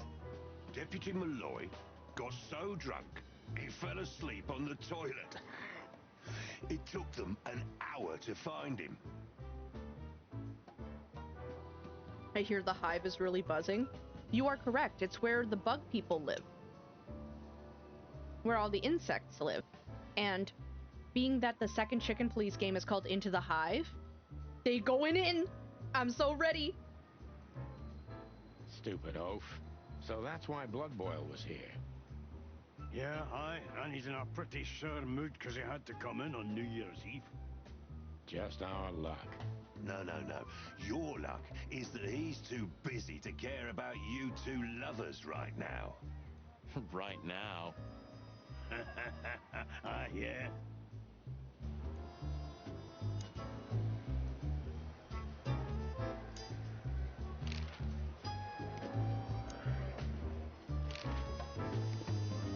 Blood Boil's in the... You took the word. You took the words out of my beak. Okay, clearly I've missed something. You wrote that down? It burned into my mind.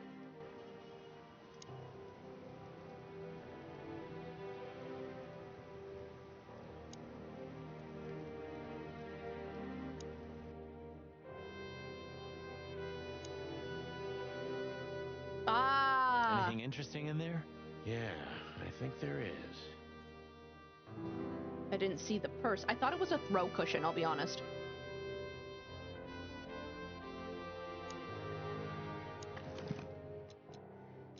SN.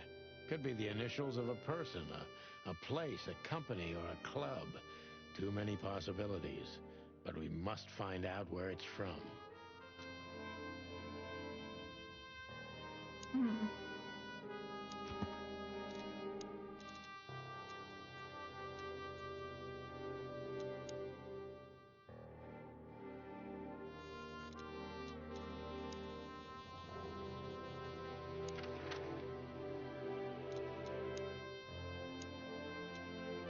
Okay. There's Anything nothing else? else you... Okay. I really shouldn't be here, you know? It's New Year's Eve. I should be out partying, not dealing with this shit. Well, it's a little late for that. I told you it was going to be a rough ride. What you told me was it's gonna take a few hours and it's practically nothing. Yep. And you believed me. Yeah, I was an idiot. You also, like, jumped on the chance to go out before you even knew what was going on because you were like, oh, it's boring There you here. go. I want to get into shit.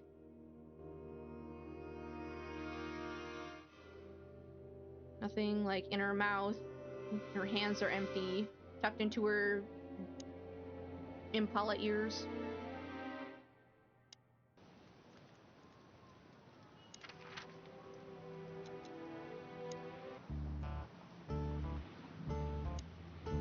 Hey, old man. Everything all right? Any trouble? Still nothing.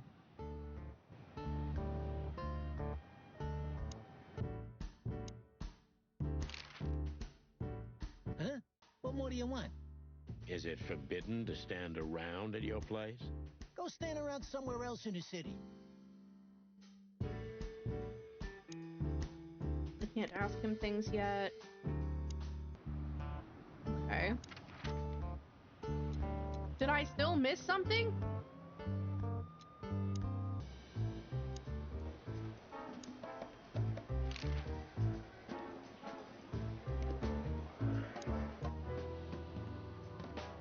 God damn, okay.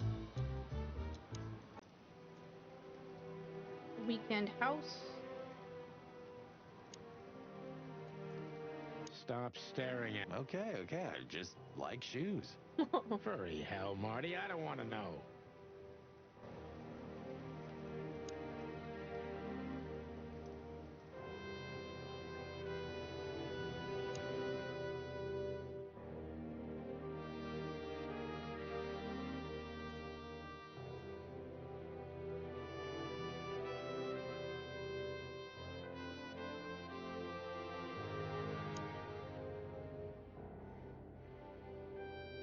Does this fireplace... And the place has radiators. Then why the fire?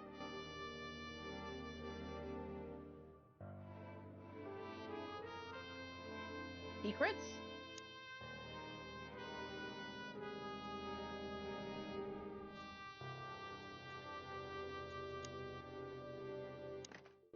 What if I call Lewis?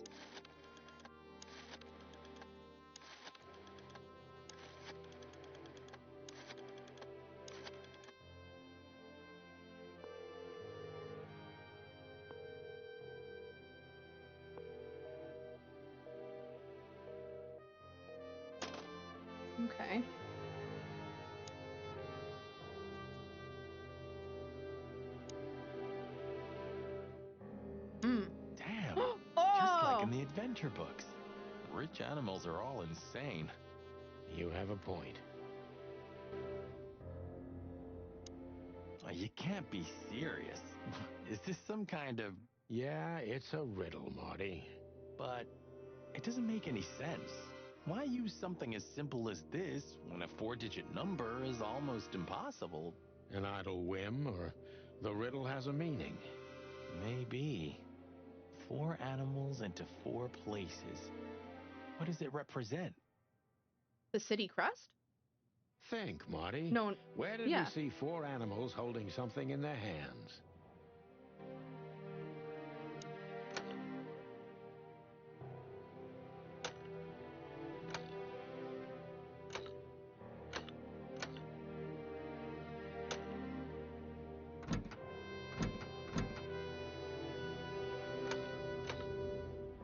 Oh.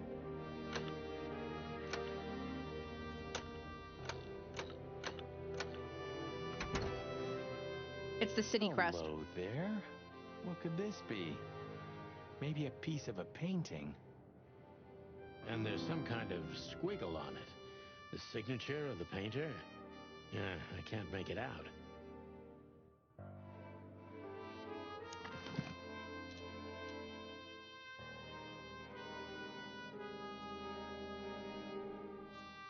It's a piece of a painting.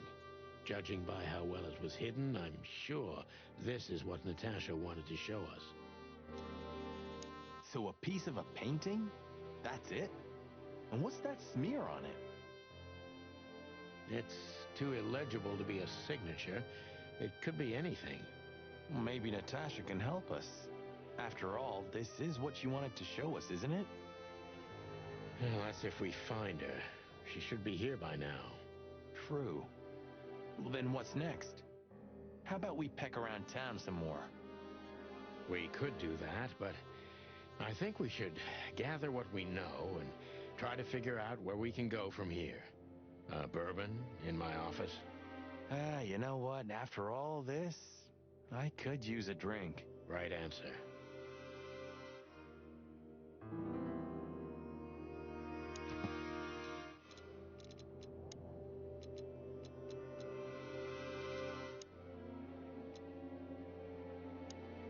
Mullen's Newsstand, a tiny kiosk in the heart of the Calavera Hills. It's small, almost invisible, but hides one of the most crucial things in this shithole. Knowledge. Drop some knowledge on your brain.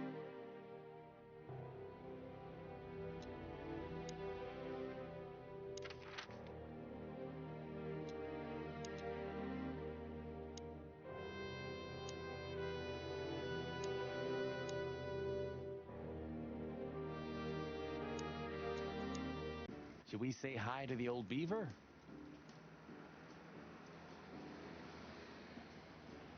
Sure. Mullen is an old friend, so he certainly deserves a hello, and we do need information. Few people know as much about Clawville as the old wood chomper. An encyclopedia in the flesh. Yeah, he always has something.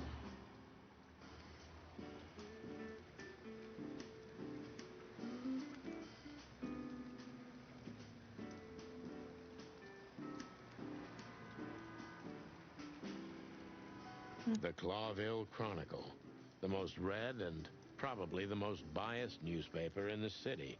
It's supposed to be a royalist rag, but the separatist overtones are getting stronger and stronger every day. Chandler's used to be quite a prestigious cafe. Magnificent animals had breakfast here, and in the evenings, philosophers and writers would get drunk together and argue. The place is now just a second-hand bookshop, just a shadow of its former self, like so many things in this city, like me.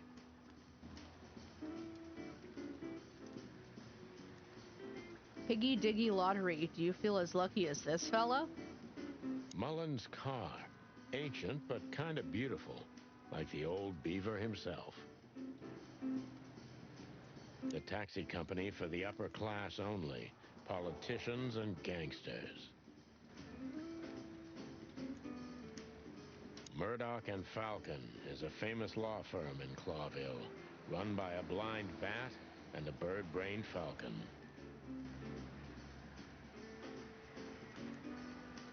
Some things are indestructible, right? Yeah. Mullen's kiosk's been here since I was a little chick. My old man used to drive here from the other side of town for his daily papers. Yeah, many still do. He certainly is something. Mullen's a wizard from a forgotten age. Yeah, kind of.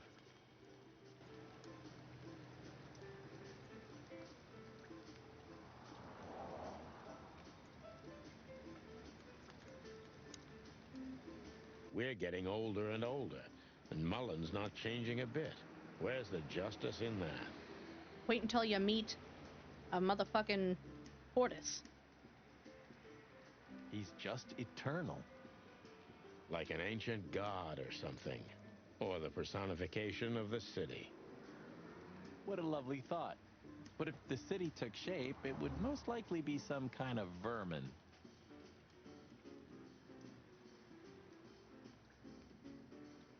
Ibn Wessler. Yeah, true. But that wasn't very politically correct, coming from you, pal. Hey, you know I didn't mean it like that. Yeah, I know, Marty. You're too good for this world. Aw, thanks, boss. It wasn't a compliment, Marty. Hey, Hercule. What's up, old friend? Hello, me lads. It's good to see you. What are you doing around here where you never see a cat go by? We're working, Uncle Mullen, just like you. But I'm afraid we're also walking a little bit outside the law. But it's New Year's Eve. Couldn't it wait a bit? Whatever the case is, it can't be that serious. I'm afraid it is. Maybe you can help us with a few things. After all, you know everyone in the city.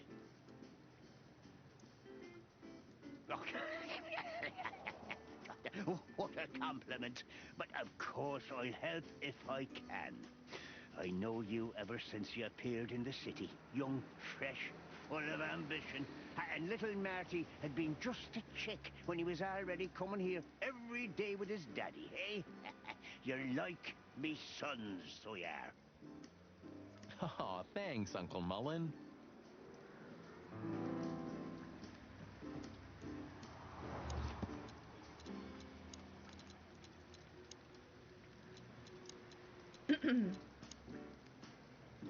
Hercule or Hercules. Mullen. Beaver, genus Castor. Male. Old and full of secrets, like the city itself. Mullen is an old comrade from before the times of the chicken police, so from terribly long ago. I used to call him Uncle Mullen even when I was just a fresh patrolman, even though he's only a couple of years older than me. He represents many things I wanted to become: honest, wise, and always cheerful. Mullen knows almost everything about everyone worth knowing. We should use this to our advantage. Hey, Gruticus, welcome in. On chicken breeding farms and in poultry exhibition circles, a male chicken is called a cock. The word derives from the Old French coq or coq, meaning male bird. Cock facts. You missed some funny cock moments earlier. But that's alright. And a goat moment.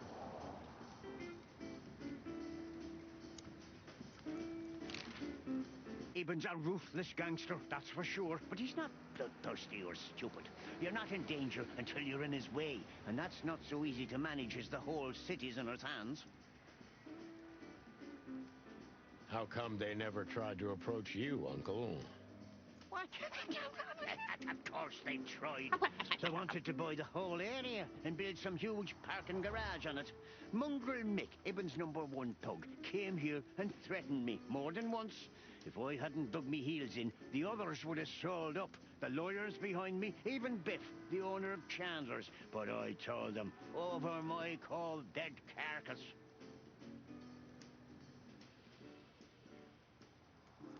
Why is that? Oh, no, it's fine. Thought something was tickling my brain for a moment, but instead there's a cat. It's because I had potato chips. And he's a fiend! He's always going, give me potato chip. I can have one, please. No, you can't. No potato chips. All gone.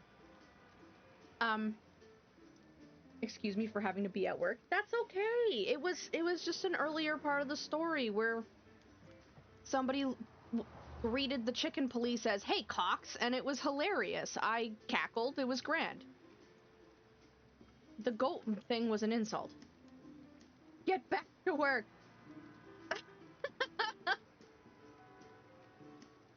Man, it's not even the first time I played this game. I thought maybe you might know from last time. Then again, I forgot, and I can't expect you to remember if I can't remember. Oh, looks like it worked.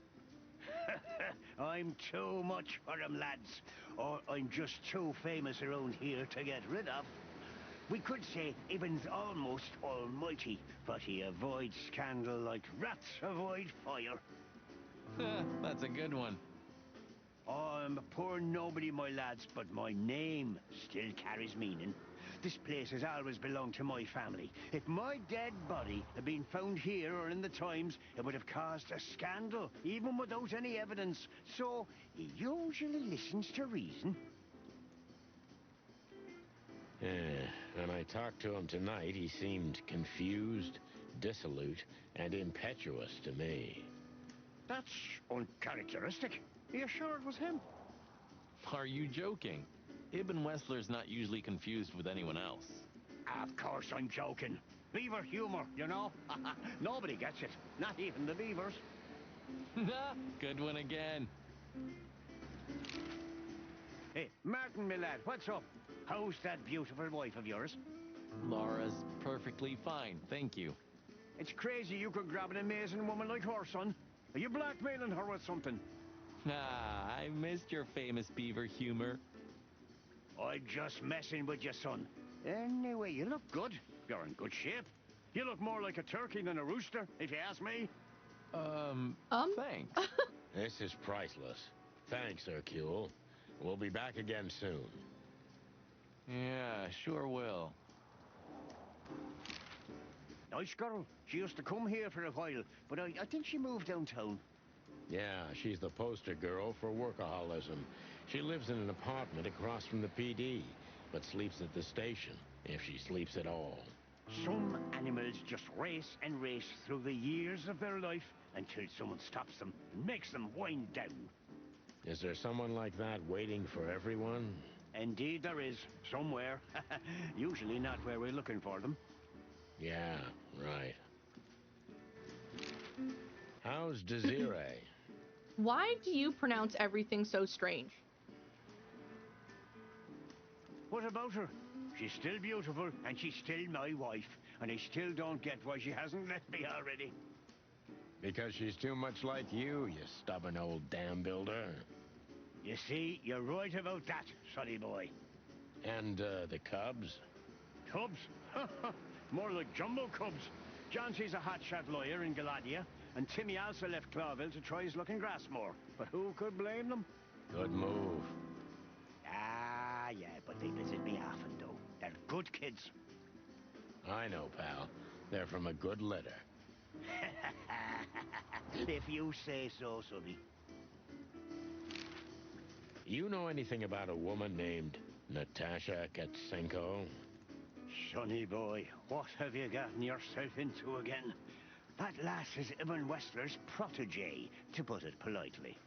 She's the crown jewel of the city. A shining new star. If you dare talk to a gal such as her, you can expect some serious lead poisoning, me boy. Well, I suppose I should have come to you first for advice.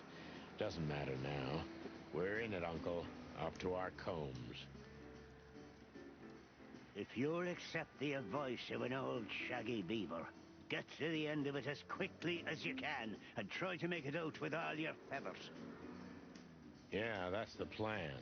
But do you know anything about her? Anything, interesting? As I've heard, Natasha is quite a mysterious lass. She came from the Stravonian tsardom and fled to Clawville, but from what? No one knows. Some years of her life are shrouded in mystery, and that rarely means good. Whoa. You're right about that.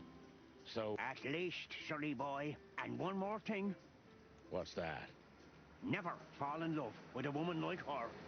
Thanks, Hercule. I wasn't planning to. Nobody plans to, sonny. Just take care of each other, okay?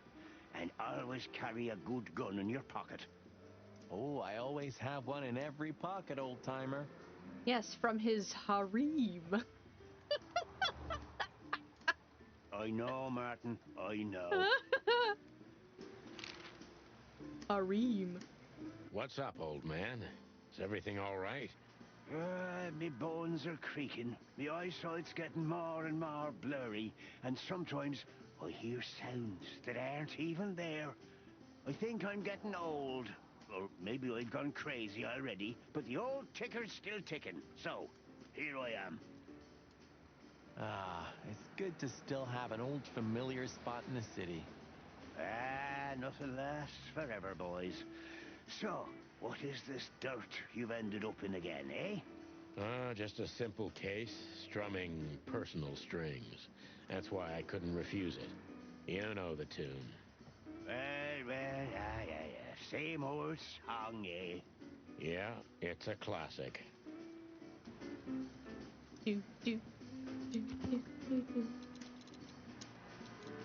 All right. What has he told us? We know where Natasha came to Clawville from, but there are several years in her life that are completely dark to us. Not even the all-knowing Mullen could tell us more about her. Marty's fiance is Laura, a beautiful, warm-hearted predator. I don't know what she sees in Marty, but he is too damn lucky to have such a woman for him.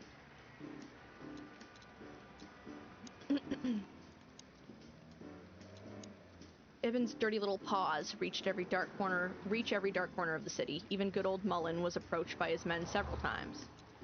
Okay. Monica's such a workaholic that she even moved into the block opposite the PD, but despite the move, she still sleeps at the station very often. Hercule! Old Mullen's kids flew out of the nest a long time ago, but he's eternal and unstoppable, just like some kind of ancient rock the city is built upon.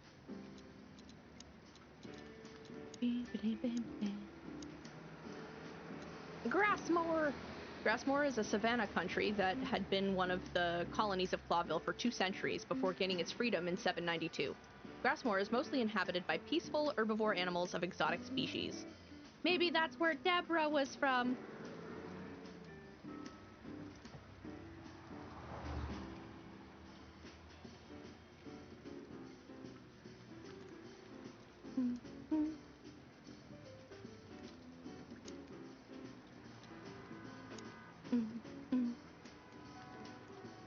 Okay.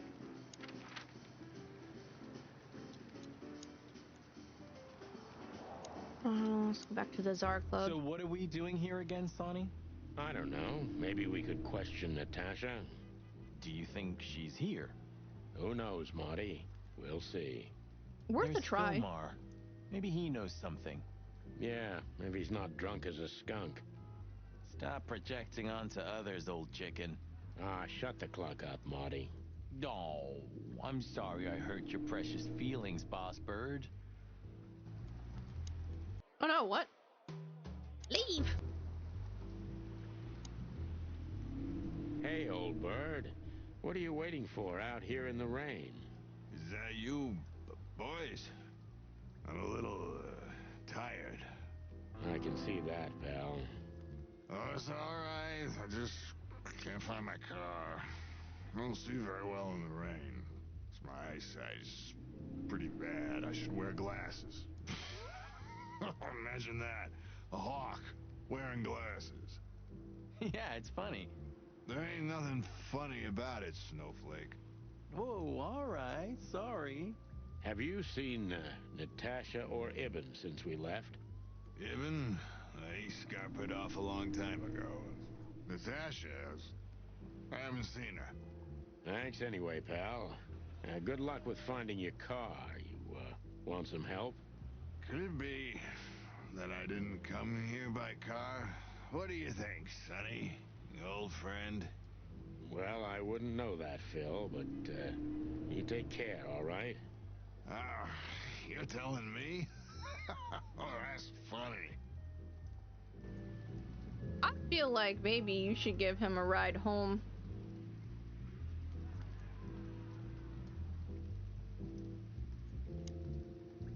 Hey, boys, tell me, is Natasha still inside? I can't give you any information about that, gentlemen. I'm sorry. Ah, the regulations. I know. We've gotten used to it. I am glad to hear that. And your boss, Wessler? Can we find him in the VIP lounge?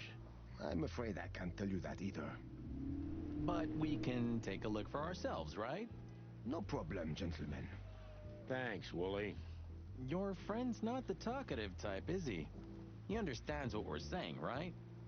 Don't anger me, chicken, or I'll tear out your throat before you could say hemp seed. Ha! Just try, Fleabag. Hey, folks, relax. The night's still young. We'll have plenty of time to tear each other's throats out, but right now we're busy. Huh. You're right. Bye, guys. Goodbye, gentlemen.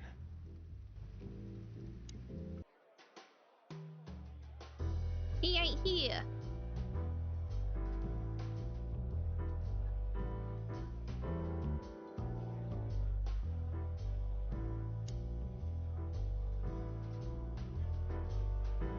So we meet again. How unpleasant. I'm sorry, Olivia. We won't keep you long. Perhaps you could tell us if you've seen Natasha. She hired you and you already lost sight of her? That's unfortunate. We should have met her, but she didn't show up. Should we be worried? Are you asking me that? I haven't seen her since she was on stage. Not like I was paying any attention to her or anything. Thanks, sweetheart. We won't bother you anymore. Thanks, Olivia. Don't mention it. You think the guy's taking a shine to Olivia now? Why should I care? And while we're at it, why do you care? Me? I don't care at all. And why do you ask?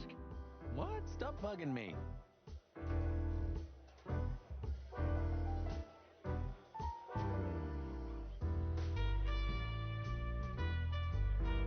Getting all the gals. Are we able to check out Natasha's room again?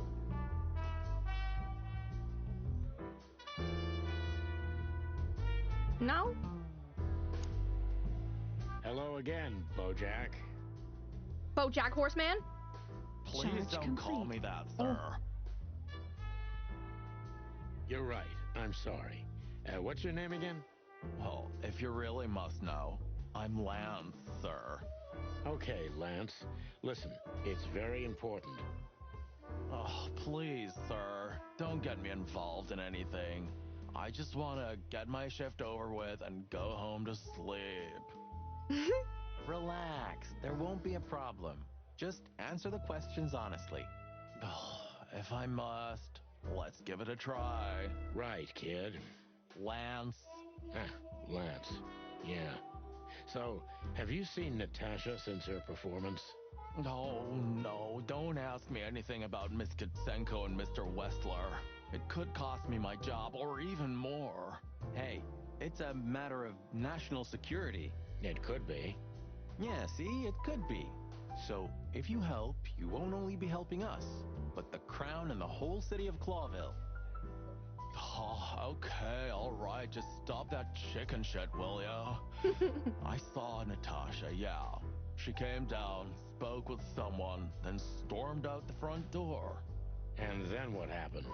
She came right back in 2 or 3 minutes later, soaked to the bone. She was in a hurry. She went up to her suite, then came back down and left. And you haven't seen her since? I genuinely haven't seen her ever since, sir. Thanks, Lance. You've been a great help. I'm happy to hear that. So Natasha had left? Seems so, but she never arrived at the weekend house. Then? Then we'll stay with the original plan. We'll gather our thoughts at the office and go over everything we know. Okay, Boss Bird. Lead the way. All right. Getting some hot tips.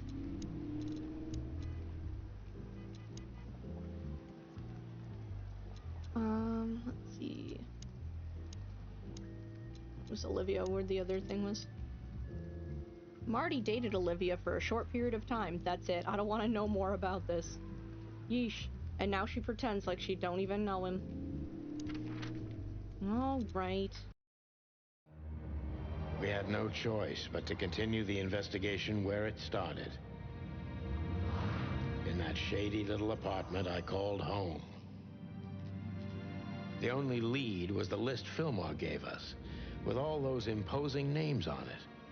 But what could it mean? And why did Natasha keep it secret from us? But most importantly, what did all this have to do with Deborah's death? The trail started to get cold, and so did the air outside.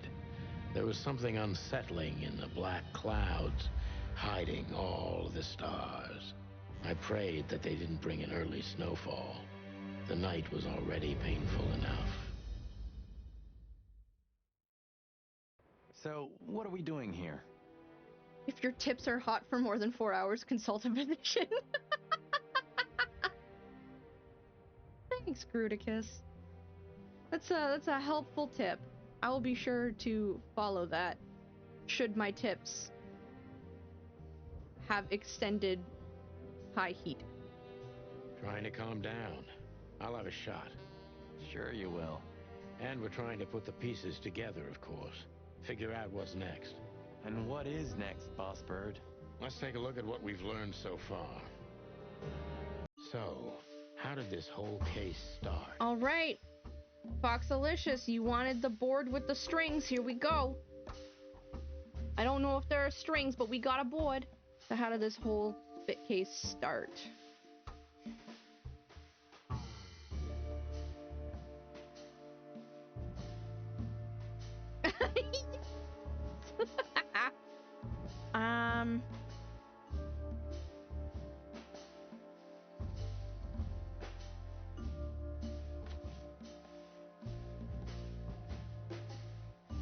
There we go.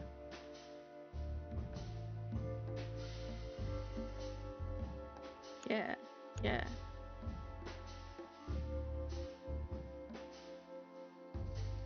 Okay, that's it. Okay, and then, and Natasha is afraid. Oh, okay.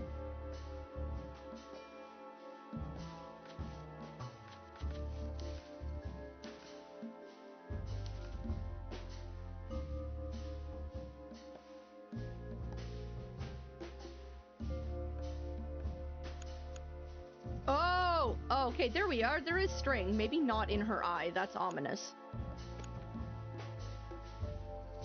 Natasha and the threats, but what's the connection? There were clearly addressed to her. The threats are meant for Natasha, no doubt about that.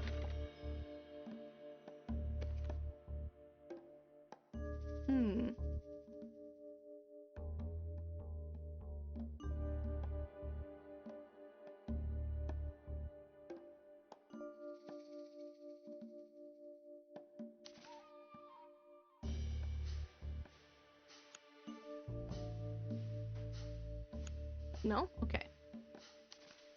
Strange threats.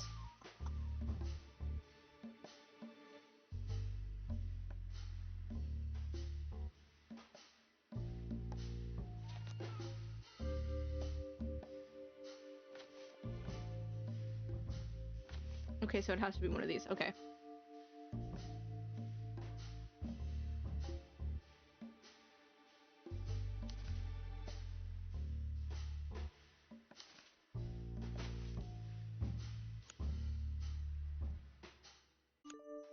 But there was something Natasha didn't speak about. She kept it secret. Natasha is terrified, and she's in real danger. But she kept this list hidden from us. It seems too important to keep it a secret. Too important.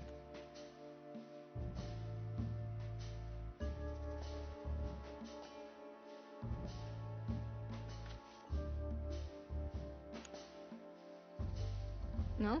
Okay, Olivia? Lewis?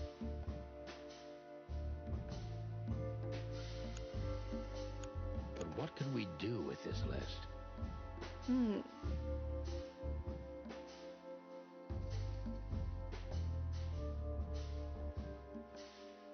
I know only one person who moves in circles high enough to know where it's from. Lewis. We must ask him if we want to get out of this dead end. Case closed. Not quite. So the card is, maybe a dead end. The piece of painting, too. But the list Philmar gave us... Exactly. Full of those imposing names. And I only know one person who moves in similar circles. Lamar. Yes, Marty. It's Lewis. Exactly. Of course, it's Lewis. But where do we find the Bunny Man? Well, since he owns this building, I'm hoping he's here. It's worth a call. You know his number? By heart. 555-932. I wrote it down in my notebook as well. I also wrote it down, just in case. You are a professional, Boss Bird. Thanks. Anything new? No.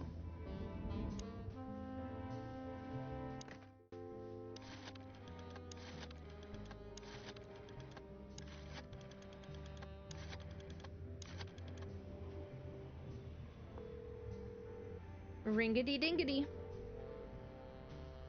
Hey, Lewis, sorry to disturb you again. Could you come over to my place? I have a question for you. It's very important. It's about a case. A real case? With the chicken police? Of course, Sonny. I'll be over in a few minutes. Oh. Thanks, pal. I owe you one. One? Just a second.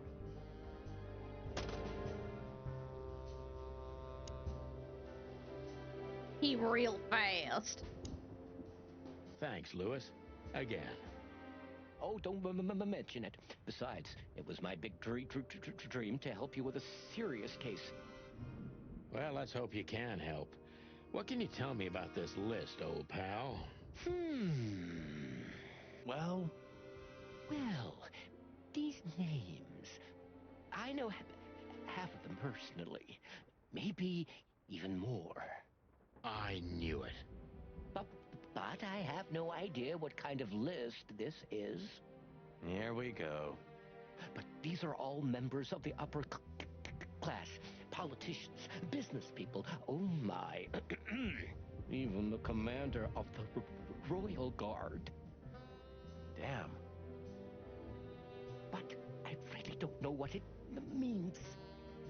So, is it a dead end? I'm afraid so. Maybe I'm really gonna write that novel. If I make it to retirement alive, of course. Oh, for Pete's sake. Lewis. Deborah, the girl who came to me tonight. Yes. She's a very lovely young lady. Where did you take her after you two left? Where she asked me to Flowerville. Flowerville? Rochester Street 37? Yes, exactly. Why? Luck. Did something happen? Nothing good, Lewis. Nothing good. This? This? Oh, my goodness. I think we have a bingo, gentlemen. You see, I also have one of these. A card? Like this? Really? Yes. It's a membership card to a very exclusive club. How exclusive? Very. That's what I'm talking about. What does SN mean, Lewis? It's the sweltering Nile. But that's a... Well, yes, it's a brothel, but it's not like that. It's something completely different. Calm down, Lewis. We're not going to tell anybody. Thank you so much. It is rather embarrassing. Listen, Lewis, how do we get in? Phew. want to get in? Well, if you show them this card, they'll surely let you in, but it will be obvious you're not regulars there. We're used to that. So, are we going to a luxury brothel? Correct, Marty. Thanks for the help, Lewis. I owe you one. For the third time today, I think. Gonna go see some titties. I don't know what you said to him, but after you finished, he almost immediately van disappeared. Really? That's suspicious. Or he had business elsewhere. It's New Year's Eve. Everybody's going somewhere. I didn't see her after the show. If I'm not mistaken, she usually leaves when everyone else has already left. There's going to be so many nipples. Well, considering they have human bodies, I don't think so. I think it'll be a human amount of nipples, which is a little weird. What else do you know about her, Lewis? Oh, not much. What everybody knows. She was a dancer, then a backing singer, then star, and then club owner. We found out as much already. Do you think she'd fled the Stavonian massacre? That's why the secrecy? Do you mean the massacre of the royal family? I'd say her accent is a dead giveaway, and her name too, though it's undoubtedly an alias. So it's possible that she is a part of the royal family? I don't think so. Nobody could have survived that awful night. Awful night? You're probably right. What should we know about the place, Lewis? Besides what they're dealing in there. Dealing in pussy? No, it's an elegant and exclusive and not place. just kitty Not cats. Everybody visits them for that, you know. Some animals just go for company. I see. I guess it's mostly visited by the upper class. Mostly, yes. The wealthy who have a taste. Yes, of course. Is it true what they say, that it's some kind of hidden stronghold of the royalists? The Nile is a proud herald of the coexistence of all the species, yes, but stronghold? I don't think so. But the place must be an eyesore for the separatists, right? Oh, don't worry for the girls, Sonny. They can defend themselves quite well. The separatists wouldn't dare to go near the place. Well, we'll see what they have to say about these two old cocks.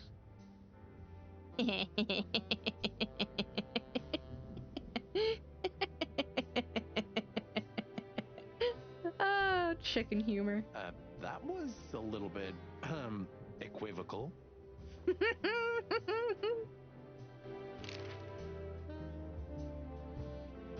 May I ask what you have gotten yourself into? This looks serious. It's complicated, Lewis, but nothing good. I can tell you that much. Ah, is there anything else that I can help you with? Maybe there's something. What's the thing? Let me talk to my chicken brother. Look, I'm sorry I dragged you into this, Marty. Don't be. I would have been bored to death, still be on that shooting range. And Laura, what about her? She's used to it. Every New Year's the same. You know, since that special one. Don't say it. A bloody New Year's. Yeah. So Laura's probably at home, waiting for me on the couch, staring into a candle and killing a bottle of wine. Or two. You can get out of this any time. You know that, don't you? If you start something, finish it, right? Let's just make it through alive, okay? Or Laura will bite off my head. Literally. I'm on it, partner.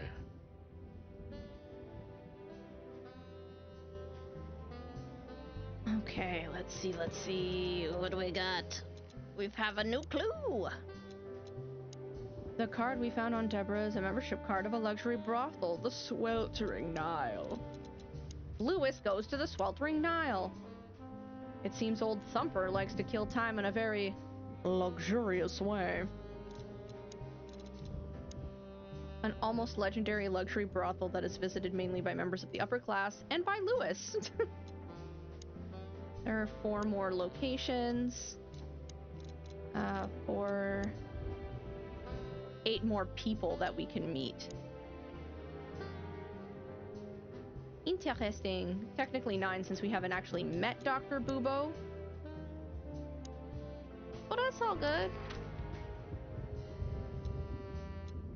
Oh, I can't go anywhere else?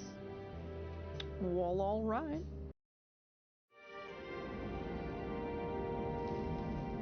To Marty's delight, we were heading toward the most exclusive brothel in Clawville. The separatists and those opposing the monarchy hated the place, just like they hated everything that supported interracial relations and peaceful coexistence of all species. So the place wasn't just a brothel, it was a symbol. But just like a brothel is not a worthy symbol, Clawville failed to turn out the way it was intended. Well, here we are.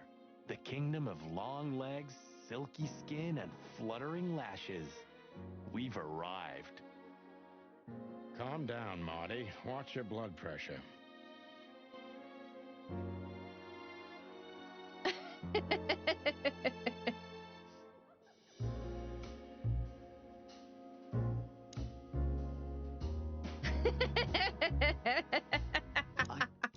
I don't even know. Good gods. The voice crack was so solid. Hey, keep it down, Marty. I see it now. Of all that's furry. Yes, it's very furry. Or more like, shaggy.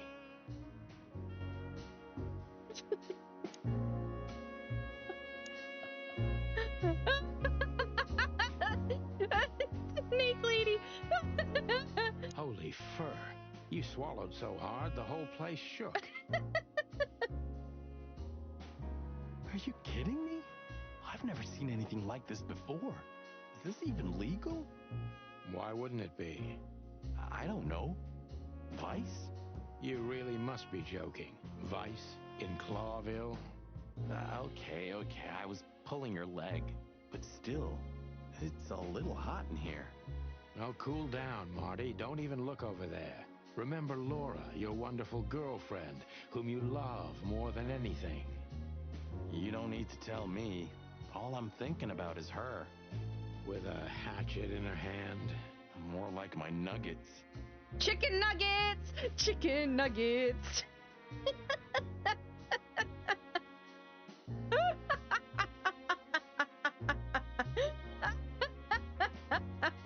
Chicken nuggets! That's...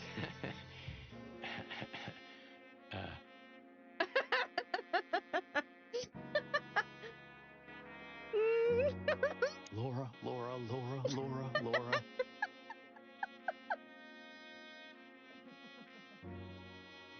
That's it, Marty. Just slowly turn away from the pictures. Laura. That's it, Marty.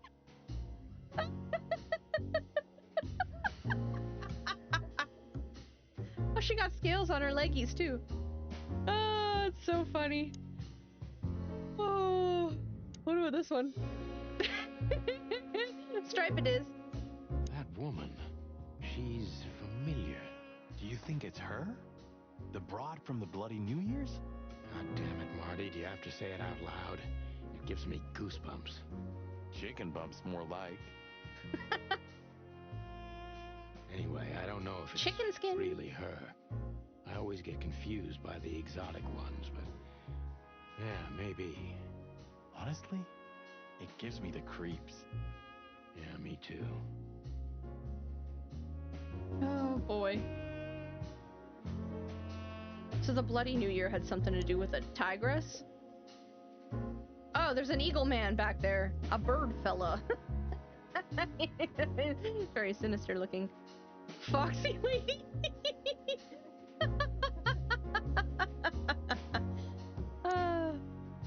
Excuse me, gentlemen.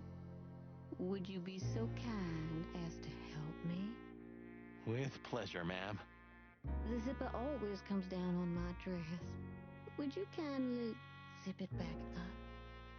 Can I, Sonny?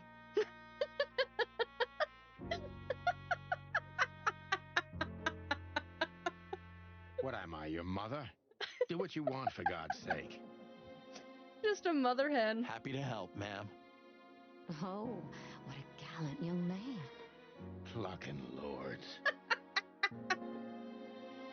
I have to do it.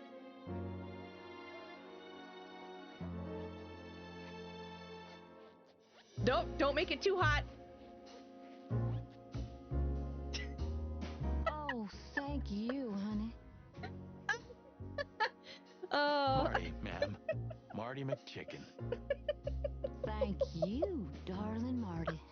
I'm much obliged. Anytime, ma'am. Anytime. Funny.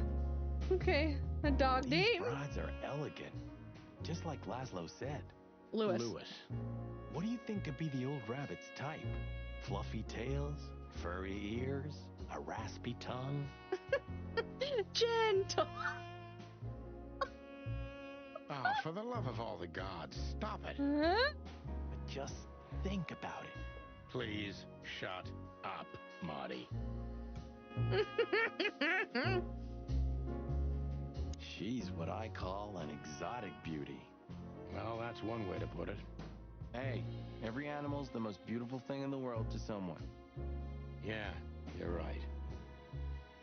Oof, I don't know about you, but I go weak in the knees for stripes. Please, Marty, I don't want to know. And I don't care. Keep it to yourself. And let's get out of here quickly. But it's funny. Can't I even talk to you anymore? You can. Ask about the weather, or how's my lower back. Those two are even connected if you want to know. Oh, so you want to talk about your lower back, but not about Lemur Lady's lower back? I see. Yeah, old fart.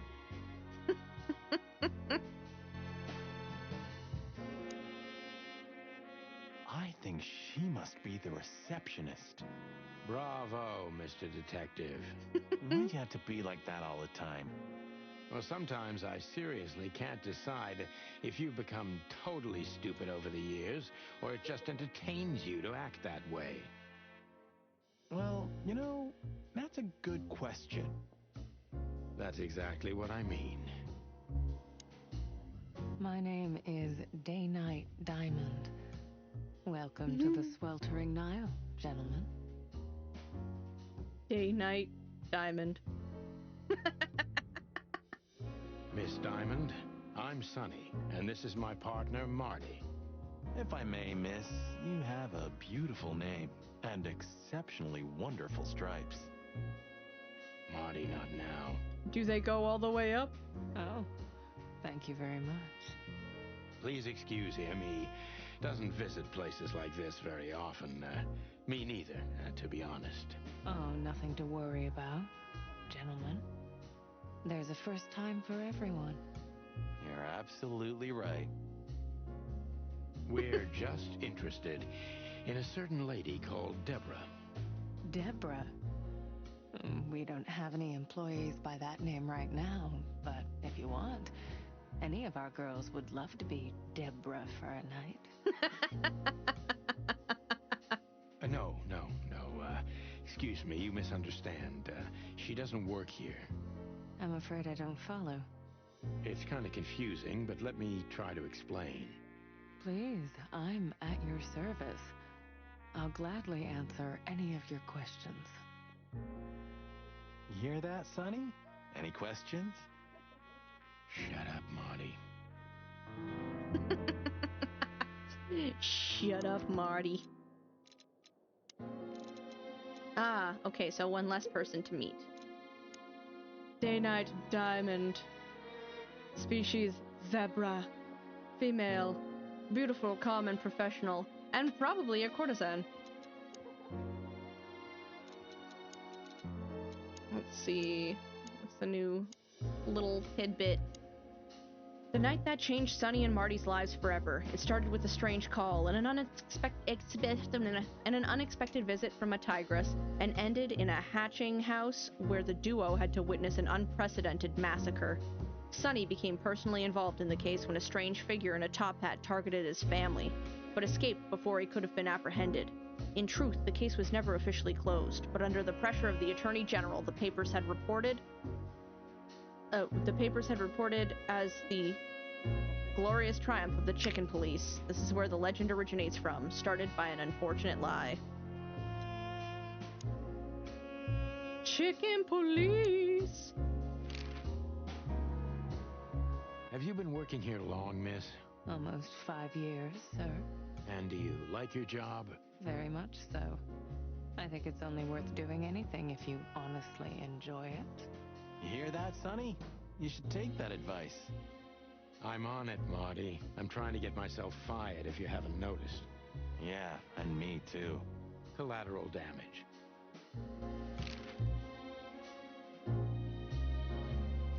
Do you know a gentleman named Louis C. Hayworth? Of course I do. Mr. Hayworth is a regular guest at our establishment. I see. How regular, if I may ask?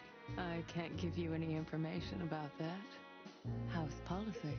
We have that too. It's called the law, ma'am. If you have any questions of that nature, please come back with a warrant. Touche. Does this list mean anything to you? This? I'm not sure. No, nothing. Don't you see some familiar names on there? I do, but everybody knows those animals. Personally, I have no contact with any of them. I see. Oh, thank you. Strange card. Look, she gave this to us. The girl named Deborah, the one we asked you about. I see. Do you know what this is? Of course. It's a membership card. Was this person a regular here? If this belonged to her, then yes. I can check for you. Please, the ladies will entertain you while you wait. I'll be right back. Thank you. Much obliged. Let's talk to this fella over here. That guy's stare gives me the creeps. I can see why. I've always told myself that birds are weird. What did you just say? Huh? What? Me? Nothing? Is he wrong, though? May I invite you gentlemen for a drink, perhaps? Perhaps? No, thank you. We're in a hurry. Oh. Oh, Marty. Beauty is relative. How young is this girl? Damn. Ew. This place is clubbed up. Do you think they're forced to do this? Marty, we're not here for that. Just for the information we need. Yeah, but you know what, Sonny? We're fortunate to be able to choose what we do with our lives, huh? You are, Marty. You have the chance to work with Santino Featherland. Me, on the other hand. Aha. What a wiener. I apologize for the wait. Please, come with me, gentlemen. So you were successful. My mistress, Madame Zavas, would like to meet you. You mean that, Madame Savas? Oh, is she a crocodilian? Oh! As far as I know, there's only one of her, so yes. Please, miss, take us to her. With pleasure. How Madame much? Zavas was a legend in Clawville. Her name was known all over the wilderness. She's an avid royalist, former member of the Council of 12, spy master, assassin, businesswoman, and courtesan. To be honest, I didn't even know she was still alive. She's no spring chicken, that's for sure. She could also be my mother, or maybe my grandmother. First Ibn Wessler, now her. Honestly, tonight it wouldn't surprise me if His Majesty Hector III didn't grace me with his presence.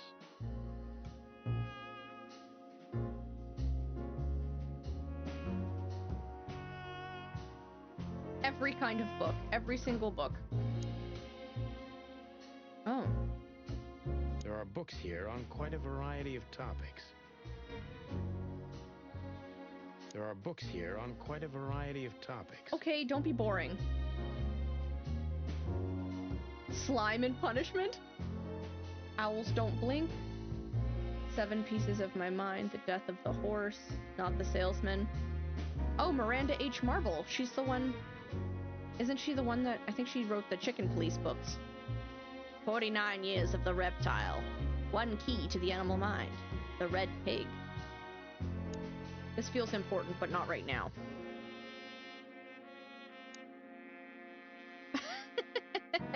What a painting. Congratulations, ma'am. Marty. Yes. It's beautiful indeed. It's more than 40 years old. You know, I was considered pretty then. Oh, don't say that. You still look great, ma'am. Thank you. It feels good, but no. There's no need for lies. Those days are long gone. Every age has its truth and its beauty. For me, beauty is not in the looks anymore. I agree, ma'am.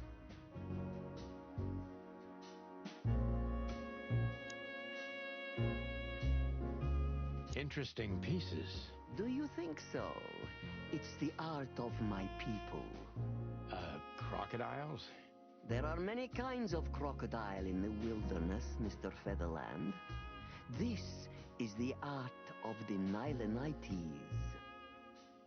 Ah, hence the name, the Sweltering Nile. It's a river, Mr. Featherland. My ancestors lived by this river a long time ago. Ah, interesting. Thank you.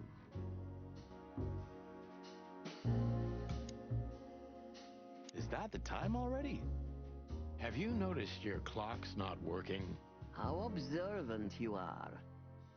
That clock isn't meant to show the time. It's a decoration. A memento. It's beautiful. Indeed. Important. Did I miss anything? So she is the legendary Madame Zavas. Let me introduce myself properly, ma'am. Mr. Santino, I know who you are. And I also know your partner. The legend of the Chicken Police is always one step ahead of the Chicken Police. Thank you. That's flattering. May I ask what you are looking for exactly? Here, on this night? You know, that's an interesting question. The card we've shown your lovely colleague belongs to an old friend of ours, whom we haven't seen for a long time here. And the name? Unfortunately, no, Mr. Santino. That's confidential information. In my line of work, discretion is everything. Well, you know, in our line of work, the law is above everything. Oh, do you think so? I could tell you what your colleagues think is also above everything. But, as I said, discretion. The police frequent this establishment. Probably so many times. Look, ma'am, we don't want to impose. We're conducting a private investigation, which started off as harmless, but now it's murder. Murdiddly-urder. That sounds serious. It is serious. That's why we'd be grateful for your help. In that case, I'm at your service. Ask your questions, and I'm going to answer to the best of my knowledge. As long as you're not wading through muddy waters. Fortunately, I swim very well for a chicken. I swim well, too. All right. Okay. Chompy chompy. Okay, one more person down. Crocodile. Her smile is fake, her story is fake, but the danger is real. A spy and a courtesan. La la la la. There were tales about her beauty and her lethal coldness. Time never stopped for her either, but she doesn't seem any less dangerous than what the legends say. Now she spends her days as the owner of the luxury brothel, the Sweltering Nile. Okay.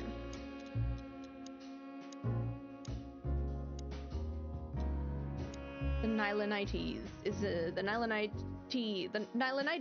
is an ancient culture gone extinct. It used to be a huge, substantial empire in the southwestern tropical region of the wilderness. One famous, still living representative of this culture is Madame Zaivas, the legendary spy master and courtesan. Okay. Let's do the ASCIIs. Tell me, have you ever seen this list? I have. Am I right to assume it has something to do with the Sweltering Nile? It does, yes, but I can't tell you more about it. No. Discretion is key. Absolutely. As I was saying, it belongs to us. Only our most valuable guests have one of these. And our employees, of course. The employees, too. Good to know. Can you tell me if this card belonged to a guest or an employee? No. I thought so. Yes, thank you. Louis Hayworth is a good friend of mine. It surprises me that he's a regular here. You wouldn't believe our clientele. You would be shocked. No doubt. Louis, does he come here often? Not so often. Thank you for the vague answer, ma'am. The mystery is thrilling. The thrill is life itself. That was beautiful, ma'am. Jeez. Do you know Natasha Katsenko personally? Yes, I do. Tell me about her. Warm-hearted, protective, quick-tempered, fierce. Yes, fierce. Thank you. Very useful. This place isn't just our home with the girls. It's a sanctuary. Really? It symbolizes why the city was founded almost 1,000 years ago. Unity, love, freedom. Freedom! Interbreeding? Oh! That too, yes. Do you have a problem with that? Oh, don't get me wrong. I don't. My girlfriend's a predator. Really? I'm glad to hear it. Time for a good old Deceit questioning. is everything to Zaivas. She used to be a spy, so I'm going to take her every word with a grain of salt. Maybe several. Salt. Who's behind the legend, Miss Zaivas? Who are you, really? Just an animal raised to survive, Mr. Featherland. And because I've been taught, I know how to survive. I always was what I had to be. And you managed to dodge my question. Clever. Well, you see, this is one of the typical elements of survival. The way of dodging a delicate question and still making the questioner believe he got the answer. But you're too cunning and experienced, aren't you? You're not an easy one to fool. I'm trying to maintain appearances, ma'am. You should. Appearances, most of the time, are stronger and more dangerous than the truth.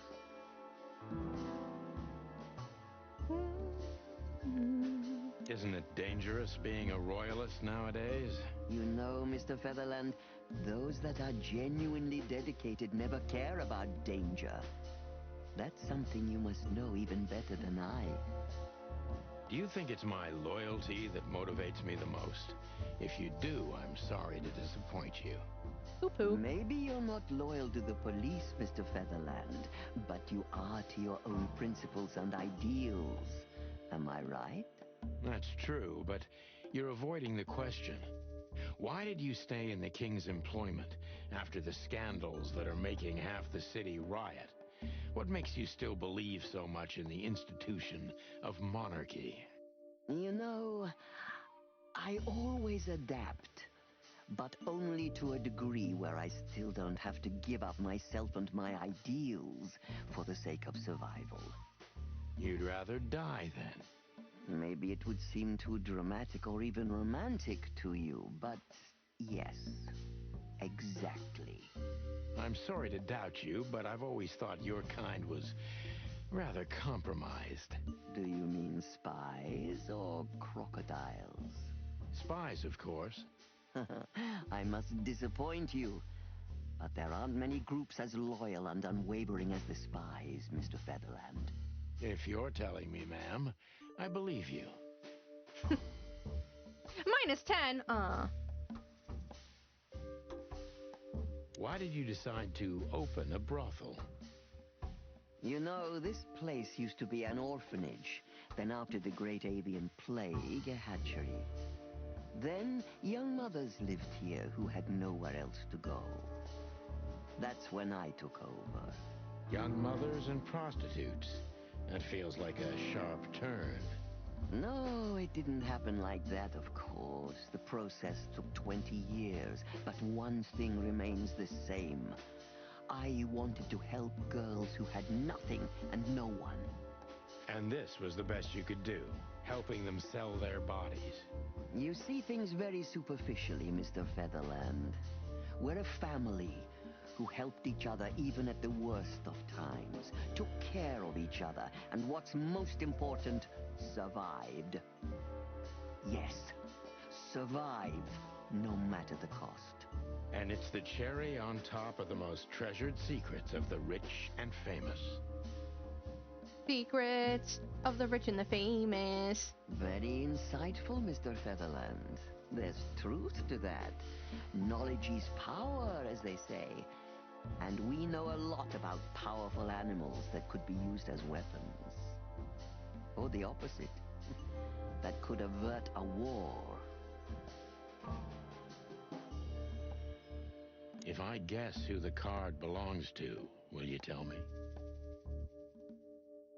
I wouldn't say that's an acceptable price for such a secret as this, but if you guess right, I won't lie to you. Then, I will tell you you were right. Yes. Good. Let's see. The answer to my question. Natasha Katsenko.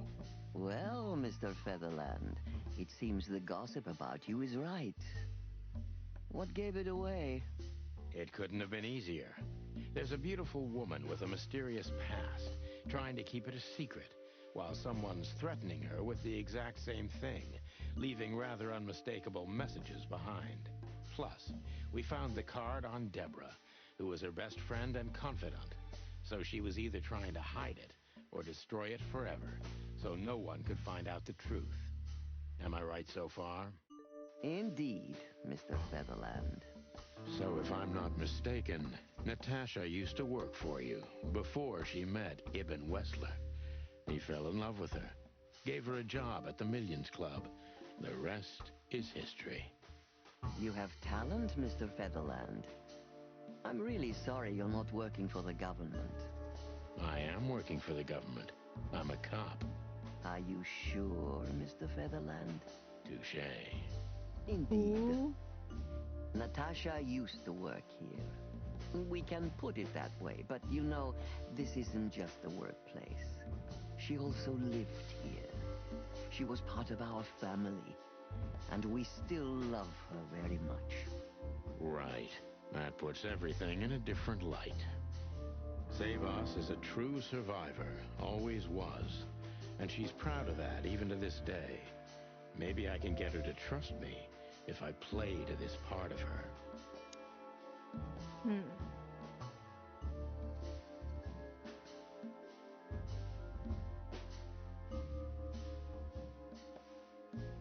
Why did you take her in? Maybe you saw yourself in Natasha.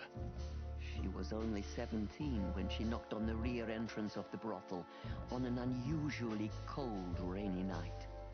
I opened the door myself, Was Natasha alone? Yes, completely alone. Her left arm was slashed with an ugly wound, and she was frozen to the bone, barefoot, only a thin nightgown on her. Did she tell you what happened to her? After I brought her into the house, warmed her up, and changed her into new clothes, that was the first thing I asked. But no, she didn't tell me. We became very good friends, but I still don't know what happened to her and where she came from, or how she knew about this place and the rear entrance. And you weren't bothered by all those secrets? That would have been very hypocritical of me, don't you think? No, it didn't bother me. I make a living out of secrets, Mr. Featherland. I see. Okay. This seems like a stupid question to ask after that. Do you know where Natasha came from before Clawville? Naturally. The poor dear couldn't even deny it. Even her name's eloquent, her accent, but mostly her manners, Mr. Featherland. She's from Stovos, and she belonged to the upper class of Stovonian social circles. She could barely even speak the language when I first met her. That's all you know about her. An ex-spy like you must have checked up on her new protege's past. That's the most exciting thing. Yes, I have. Multiple times putting my most treasured connections to good use. But nobody found anything. Natasha's trail could only be traced back to the Stovonian border. What happened in that country, no one knows. It's rather curious, don't you think? It is, Mr. Featherland. Yes, curious. That's why I've always been rather fond of Natasha. Did it touch you deeply when she left you? Indeed, it did. Zavos is protective. It seems she's dedicating her whole life to her proteges. If I concentrate on that, maybe she'll open up to me.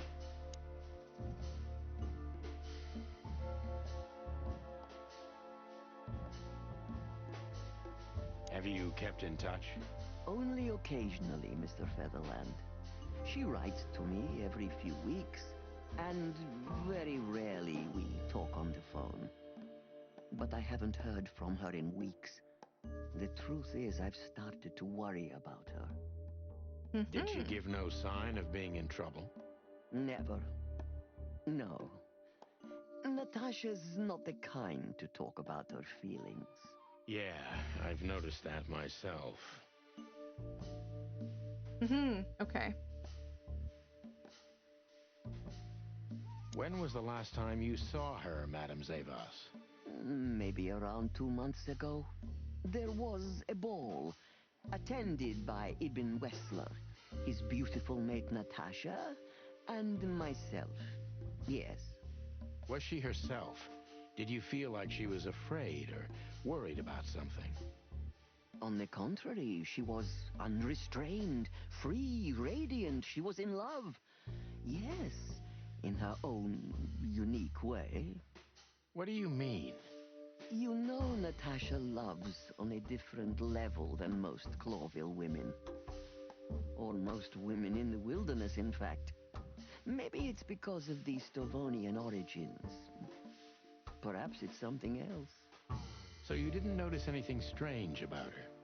Well, if anything could be called strange, it was that I saw a woman positively floating above the ground, who previously used to stand on it with 2 feet. I see. Thank you, madam. How did you feel when you learned Natasha was going to leave?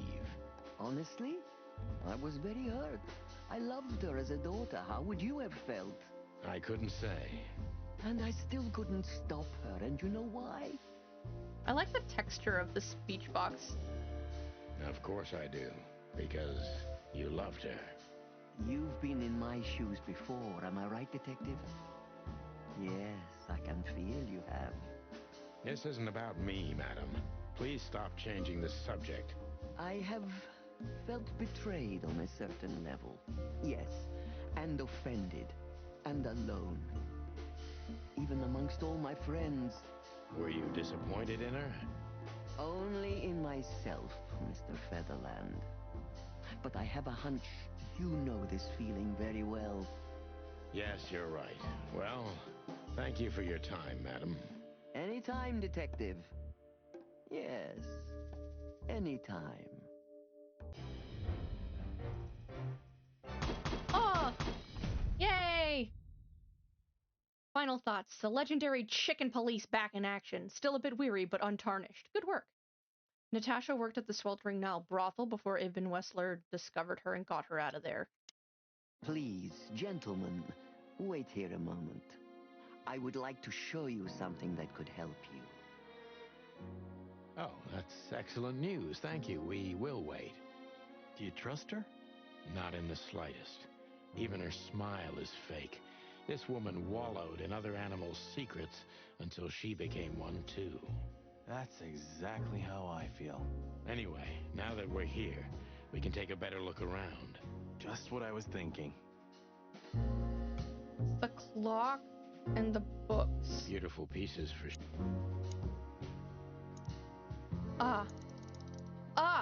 Oh, the books had numbers.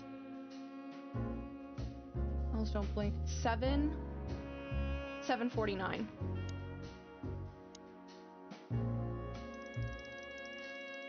Wait, 49.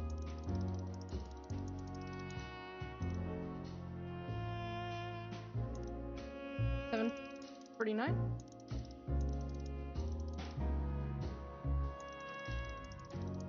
Oh, am I stupid? Yes, I am. 7:49.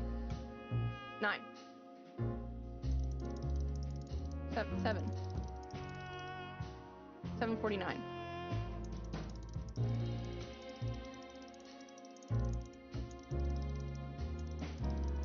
There we go. A hidden door. Who'd have thought? She is a legendary ex-spy. Well, this is something I've never understood. Why isn't a key good enough? I mean, you can take that with you, but riddles can be solved by anyone. I don't think many animals get to be in this room, Marty. And the other thing is... Maybe she wanted us to find it. Exactly what I'm thinking. Who knows? Anyway, we're going in. Let's go! This room is not like her at all. The other must have been for show. Marty, this is the reality. We're talking about a professional spy. A former spy. Still, if anyone knows how to mask her real face, it's her. But you think this is who she really is? Cold, dark, and tiny. And full of secrets. Ladies of the Force? So the rumors are true. Military intelligence. This dame's really something. I'm starting to think the whole brothel is just a cover. Makes sense. You think she's still working for Royal Intelligence? Well, based on what she told us, she's a committed royalist. So I imagine she does. Hector III, our great and fair king. I feel sorry for the poor fox, to be honest. I don't. He has it pretty good. Would you like to live your life as a puppet? Everything you do, carefully planned.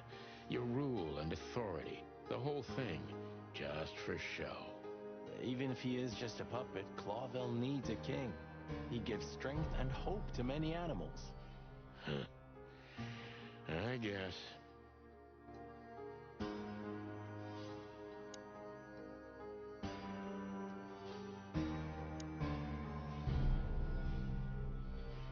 Report about separatist group movements. Ooh. Somebody started typing a letter but left it unfinished. What does it say? Number 2947222. Report about separatist group movements. Damn it. Don't even read that. What? Why not? I don't know about you, but I don't want to get caught up in the royalist-separatist conflict. What you don't know can't hurt you, right? I can't even recognize you, boss. Where did you put your sense of adventure? My sense of adventure has retired. Leave it alone. Moon deliver parrot grass shining angel wing 6. Abbott and Hamtaro. You can't fix it. We can't fix it.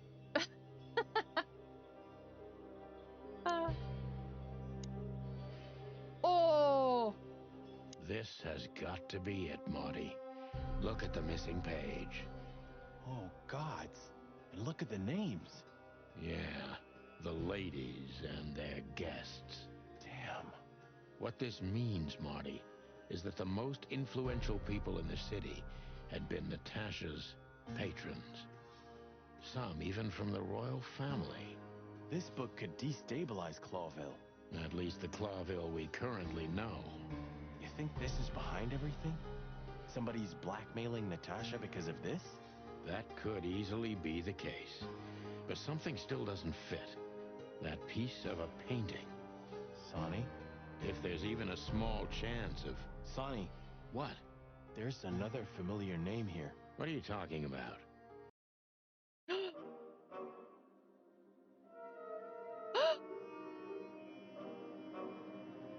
Molly.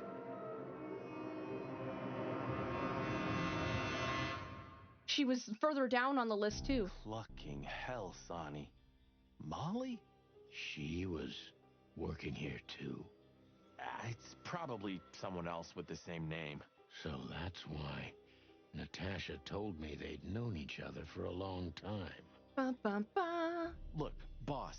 I can't believe it. All those stories about her past. Listen, Bossbird, Molly loved you, right? Isn't that what matters? Marty, please shut your fucking beak right now or I'll shut it for you. Okay, boss. I'm sorry. Just shut the cluck up. We've caught them sneaking around, Miss Diamond, you see? I see, madam. A gun! No, back off, Another ladies. gun!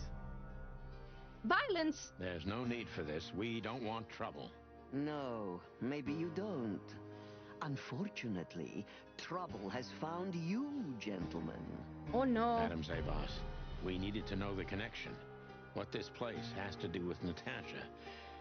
And my wife. Filthy cops? He's talking gibberish. May I shoot him?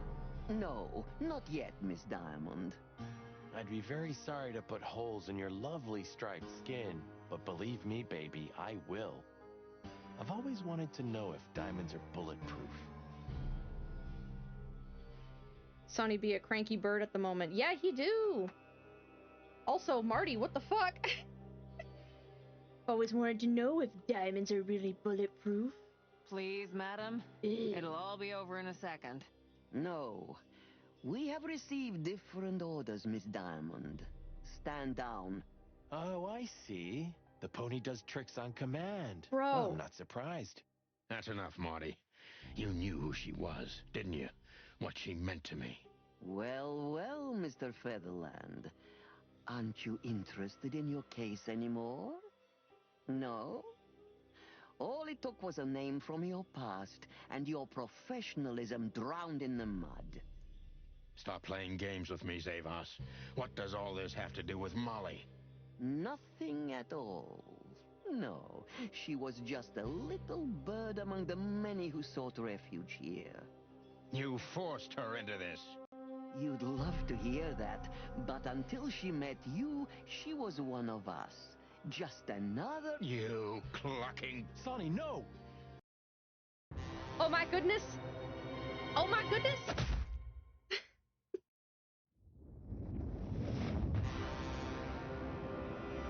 I think I was dreaming. But it wasn't the kind of dream you'd want to remember. Dark and painful. Then the suffocating smoke woke me. It wasn't fried eggs, that's for sure. Where was I? What Sonny happened? did get knocked the fuck out. That treacherous crocodile. Then I saw Marty, who looked as horrible as I felt. Well, I've always wanted a romantic sea voyage.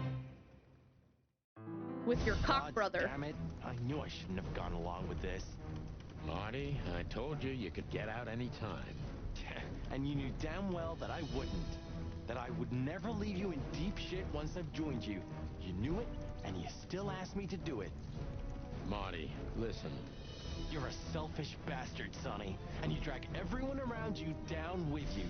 How long was it till retirement? 120 days? 121.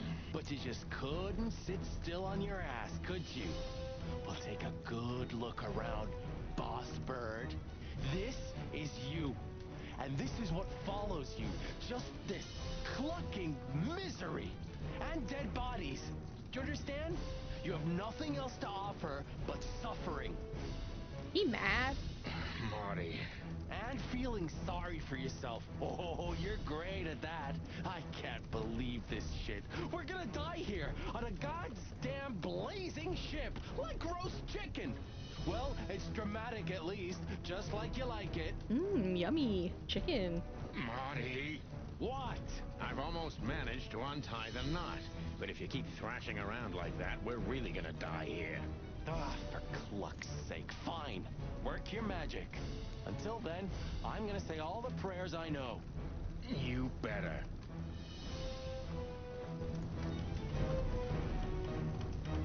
Fruits! Ah. There's like this.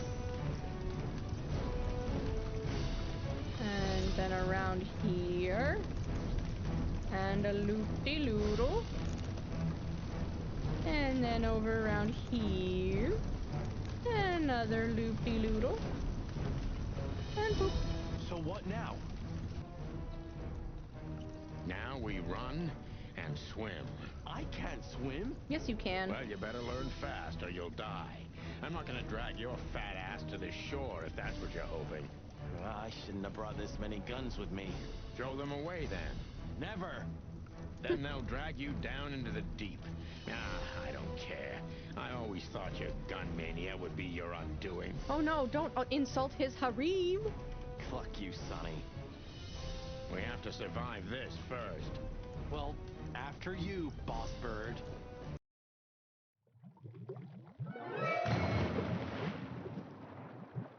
I saw one of the achievements was die on the ship like 4 times. Furry, no thanks. Fucking clucking gods. Damn. Yeah. Listen, Marty. What? What you said on the ship. What about it? You were right. I knew this would happen. Or something like it. I dragged you into this deliberately. Because I'm not enough on my own. Sonny, cut the crap. No, I'm serious. I knew I couldn't do this alone. I needed you to look out for me. I don't need this, all right? Stop playing the wounded soul. I don't fucking care. Fair enough. You're right. Hell yeah, I'm fucking right. I'll, shut up now. Good. It's a capybara! Capybara, capybara, capybara, capybara. Alright. Molly's name. She in cahoots. We've got a new location at the docks. Here lives Captain Marsh, who probably never was a real captain, but is still one of the most righteous fellas I've ever met. Codex. The Great Bird Flu. The Great Bird Flu, or the Great Avian Plague, was an epidemic that spread to the entire continent of Altera and killed almost 40% of the world's avian population. In Clawville, the disease wreaked havoc, killing almost 50% of the city's avian population. Finally, the bird flu was subdued by a vaccine developed in Averia and the establishment of several hatching houses, but the damage it caused hasn't been repaired even to this day. Hatching houses. After the Great Bird Flu, several hatching houses were established in Clawville. These places were maternity wards, orphanages, hospitals, and homes for new mothers. But first and foremost, their most important function was to revive the city's avian population.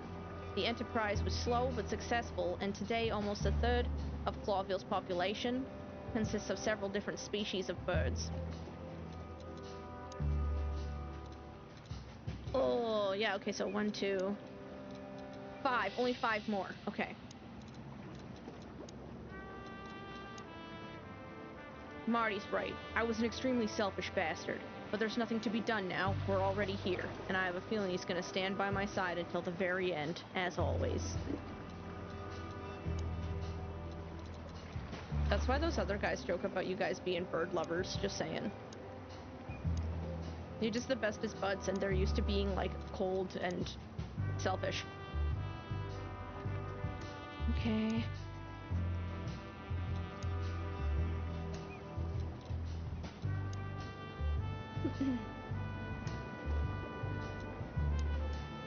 Ah, yes. Zebra girl. Captain Marsh! Capybara! He talks like a real pirate and smells like one, too. Alright. I don't know. You can swim after all. Yeah. Or the river spat me out. Huey! Well, what about your guns? Did you throw them away? Hell no. Where they go, I go. And where I go, they're coming with me no matter what. I'm seriously amazed you're still alive. Yeah, sure. You've seen better days too, haven't you? Clawville. You tried it again, but I'm still alive. You know, I have a feeling this night's just getting started. We were almost finished. Yeah. You don't want to quit, do you? No, Sonny, I don't. Thanks, partner. Yeah.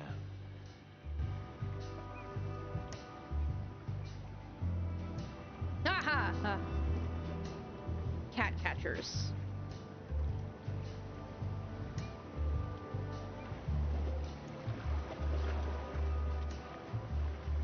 Alright, let's talk to Captain Marsh. Cluck me. That's old Captain Marsh. I thought he died 50 years ago. Does he really sound like a pirate? I think I must have hit my head pretty badly. He's shaken! Say, isn't that Captain Marsh? You see him too? Oh, thank the gods. Ho, ho, ho, lads. What the hairy devil are you doing out here? Isn't it a bit cold for a swim? It was warm on the ship, at least while it was burning. I bet it was. Arr.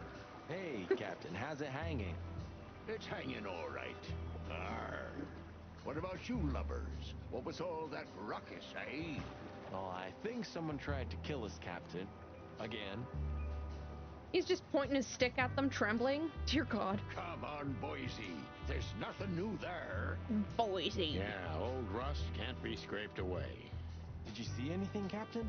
Arr, of course I have. A burning ship. Then 2 cocks suddenly learned to fly. And even swim, by gad. Oh, what a time to be alive, eh?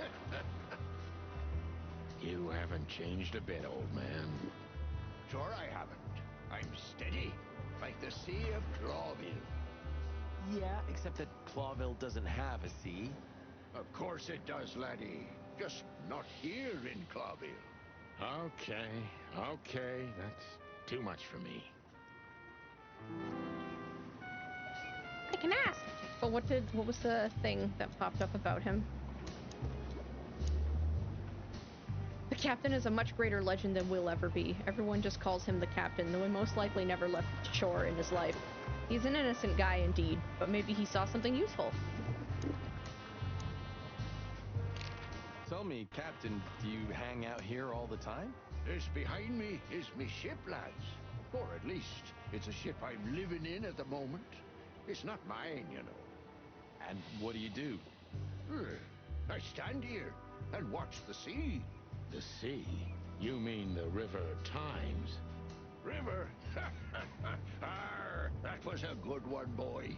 Okay. He's a little nutty. Black car stopped not far from here. A rich-looking car. Shiny and all. Yeah? What else? Two big lads stepped out of it. One of them was looking like some kind of cow. The other was a cat, a big cat. They were fancy looking at the ship. I don't blame them. It's not something you see every day. I swear on all the saints of the sea. Arr! Just a wild guess. Was it a ram and a bobcat? Arr, exactly. Are you friends of theirs? Well, an acquaintance. It's the bouncer of the Tsar Club and the goon that was hanging around Ibn. Plumey gods. Zavas answers to Ibn too. Or at least they're connected. Yeah. Oh, arr. That sounds exciting. Easy, old-timer. This Ram fella, what did he do after watching us? Arr, nothing at all, laddie. When that lovely ship started to sink, they got into their pretty car and got away like bats out of hell. So they didn't see us swimming to shore. I wouldn't know that. What now? I don't know. We can't go to the station, that's for sure. Yeah, Groot, the plot do be thickening. Yar. We agree on that. Yar. I think I broke a rib or two. My sight's getting blurry. Pluck me. You know what this means? Oh, no. I'd rather go blind than go to Bubo's. We have to, pal. Bubo! I'm not your pal, especially after tonight. Come on, we got no choice.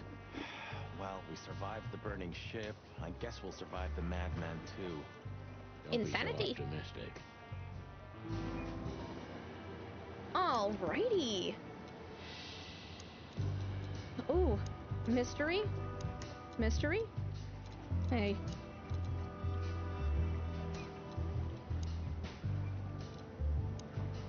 Bubo's a true institution. He keeps most of Clawville's gangsters intact and alive, and sometimes even helps cops who'd like to get repaired unofficially. For the right compensation, of course. He's an eagle owl. Like the booze. No, that was just eagle. Was it eagle owl? No, it was just eagle, golden eagle whiskey.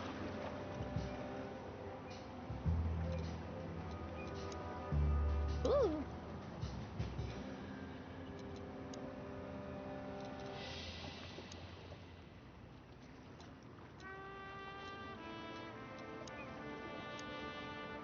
What's the other? Oh, the people one is the thing that I can't look at.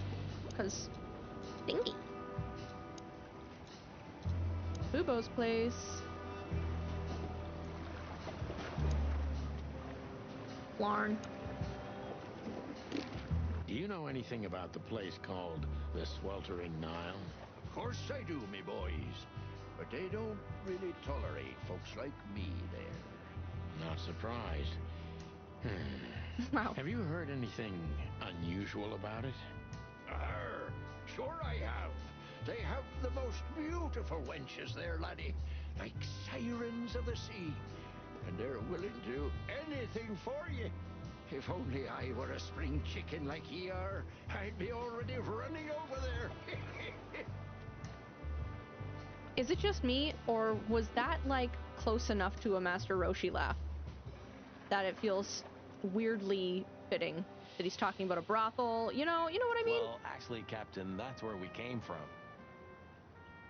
On a burning ship? Bloody hell. You know how to live, lads.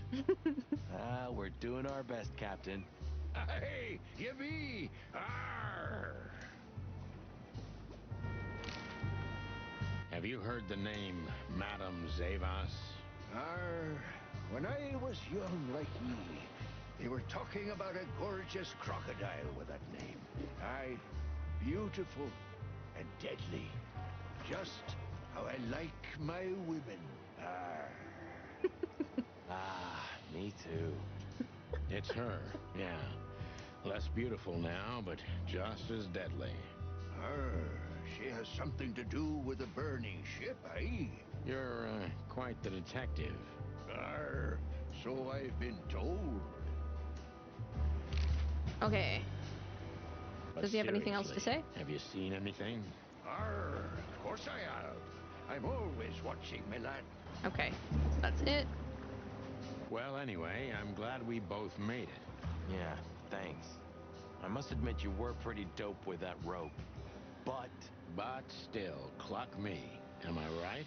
without you, we wouldn't even be in this mess. So if you weren't successful with the rope, I would have strangled you before we both burnt to death. Nice thought. But your hands were tied, so... Sonny. Okay, you're right. And now we'll have to see where this shitstorm ends. Yeah, I know. Burning us, along with the ship. That's pretty dramatic. We've stepped in big dung, that's for sure. Do you think Wessler and the crocodile are in it together?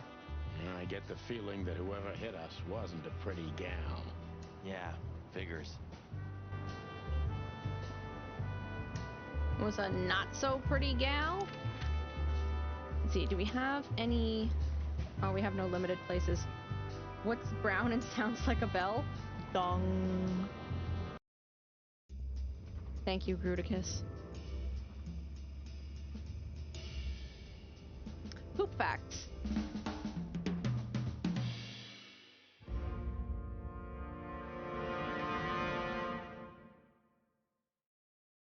Bubo used to work at the PD as a coroner and pathologist. Bubo.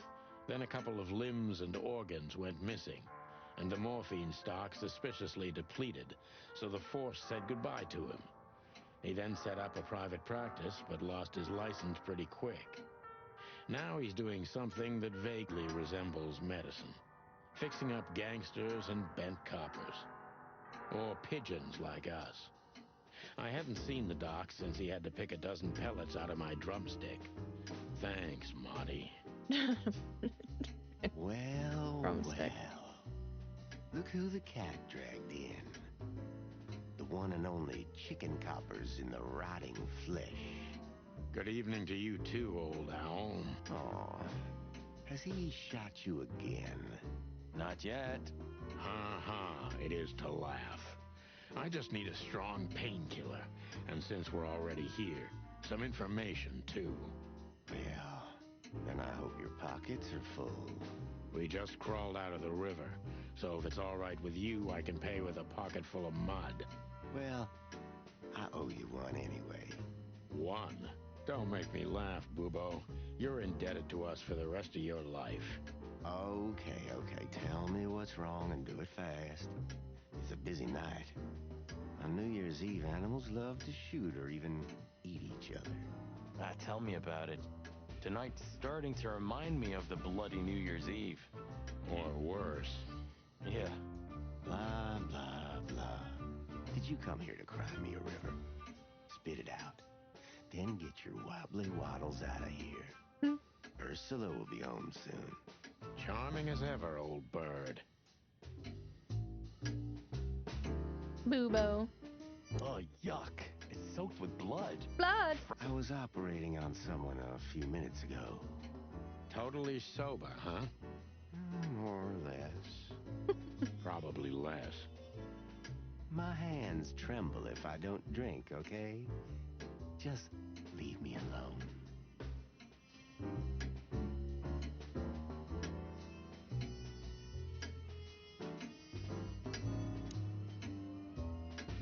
Who's that? Who? Oh, he's my father. Who? Your what? Why are you so surprised? He gave his body to science. That does not look like an owl skull. Then what's he doing here? Hoo. You're a hilarious guy. That was a good one, Sonny. Yeah, thanks. Huh. Two infantile monkeys.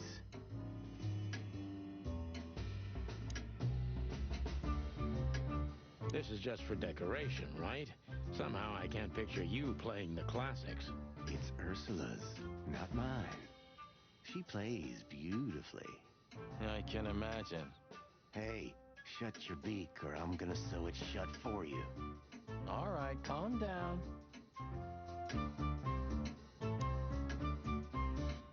What do you think? Is this a medical illustration or the good doc's dinner? Unfortunately, the two are often one and the same. Ugh. Charming. Eesh, like in the cave of the vampire bat in those horror movies.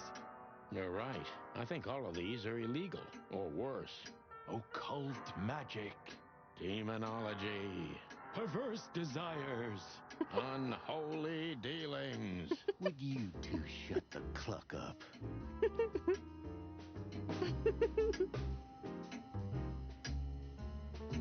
A shady Do room, you huh? keep the dead bodies and your stolen morphine stash here? The morphine's long gone. Oh, poor Boobo. Watch your beak, Martin. You look pretty good, old man. You want a formaldehyde diet? Your humor hasn't changed. Worn and out of style. Just like you, Boobo. Unfortunate name. Spit it out. Boobo. What do you want from me? Though, I mean, I have a busy night. we did see that the scientific name for the eagle owl is Boobo Boobo, so. Science did you dirty, my friend. Busy. I had to patch up 2 muscleheads a few minutes ago. Of course, they ran off and didn't pay. What muscleheads? Wait, let me guess. A ram and a bobcat. How did you know? Shit. What was their problem? Why did they come here? The bobcat's hand was badly burned and something had sliced the ram. Well, it's not an easy job to haul 2 unconscious roosters onto an abandoned ship and then set it on fire. What have you gotten yourselves into again, you fools? Those 2 work for Ibn Wessler. You don't say. Well, in this case, it was nice to know you, gentlemen. He has feathers sticking out of his sleeve. Don't celebrate in advance, Doc. As you can see, we're not so easy to kill. Just tell us everything you know. And give us some strong painkillers. Well, all right. Ask away. But I must warn you. If Ursula comes home and sees you here, she'll either kick you out or maul you to death. 'Cause she's a bear.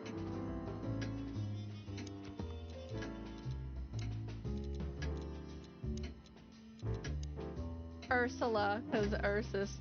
Brown bear. A big bear with an even bigger heart. And a big problem called Dr. Boobo. Okay.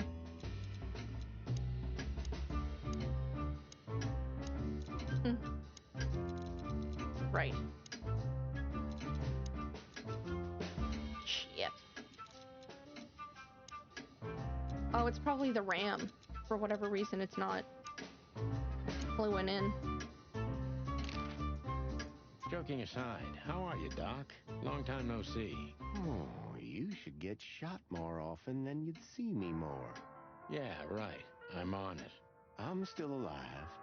Clawville's still standing, to my surprise. Ursula still bears with me, to my even greater surprise. Still bears with him? What else can I say?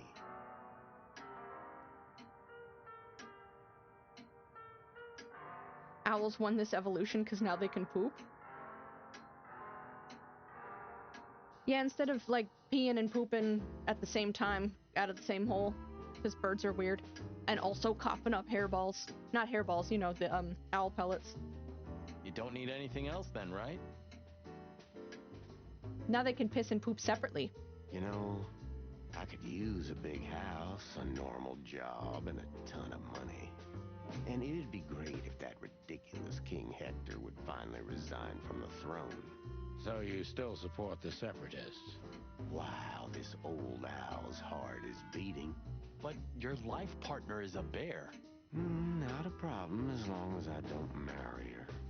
You're a goddamn hypocrite, Boobo. Why, thank you. Stinky. What does this tell you, Boobo? That you tore off the corner of a painting? Not that. What do you make of it? That somewhere a painting is missing a corner. Don't cluck with me, old man. I'm not. I'm completely serious. Then, thanks for the help. Don't mention it. love is still in the air, I see.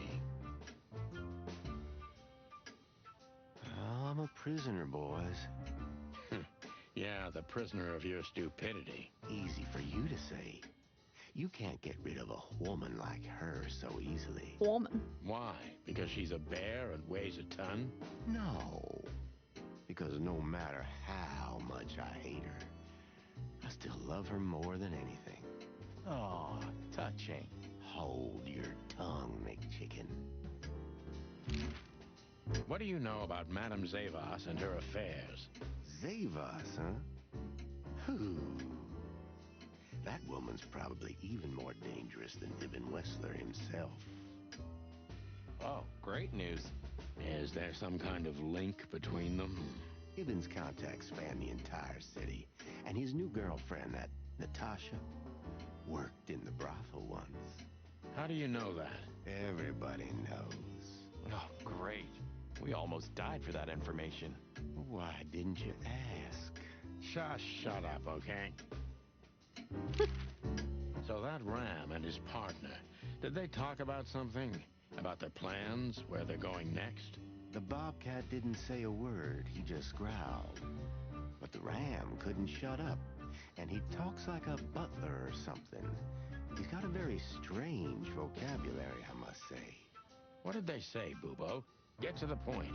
After they've done the job killing you, I guess, they said they have to kill a rat, too. Oh. A rat, figuratively. An informer. Someone who spilled the beans and hurt Mr. Wessler's interests. An informer. They called him a sneaky little bastard, too, if that helps. That's gotta be Zip. Of course, Zip. Damn it. Well, then that flea bag's done for. Hold your horses, Marty. Zip is like a cockroach, practically immortal. I guess. We gotta help him then. I'm afraid you're right. We still owe him one. One? I didn't even hear that, Bubo. So, who tried All to get us out right. of the way, and why?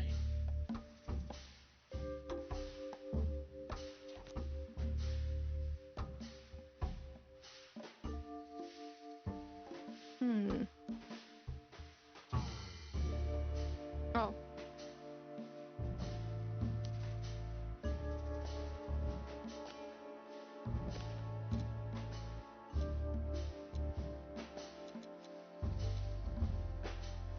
Maybe Zavas is in cahoots with Ibn Wessler.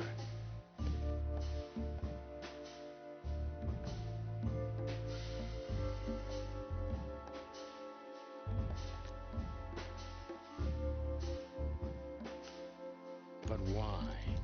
Just because Natasha used to work at that place?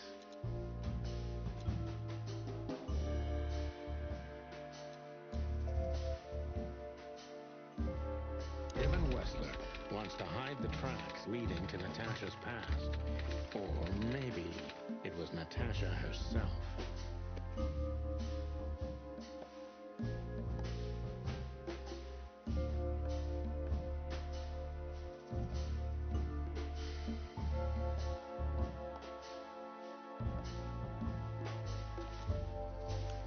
No? Okay.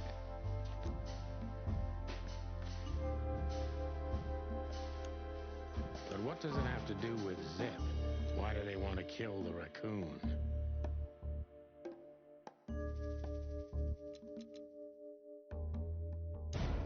No? Oh, fuck.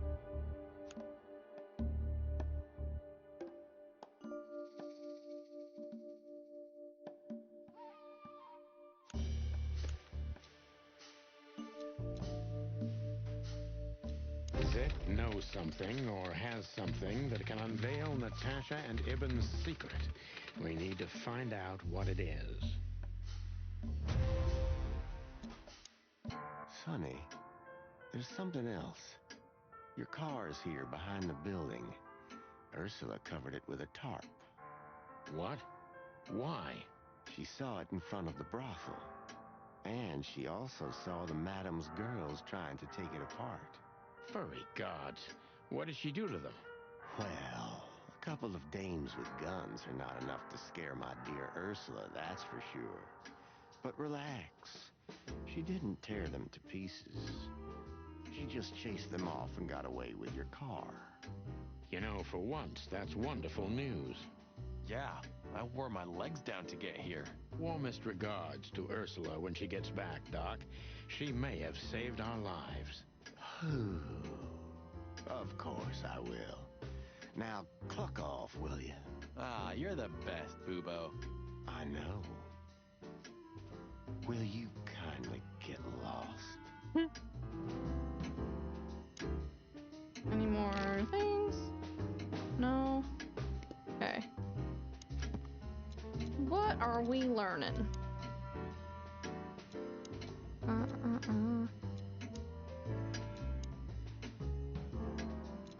Not zip.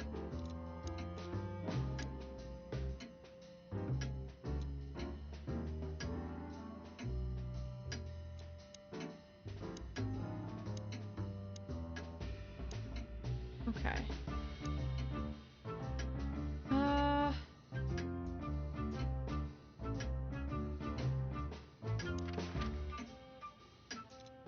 Top dog. Wolfring Nile, weekend house. Oh my goodness, we have a lot of limited, like a lot of timed things. Boss. Yeah, the boys were quite fast, I admit. What are we gonna tell them? Any chance we were just joyriding around here? Oh, welcome in, silly frog. Very stylish. Very, very Not film much. noir. That's why they're gonna believe it. You think so? Just watch and learn, cub.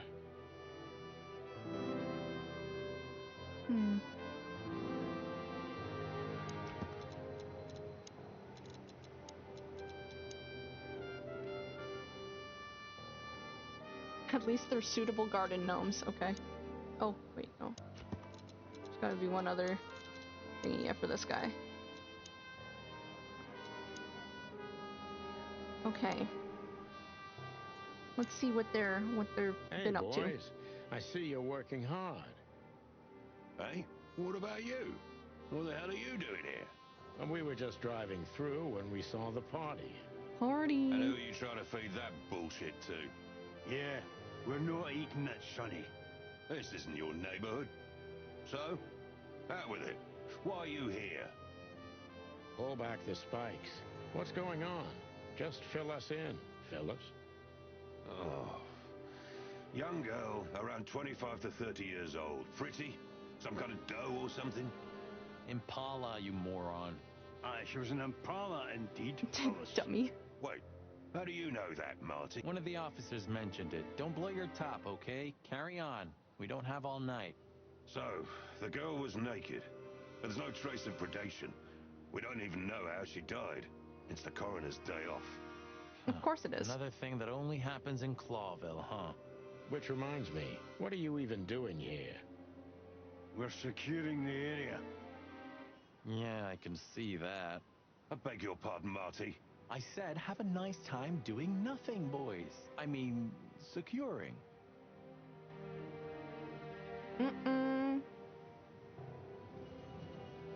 Oh! Yes! Oh, the story that started it all. Nice, okay. Alright.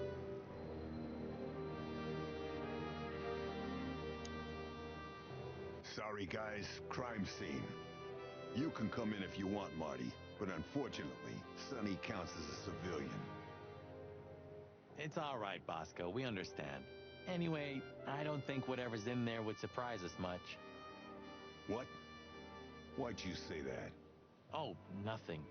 We've just heard what's going on. It's one ugly case. Yeah, she was young and full of life. At least I think so. Sometimes I feel like I'm too old for this shit, you know. What are you doing here anyway? I heard there wasn't any predation here. It's a simple murder case, isn't it? Yeah, it would be, but the city's too busy tonight. We simply don't have enough officers on duty to cover everything. Sound familiar? Yes, it does. So everyone's doing everything, eh? And nothing. Not what they should, anyway.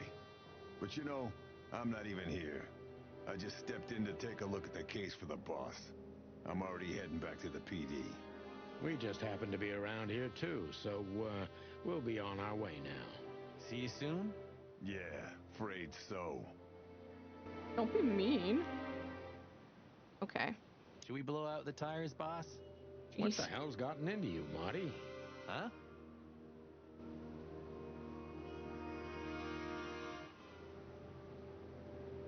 Okay. I think we're doing pretty good collecting the books. I'm excited. Go back to the sweltering Nile. Sonny, you sure they'll welcome us here? No, they won't, but I don't care. Yeah, see? I like this new Sonny.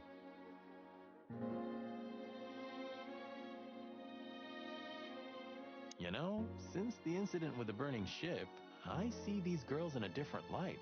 Danger. No wonder. These demons are capable of anything. For sure, Sonny. For sure. Ew. Hey, I didn't mean it like that, okay? Be professional. Hard as stone. Hard-boiled. You're right. Wounded, tough, stone-hard cops. That's right. Okay. I don't think there's anything else here. Let's try Mullen's stand again, Look just at in what case. the wind of the sea dragged in.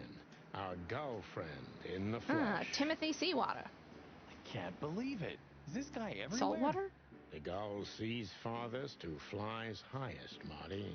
There's some serious innuendo in there. Absolutely, Gruticus, there is. Yeah, that guy's never given up. That's clucking sure. Let's have a chat with there, Timothy. Timster. Long time no see. Hey, boys. What a lovely surprise. Do you also have a deja vu, Sonny? It's like all of this had already happened, isn't it? Yeah, now that you mention it. I wasn't following you boys, I swear. Mm-hmm. We never said you were, Timbo. But what exactly are you doing here? It's a little far away from Roachtown. Okay, I confess. I was following you. But I simply had to know what this is all about and how it's gonna end. It's my job, after all. Well, you have to understand, pals. We're not your pals, Tim. And I'm telling you for the last time, get the clock off our backs, or it's gonna end up a lot different for you than you think. Ah, that's harsh. Even from you, Sonny. Did something happen? Did you get dragged into something personal? And on New Year's Eve again? Yeah, I mean, what's the chance of that? Bloody New Year's is back? Is there a connection between the two? What happens if it reappears again? Make him stop, Marty, or I'm gonna twist his beak off.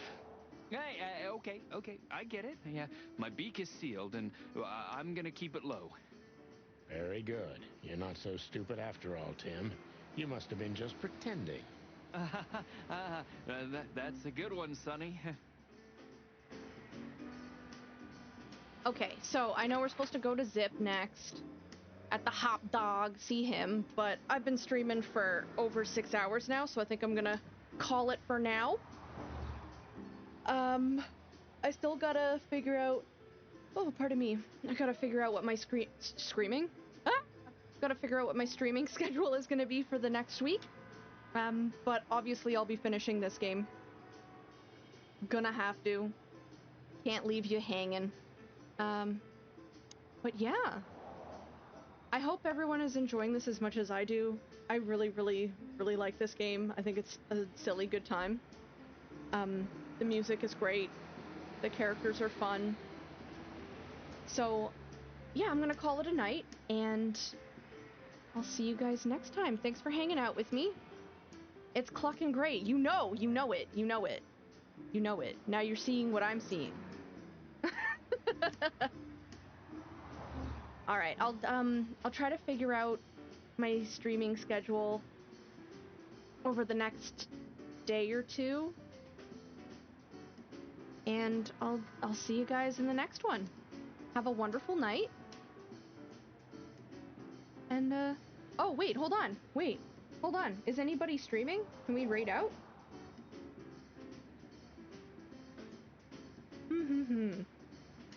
Looks like Gab Smolders is screaming. We could always raid into her. I don't know if is that allowed? Let's try. Oh my gosh! It does work. Fun. That's exciting. Okay, so we're gonna raid in on Gab. That's really fun. Yeah, she's been on live, like, I think it's been most of the day, to be honest. I remember seeing her go on live. I think all I saw was that it said it's Nancy Day. So maybe, is she doing like one of the Nancy Drew point and clicks or something like that, maybe? Yeah. I'm gonna switch to my outro screen soon, and I'll try to keep the music going. I've been having some issues with keeping that. Oh, also, I learned that for the books that you pick up to unlock the secret ending, you don't have to do it all in one game. It counts over multiple games, and that's why some of them weren't there where they were supposed to be. So I don't even know how many I have to get. But there would be like 4 more max. Okay. So we're heading out in like 15 seconds or something, so I hope you guys have a wonderful night and enjoy Gab's stream if you're sticking around to see her. Yeah. Bye!